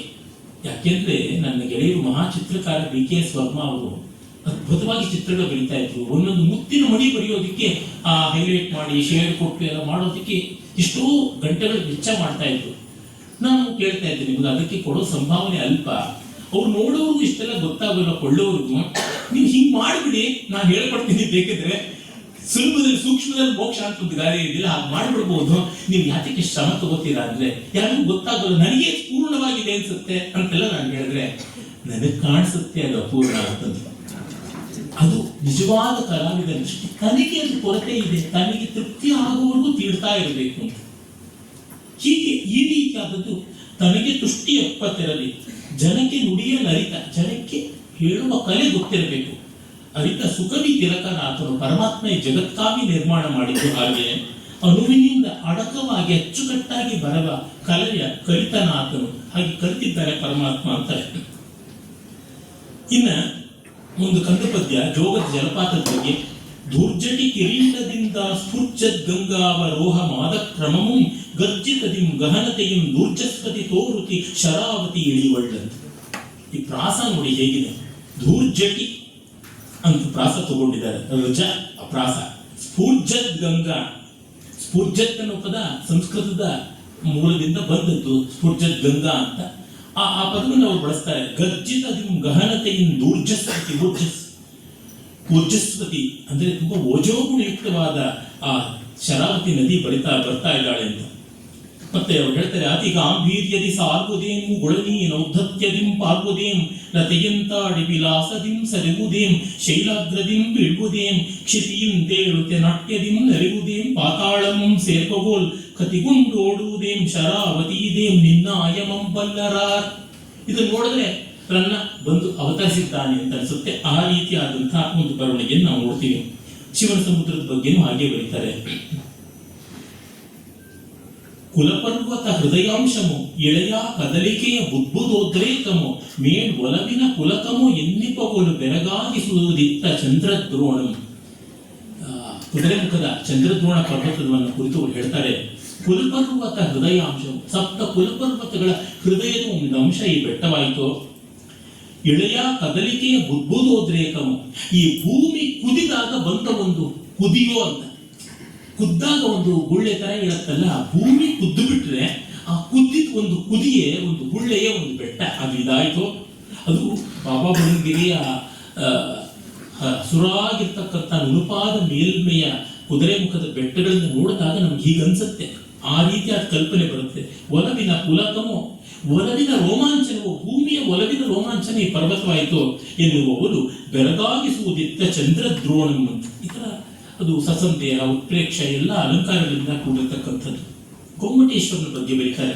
ಜಗದೊಳ್ ಜೀವಿಸಬೇಕು ಮೆಂಬುದುಚಿತಂ, ಜೀವಿಪ್ಪ ಸಂಭ್ರಮದೊಳ್ ಸೊಗಮಂ ಸಾಧಿಸಬೇಕು ದೆಂಬುದುಚಿತಂ, ತದ್ ಸಾಧನಾ ಯೋಗದೊಳ್ ಬಗೆಯಂ ಗೆಲ್ಲಲೆ ವೇಡ್ಕುಮೆಂಬುದುಚಿತಂ ನ್ಯಾಯಗಳಿಂತಿರ್ದೊಡಂ ಬಗೆಯಲ್ ವಂಚೆಯ ಗೆಲ್ಲುವುದೇ ಸುಖಮಲ ಶ್ರೀ ಗೋಮಠಾಧೀಶ್ವರ. ತುಂಬಾ ಸೊಗಸಾದದ್ದು. 3 ಸಾಲಿನಲ್ಲಿ ಒಂದು ಸಿದ್ಧಾಂತವನ್ನು ಹೇಳ್ತಾ 4ನೇ ಸಾಲ ಅದಕ್ಕೆ ಬೇರೆ ಹೇಳ್ತಾರೆ. ಜಗದೊಳ್ ಜೀವಿಸಬೇಡ್ಕುಮೆಂಬುದು ಉಚಿತಂ. ಜಗತ್ತಲ್ಲಿ ಚೆನ್ನಾಗಿ ಬಾಳಬೇಕು ಅಂತ ಸರಿ, ಜೀವಿಪ್ಪ ಸಂಭ್ರಮದೊಳು ಸ್ವಗಮಂ ಸಾಧಿಸಬೇಕೆಂಬುದು ಉಚಿತಂ. ಬದುಕುವ ಸಂಭ್ರಮದಲ್ಲಿ ಚೆನ್ನಾಗಿರ್ಬೇಕು ಅನ್ನೋದು ಅದು ಸರಿ. ತತ್ ಸಾಧನೋದ್ಯೋಗದೊಳು ಹೀಗೆ ಚೆನ್ನಾಗಿ ಬದುಕಬೇಕು ಅಂದಾಗ ಬಗೆಯಂ ಗೆಲ್ಲಲೇ ಬೆಳಕೋದೆಂಬುದು ಉಚಿತಂ. ವೈರಿಗಳನ್ನು ಮರ್ದಿಸಬೇಕು, ಗೆಲ್ಲಬೇಕು ಅನ್ನೋದು ಸರಿ. ನ್ಯಾಯಗಳಿಂತೆದ್ದೊಳು ಇವೆಲ್ಲ ಸರಿಯಾದದ್ದು. ಬಾಳಬೇಕು, ಚೆನ್ನಾಗಿ ಬಾಳಬೇಕು, ನಮ್ಮ ಎದುರಾಳಿಗಳನ್ನು ಮೆಟ್ಟಿ ಬಾಳಬೇಕು. ಆದರೆ ಬಗೆಯಲ್ಲಿ ವಾಂಛೆಯ ಗೆಲ್ಲುವುದೇ ಸುಖಮಲ ಶ್ರೀ ಗೋಮಠಾಧೀಶ್ವರ. ಆದರೆ ನಿಜವಾಗಿ ನೋಡಿದ್ರೆ ನಮ್ಮ ಆಸೆಗಳಿಂದ ಗೆಲ್ಲುವುದೇ ನಿಜವಾದ ಗೆಲ್ಮೆ ಅಲ್ವಾ ಅಂತಾರೆ. ಈ ವ್ಯತಿರೇಕಾರ್ಥಗಳ ಟ್ವಿಸ್ಟ್ ತುಂಬಾ ವಿಶೇಷವಾದದ್ದು. ಆಮೇಲೆ ಅವರು ರಾಮಾಯಣದ ಬಗ್ಗೆ ಬರೀತಾರೆ. ಕ್ಷಮಿಸೆನ್ನ ಕವಿ ಪಿತಾಮಹ ವಿಮೃಶಿಪನ್ ಆನಲ್ತು ನಿನ್ನ ಕೃತಿ ಚಾತುರ್ಯಂ ಅಮೃತಾಂಬಣ್ಣವನುಂಡಣುಗಂ ಪ್ರಮುದಿತ ನಹನೃತ್ಯ ಕರ ಪುನರ್ಲೇಹನದಿ. ಕವಿವರ್ಯ ಆದಿಕವಿ ಕವಿ ಪಿತಾಮಹ, ನಿನ್ನ ಕೃತಿಯನ್ನು ವಿಮರ್ಶೆ ಮಾಡುವ ಅಹಂಕಾರ ನನ್ನದಲ್ಲ ಅಂತ ಅವ್ರು ನಂಬರ್ದೇ ನೋಡಿ. ರಾಮಾಯಣವನ್ನು ವಿಮರ್ಶೆ ಮಾಡೋದಕ್ಕೆ ನಾವ್ಯಾರು? ನಾನು ಓದಿದ ಸಂತೋಷವನ್ನು ಮೆಲುಕು ಹಾಕ್ತಾ ಇದ್ದೀನಿ ಅಷ್ಟೇ. ಇಟ್ ಈಸ್ ರೀಕ್ಯಾಪ್ಸುಲೇಟಿಂಗ್ ಅಂಡ್ ರೂಮಿನೇಟಿಂಗ್ ಅಷ್ಟೇ. ಅಮೃತಾನ್ನವನುಂಡ ಅನುಗಂ, ಅಮೃತಾನ್ಯ ಪ್ರೀತಿಪಾತ್ರ ಒಬ್ಬ ಹುಡುಗ ಅಮೃತಾನ್ನ ತುಂಬಾ ರುಚಿಯಾದ ಊಟ ಮಾಡಿದ್ರು ಕೂಡ ಪ್ರಮುದಿತ ನಹನಲ್ಲುತ್ತೆ ಕರ ಪುನರ್ ಲೇಹನದ. ರುಚಿಯಾದ ಊಟ ಮಾಡಿದ್ಮೇಲೆ ಕೈ ನೆಕ್ತಿ ಎಷ್ಟು ತೃಪ್ತಿಯಾಗುವಂತೆ ಕಂಠದವರೆಗೂ ನಾವು ತಿಂದಿದ್ರು ಕೈ ನೆಕ್ಕದೆ ಇದ್ರೆ ಊಟ ಅಲ್ಲ. ಅದಕ್ಕೆ ನೆಕ್ಕೋದಿಕ್ಕೆ ಸಂಕೋಚ ಪಟ್ಕೊಂಡು ರಸಿಕರಲ್ಲ. ಅಂದ್ರೆ ಅದನ್ನ DVG ಹೋಲಿಕೆಯಾಗಿ ಕೊಡ್ತಾರೆ. ರಾಮಾಯಣದ ವಾಲ್ಮೀಕಿಗಳ ರಸಭೋಜನದ ಮೃಷ್ಟಾನ್ನ ಹೀಗೆ ಸೇರಿಸಿ ಕಲಸಿ ಊಟ ಮಾಡೋದು, ಬೆರಳು ತುದಿಯಲ್ಲ ಹಿಂಗೆ ಆಡಿಸ್ತಕ್ಕಂಥದ್ದು, ಚೆನ್ನಾಗಿ ಮೃಷ್ಟ ಉಜ್ಜಿ ಮಾಡೋದು, ಮಿಷ್ಟ ಸಿಹಿಯಾದದ್ದು ಚೆನ್ನಾಗಿ ತಿಂತಕ್ಕಂಥದ್ದು. ಹಾಗಾಗಿ ಇದು ಮೃಷ್ಟಾನ್ನವೂ ಹೌದು, ಮಿಷ್ಟಾನ್ನವೂ ಹೌದು. ಆ ರೀತಿಯಾದ ಊಟ ಮಾಡಿದ ಮೇಲೂ ಕೈ ನೆಕ್ತೀವಿ, ನಾವು ಬೆರಳು ನೆಕ್ತೀವಿ. ಬೇರೆಯವ್ರಿಗೆ ಏನು ಅಸಹ್ಯ ಆದ್ರೂ ಪರವಾಗಿಲ್ಲ, ಯಾವ ವಿದೇಶಿ ಏನ್ ಅನ್ಸಿದ್ರೆ ಏನು, ನಮ್ಮ ಹೊಟ್ಟೆ ನಮಗೆ ಮುಖ್ಯ. ಊಟ ತನ್ನಿಚ್ಛೆ, ನೋಟ ಪರವಿಚ್ಛೆ. ಇಂದ್ರ ರಾಮನ ಹತ್ರ ಬಂದು ಕನ್ಫ್ಯೂಸ್ ಮಾಡ್ಕೋತಾನೆ, ನನ್ನ ಚಾಪಲ್ಯ ಕೆಟ್ಟದಾಯ್ತು ಹಲ್ಲಿಯ ಬಗೆಗೆ ಅಂತ. ಶಚಿಯ ಶುಚಿ ಒಳಬೆನಗೆ ರುಚಿ ತೋರದ ಓಲಾಯಿತು, ಸುಲಭ ಲಭ್ಯತೆ ಕುತುಕ ಲವಣವಿರದೆ. ಶಚಿ ಇಂದ್ರಾಣಿ ದೇವರಾಜ್ಞಿ, ಅವಳಲ್ಲಿ ರುಚಿ ಕಾಣಿಸ್ದೇ ಆಯ್ತು. ಯಾಕೆಂದ್ರೆ ಸುಲಭವಾಗಿ ಸಿಗ್ತಾ ಇದ್ದಿದ್ದರಿಂದ ಅವಳಲ್ಲಿ ಉಪ್ಪು ಖಾರ ಕಡಿಮೆ ಅನ್ನಿಸ್ತು ಅಂತ. ಕುತುಕ ಲವಣವದಿರದೆ, ಕ್ಯೂರಿಯಾಸಿಟಿ ಅನ್ನುವಂತ ಸಾಲ್ಟ್ ಅಂಡ್ ಪೆಪ್ಪರ್ ಇರುವೆ. ಅಪ್ಸರೆಯರು ಉಪಚಾರ ತೊಟ್ಟಿನೂಳಿಗೆ ಊಳಿಗವಾಯಿತು, ಭುಕ್ತ ಭೋಗದಿ ನವ್ಯ ರಸತೆ ಇರದೆ. ಇನ್ನು ಅಪ್ಸರೆಯರ ಉಪಚಾರ ಇಲ್ಲ, ತಾಸಿಯರ ಉಪಚಾರ ಅಂತ ಅನಿಸ್ಬಿಡ್ತು. ನಮ್ಮ ಮನೆಯಲ್ಲಿ ಅಡಿಗೆಯವರು ಏನ್ ಮಾಡ್ಕೊಟ್ರು, ಕೆಲಸದವ್ರು ಏನ್ ಮಾಡ್ಕೊಟ್ರು, ನಾವು ಸಂಬಳ ಕೊಟ್ಟು ಇಟ್ಕೊಂಡಿದೀವಿ, ಅವ್ರು ಮಾಡಿಕೊಟ್ಟು ಚಾಕರಿ ಆಗುತ್ತೆ, ಪ್ರೀತಿ ಆಗಲ್ಲ. If anything is paid then there is no charm. That's why we have to steal it. Karnataka ರುಚಿ ಹೆಚ್ಚು ಅಂತಾರಲ್ಲ ಹಾಗೆ. ಭುಕ್ತ ಭೋಗದಿ ನಮ್ಗೆ ರಸತೆ ಅಂತ ಅದನ್ನೇ ತಿಂದಂಗಾಯ್ತು. ಮತ್ತಿನ್ನೇನು? ಅಪಗತಾನ್ನ ಆಕಾಂಕ್ಷೆ ಗುಪ್ತ ಭೋಜನ ವಂಚೆ ಮುಷಿತ ರಮಣೀ ತರ್ಷೆ ಸೆಳೆಯಿತೆಂದು. 3 ಫ್ರೇಸಸ್. ಅಪಹೃತಾನ್ನ ಆಕಾಂಕ್ಷೆ, ಕದ್ದ ಅನ್ನದ ಆಸೆ. ಗುಪ್ತ ಭೋಜನ ವಂಚೆ, ಗುಪ್ತಾಗಿ ಸರಿಯಾದದ್ದನ್ನ ತಿನ್ನಬೇಕು, ಯಾರಿಗೂ ಸಿಗದಂತೆ ತಿನ್ನಬೇಕು. ತುಂಬಾ ಜನ ತಂದೆ ತಾಯಿಗಳು ಯಾರಿಗೂ ಇಟ್ಟಿಲ್ಲದೆ ಇರೋ ಹೆಸರು ನಮ್ಮ ಮಕ್ಕಳಿಗೆ ಇಡಬೇಕು ಅಂತ. ಕೊನೆಗೆ ಚಪ್ಪಲಿ, ಬೂಟ್ಸು, ಕೊರಕೆ, ಮೊಳ ಈ ಹೆಸರಲ್ಲೇ ಉಳಿಯುತ್ತದೆ. ಯಾರಿಗೂ ಯಾರಿಗೂ ಆಗಿರ್ಬಾರ್ದು, ಯಾರಿಗೂ ಆಗಿರ್ಬಾರ್ದು. ಕೊನೆಗೆ ಏನಿರುತ್ತೆ ಅಂದ್ರೆ ಅದು ನನಗೆ ಎಕ್ಸ್ಕ್ಲೂಸಿವಿಟಿ ಇದೆಯಲ್ಲ, ಪ್ರೈವಸಿ ಇದೆಯಲ್ಲ, ಅದನ್ನು ಇವರು ಹೇಳ್ತಾರೆ. ನಮ್ಗೆಲ್ಲರಿಗೂ ಇರುವ ಭಾವವೇ ಇದು. ಮುಷಿತ ರಮಣೀ ತರ್ಷೆ, ಕದ್ದ ಸುಂದರಿಯ ಆಸೆ ಸೆಳೆಯಿತೆನ್ನ. ಚೌರ್ಯ ಶೃಂಗಾರ ಅನಲ ಜ್ವಾಲೆಯಿಂದೆನ್ನ ದೈವತ್ವ ಪೂಜ್ಯತ್ವ ಬೂದಿಯಾಯಿತು. ಹೀಗೆ ನನ್ನ ಬೂದಿ ಆಗ್ಬಿಡ್ತು ಪೂಜ್ಯತ್ವ. ಪೇಳಲೆ ನೇಮಿಹುದು ನಿರ್ಮಿಶ್ರ ಸತ್ವಮೂರ್ತಿ. ವಿಶೇಷಣ ಫ್ರೇಸಿಯಾಲಜಿ ಇದೆಯಲ್ಲ, ನಮ್ಮಲ್ಲಿ ಅದನ್ನು ಮಾಡಿದವರು ಕುವೆಂಪು ಅವರು, DVG ಅವರು, ಆಮೇಲಿಂದ ಗೋವಿಂದ ಪೈಗಳು, ಶಾಸ್ತ್ರದಲ್ಲಿ ಸೇಡಿಯಾಪ್ ಕೃಷ್ಣ. ಇವರು 4 ಜನ ಈ ಫ್ರೇಸಸ್ ಕೊಟ್ಟಿದ್ದಾರೆ. ಮತ್ತೆ 5ನೇ ಪೂತಿನ ಅವರಿದ್ದಾರೆ, ಅಫ್ಕೋರ್ಸ್ ಪೂತಿ ನರಸಿಂಹಾಚಾರ್ಯ ಇದ್ದಾರೆ, 5 ಜನ ಕೊಟ್ಟಿದ್ದಾರೆ ನನಗೆ ಗೊತ್ತಿರುವಂತೆ. ಅಷ್ಟು ಅಸಾಮಾನ್ಯವಾದ ಫ್ರೇಸಸ್ ಕೊಟ್ಟಿದ್ದಾರೆ. ಒಬ್ಬೊಬ್ರು ಈ 5 ಜನ ಕವಿಗಳ ಫ್ರೇಸಸ್ ಓದಿಕೊಂಡ್ರೆ ಕನ್ನಡ ಭಾಷೆ ಶ್ರೀಮಂತವಾಗುತ್ತೆ. ನಾವು ಯಾರಿಗೂ ಸಂಕೋಚ ಪಡಬೇಕಾಗಿಲ್ಲ. ಪೇಳಲಿನ್ನೇನಿಹುದು ನಿರ್ಮಿಶ್ರ ಸತ್ವಮೂರ್ತಿಯ ಅನ್ಅಲಾಯ್ಡ್ ಎಂಬಾಡಿಮೆಂಟ್ ಆಫ್ ಸತ್ವ ಅಂತ. ನಿರ್ಮಿಶ್ರ ಸತ್ವಮೂರ್ತಿ, ಪಾಪ ಪಶ್ಚಾತ್ತಾಪ ಬಾಷ್ಪ ಮಾರ್ಜಿತರು ನಾವು. ಪಾಪದ ಬಳಿಕ ಉಂಟಾದ ತಾಪದ ಕಣ್ಣೀರಿನ ತೊಳೆಯುವಿಕೆಯಿಂದ ನಾವು ನಿರ್ಮಲರಾಗಿದ್ದೇವೋ ಏನೋ. ನಿನ್ನಂದದರ ಪುಣ್ಯ ಭಿಕ್ಷೆಯಿಂದ ನಮಗೆ ಮುಕ್ತಿ, ಹರಸಿಂಹ ಕರುಣೆಯಂ ರಘುವೀರ ದುರಿತ ದೂರ ಅಂತಾರೆ. ರಾಮ ಅವ್ರ ಬಗ್ಗೆ ಎಲ್ಲರೂ ಪ್ರಶ್ನೆ ಕೇಳ್ತಾ ಬಂದಾಗ ಆ ಪ್ರಶ್ನೆಗಳಿಗೆ ಉತ್ತರ ಕೊಡ್ತಾ ಹೀಗೆ ಹೇಳ್ತಾನೆ: ಈ ನಂಬುಗೆಯು ಮಾರುತಿ ನೆಸಗಿದನೆಲ್ಲ ಲೌಕಿಕದ ಕಜ್ಜಗಳಂ ಜ್ಞಾನದ ಶಿಖರದಿನೆನ್ನಂ ಮಾನುಷ್ಯತೆ ಜಾರಿಸಿದ್ದುಡೆ ಅದನ್ನು ಎಣಿಸದಿರೆ. ನನ್ನನ್ನ ಮನುಷ್ಯನಾಗಿ ನಾನು ಹುಟ್ಟಿದ್ದೆ, ನಾನು ಯಾವುದೋ ಒಂದು ಒಳ್ಳೆ ನಂಬಿಕೆಯಿಂದ ಕೆಲಸ ಮಾಡಿದೆ, ನನ್ನನ್ನ ಎತ್ತರದಿಂದ ಏನಾದ್ರೂ ಜಾರಿಸಿದ್ರೆ ಈ ಮನುಷ್ಯ ಶರೀರ, ಈ ಮನುಷ್ಯ ಅವತಾರ, ನೀನು ಕ್ಷಮಿಸು ಅಂತ ಕೇಳ್ತಾನೆ. ಕೃಷ್ಣ ಪರೀಕ್ಷಣದಲ್ಲಿ ಒಂದು ಪದ್ಯ ಇದೆ, ಇಷ್ಟು ಚೆನ್ನಾಗಿದೆ ಅಂದ್ರೆ ಇದಕ್ಕೆ ಸಮಾನವಾದ ಕಾವ್ಯವನ್ನ, ಈ ಭಾವ ಈ ರೀತಿ ವ್ಯಕ್ತವಾದದನ್ನು ನಾನು ಎಲ್ಲಿಯೂ ನೋಡಿಲ್ಲ. ನನ್ನ ವ್ಯಾಸಂಗದ ಮಿತಿಯೊಳಗೆ ನಾನು ಹೇಳ್ತಿದ್ದೀನಿ. ನಾರದ ಕೃಷ್ಣರ ಸಂವಾದದಲ್ಲಿ ಗೋಪಿಕೆ ಹೇಳುವುದು: ಪೇಳಲ್ ತುಟಿ ನಾಂಚುವ ಕಥೆ, ಕೇಳಲ್ ಕಿವಿ ನಾಂಚಿಯೂ ಚಪಲಿಸುವ ಕಥೆ, ತಾಂ ಬಾಳಿನ ಬೇರ್ಗಳ ಪಿಡಿದೇಳಾಡುತ್ತಿಹ ಸೂಕ್ಷ್ಮ ಕೀಟ ಚೇಷ್ಟೆಯ ಕಥನು. ಪೇಳಲ್ ತುಟಿ ನಾಂಚುವ ಕಥೆ, ಹೇಳಬೇಕು ಅಂದ್ರೆ ತುಟಿಗಳು ನಾಚಿಕೊಳ್ತಕ್ಕಂಥ ಕಥೆ ಅಂತ. ಎಲ್ಲರ ಅಂತರಂಗದಲ್ಲೂ ಕೆಲವು ಗುಟ್ಟುಗಳಿರುತ್ತೆ, ಕೆಲವು ಸಂಕಟ ಇರುತ್ತೆ, ಕೆಲವು ನೋವುಗಳಿರುತ್ತೆ, ಕೆಲವು ಅವಮಾನಗಳಿರುತ್ತೆ. ಅದನ್ನ ಹೇಳ್ಕೊಳಕ್ ಇಷ್ಟ ಇರಲ್ಲ, ಆದ್ರೆ ಜಗತ್ತಿಗೆ ಕೇಳೋಕ್ ತುಂಬಾ ಆಸೆ ಇರುತ್ತೆ. ಕೇಳಲ್ ತುಟಿ ನಾಂಚಿ ನಮ್ಮ ಶಿಷ್ಟಾಚಾರ, ಕೇಳಬಾರ್ದು, ನಿಮ್ಮ ಖಾಸಗಿ ಆದದ್ದು ಆದ್ರೂ ಬಂದ್ಬಿಡುತ್ತೆ. ಹಾಗೆ ಕೇಳಲ್ ಕಿವಿ ನಾಂಚಿಯೂ ಚಪಲಿಸುವ ಕಥೆ, ಈ 2 ಸಾಲಿಗೆ ಯಾವ ಬೆಲೆ ಕೊಡಕ್ಕಾಗುತ್ತೆ? ಭೋಜರಾಜ ಅಕ್ಷರ ಕೋಟಿ ಕೊಡ್ತಾ ಇದ್ದ. ಬಾಳಿನ ಬೇರ್ಗಳ ಪಿಡಿದೇಳಾಡುತ್ತೆ, ಬಾಳಿನ ಬೇರುಗಳನ್ನೇ ಹಿಡಿದು ಇಬ್ಬಿಸ ಅಲ್ಲಾಡಿಸ್ತಾ ಇರ್ತಕ್ಕಂಥ ಸೂಕ್ಷ್ಮ ಕೀಟ ಚೇಷ್ಟೆ. ಆ ಗಿಡದ ಬೇರನ್ನು ಹಿಡಿದು ಅಲ್ಲಾಡಿಸೋದು ಆನೆ ಅಲ್ಲ, ಮನುಷ್ಯ ಅಲ್ಲ, ಗೂಳಿ ಅಲ್ಲ, ಒಂದು ಕ್ರಿಮಿ ಹೋಗ್ಬಿಟ್ಟು ಆ ಬೇರನ್ನ ಹಿಡಿದು ಹೊರೆಯುತ್ತೆ. ಅದು ನಮ್ಮ ಒಳಗಡೆ ಆಗ್ತಕ್ಕಂಥ ತಳಮಳ ಅಂತಾರೆ.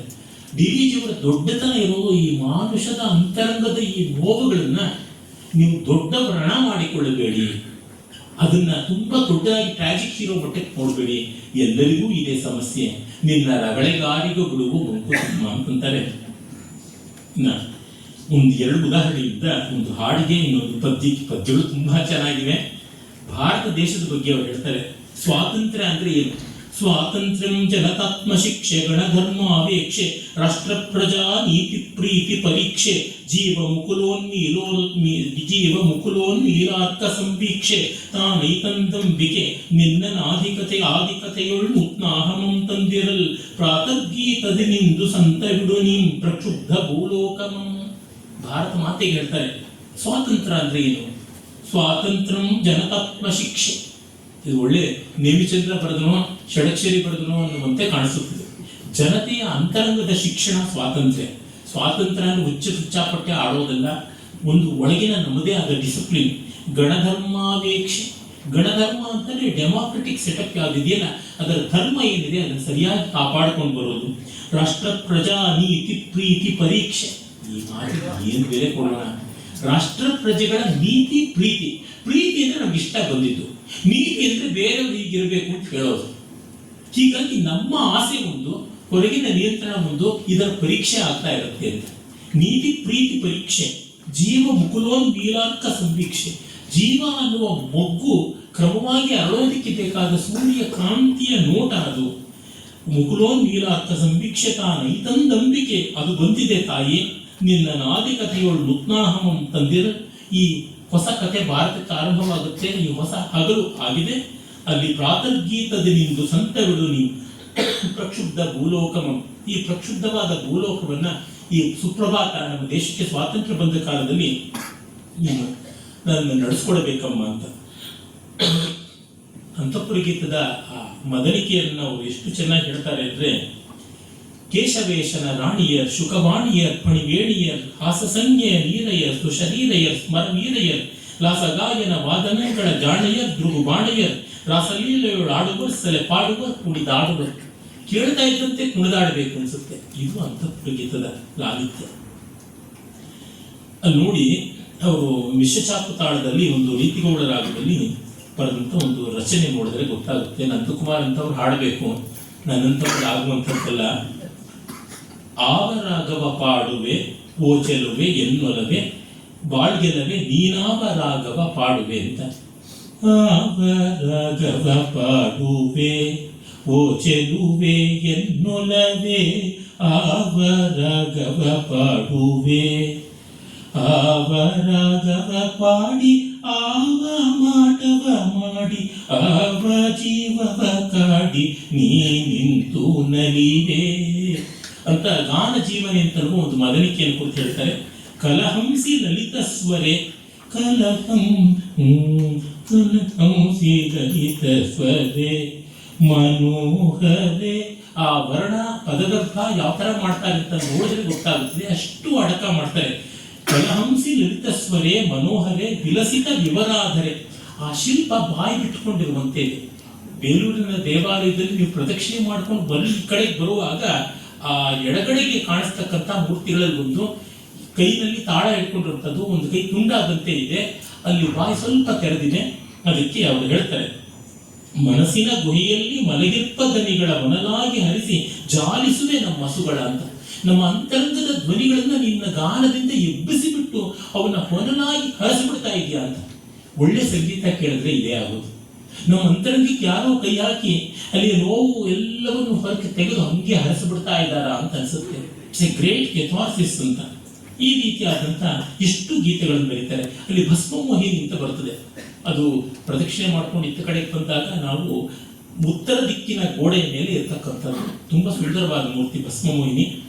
ಅದರ ರಚನೆ ನೋಡಿ, ಅದು ಬಿಗಿ ಎಷ್ಟು ಚೆನ್ನಾಗಿದೆ, ಆ ಲಯಗತಿ ಎಷ್ಟು ಸೊಗಸಾಗಿದೆ ಅಂತ. ವೀರ ನಿನಗೆ ನುಡನೇನು ವಿಚಾರ ಶೂರರ ನೀನರಸಲು ಶೂರ ಹೋರಾಟವೇ ನಿನಗೆ ವಿಹಾರ ನೀರ ಎರಡೆ ನೀನೇನ ಸಾಧಿಸುವೆ ಸಾರು ಶೂರರೆಡೆ ಸಾರೆಲ್ಲ ದೂರಕ್ಕೆ ವೀರ ನಿನಗೆ ನುಡನೇನು ವಿಚಾರ. ಈ ಪ್ರಾಸ ಅನುಪ್ರಾಸಗಳನ್ನ ಅಷ್ಟು ತಂದು ಆ ಬಿಗಿ ಮಾಡ್ತಾರಲ್ಲ, ಅದು ನೋಡಿದ್ರೆ ಗೊತ್ತಾಗುತ್ತೆ ಎಷ್ಟು ಸೊಗಸು ಎಷ್ಟು ಸೊಗಸು ಅಂತ. ಇನ್ನು ಅನುವಾದ ಅಷ್ಟು ಸರಳ, ಅಷ್ಟು ತಿಳಿ. ಒಂದು ಉಮರನ ಹೊಸಗೆ ಪದ್ಯ ನೋಡಿ, ನಾನು ಕಗ್ಗ ಯಾವುದು ತಗೊಳ್ಳಲ್ಲ, ನಿಮಗೆಲ್ಲ ಗೊತ್ತಿದೆ ಅಂತ. ದೇವನಾ ಚಪಲತೆ ಗುಲಾಮ ನಿನ್ನೊಳ್ಬೆಲ್ಲಿ ನನ್ನ ಮನ ಒಪ್ಪುಗವಿ ನಿನ್ನ ಬೆಳಕೆಲ್ಲಿ ನೇಮದಲ್ಲಿ ನಮ್ನಡೆಯೇ ನೀನ್ ಸಗ್ಗವಿಯುವುದೇನೆ ವರ್ತಕನ ಮಾತಾಯಿತು ನಿನ್ನ ದಯೆಯಲ್ಲಿ. ಡಿ.ವಿ.ಜಿ. ಸಾಮಾನ್ಯ ಛಂದಸ್ಸು ಅಂದ್ರೆ ಆದಿಪ್ರಾಸ ಎಲ್ಲ ಕಠೋರವಾಗಿ ಬಳಸ್ತಾ ಇರುತ್ತೆ, ಇದು ಆದಿಪ್ರಾಸವೂ ಇಲ್ಲ. ಉಮರ್ ಕೇಳ್ತಾ ಇದ್ದಾನೆ, ದೇವನ ಚಪಲತೆ ಗುಲಾಮ, ನಾನು ಚಾಪಲ್ಯದ ಗುಲಾಮ ದೇವ, ನಾನು ನಿನ್ನ ಒಳ್ಪೆಲ್ಲಿ ನಿನ್ನ ಒಳ್ಳೆತನ ಇಲ್ಲಿ ನನ್ನ ಮನ ಒಪ್ಪುಗವಿ. ನಾನು ಕೆಟ್ಟವನಪ್ಪ, ನಾನು ಮುಂಕ, ನಾನು ಆ ಹೃದಯ ಕಗ್ಗತ್ತಲು ನಿನ್ನ ಬೆಳಕೆಲ್ಲಿ ನೇಮದಲ್ಲಿ ನಮ್ನಡೆಗೆ ನೀನ್ ಸಗ್ಗವಿಯುವುದೇನೆ. ನಾನು ಸರಿಯಾಗಿದ್ರೆ ಮಾತ್ರ ನೀನ್ ಮೋಕ್ಷ ಕೊಡ್ತೀಯ ಅಂದ್ರೆ ವರ್ತಕನ ಮಾತಾಯ್ತು, ಬಿಸ್ನೆಸ್ ಆಯ್ತಿದ್ದು ನಿನ್ನ ದಯೆಯಲ್ಲಿ ಅಂತ ಹೀಗೆ ಸವಾಲ್ ಹಾಕ್ತಾನೆ. ಈ ರೀತಿಯಾದ ಭಾವಗಳನ್ನು ಅವ್ರು ಬರೆದಿದ್ದಾರೆ. ಸಂದೇಹ ಸೂಕ್ತ ಅಂತ ಒಂದು ಕವಿತೆ ಬರೆದಿದ್ದಾರೆ. ದೇವರೆಂಬುದು ಇದೆಯಾ ಇಲ್ವಾ ಈ ರೀತಿಯಾಗಿ ಅಂದ್ರೆ ಡಿ.ವಿ.ಜಿ. ಅಂದ್ರೆ ಬಡಿಬಡಿಯಾಗಿರ್ತಾರೆ.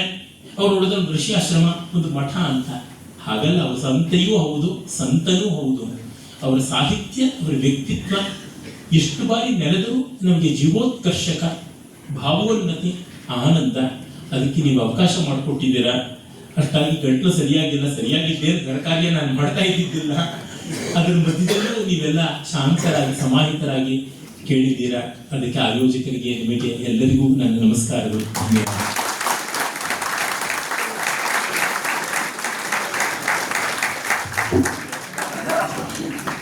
ಶತಾವಧಾನಿಗಳ ಮಾತನ್ನ ಕೇಳ್ತಾ ಇದ್ರೆ ಬಹುಶಃ ಯಾರಿಗೂ ಹೇಳಕ್ಕೆ ಮನಸ್ಸು ಬರಲ್ಲ. 1 ಗಂಟೆ ಸಮಯ.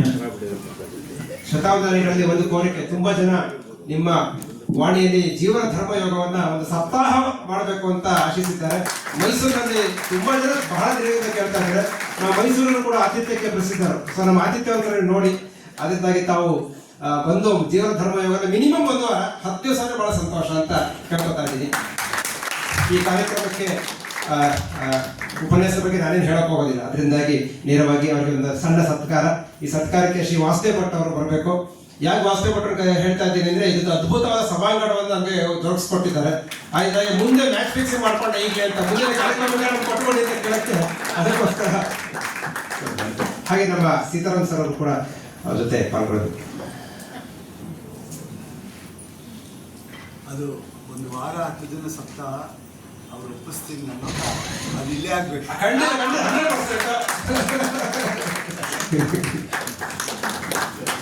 जब मियाँ बीवी राजी तो क्या करेगा काजी अंदेंगे नಮಗೆ.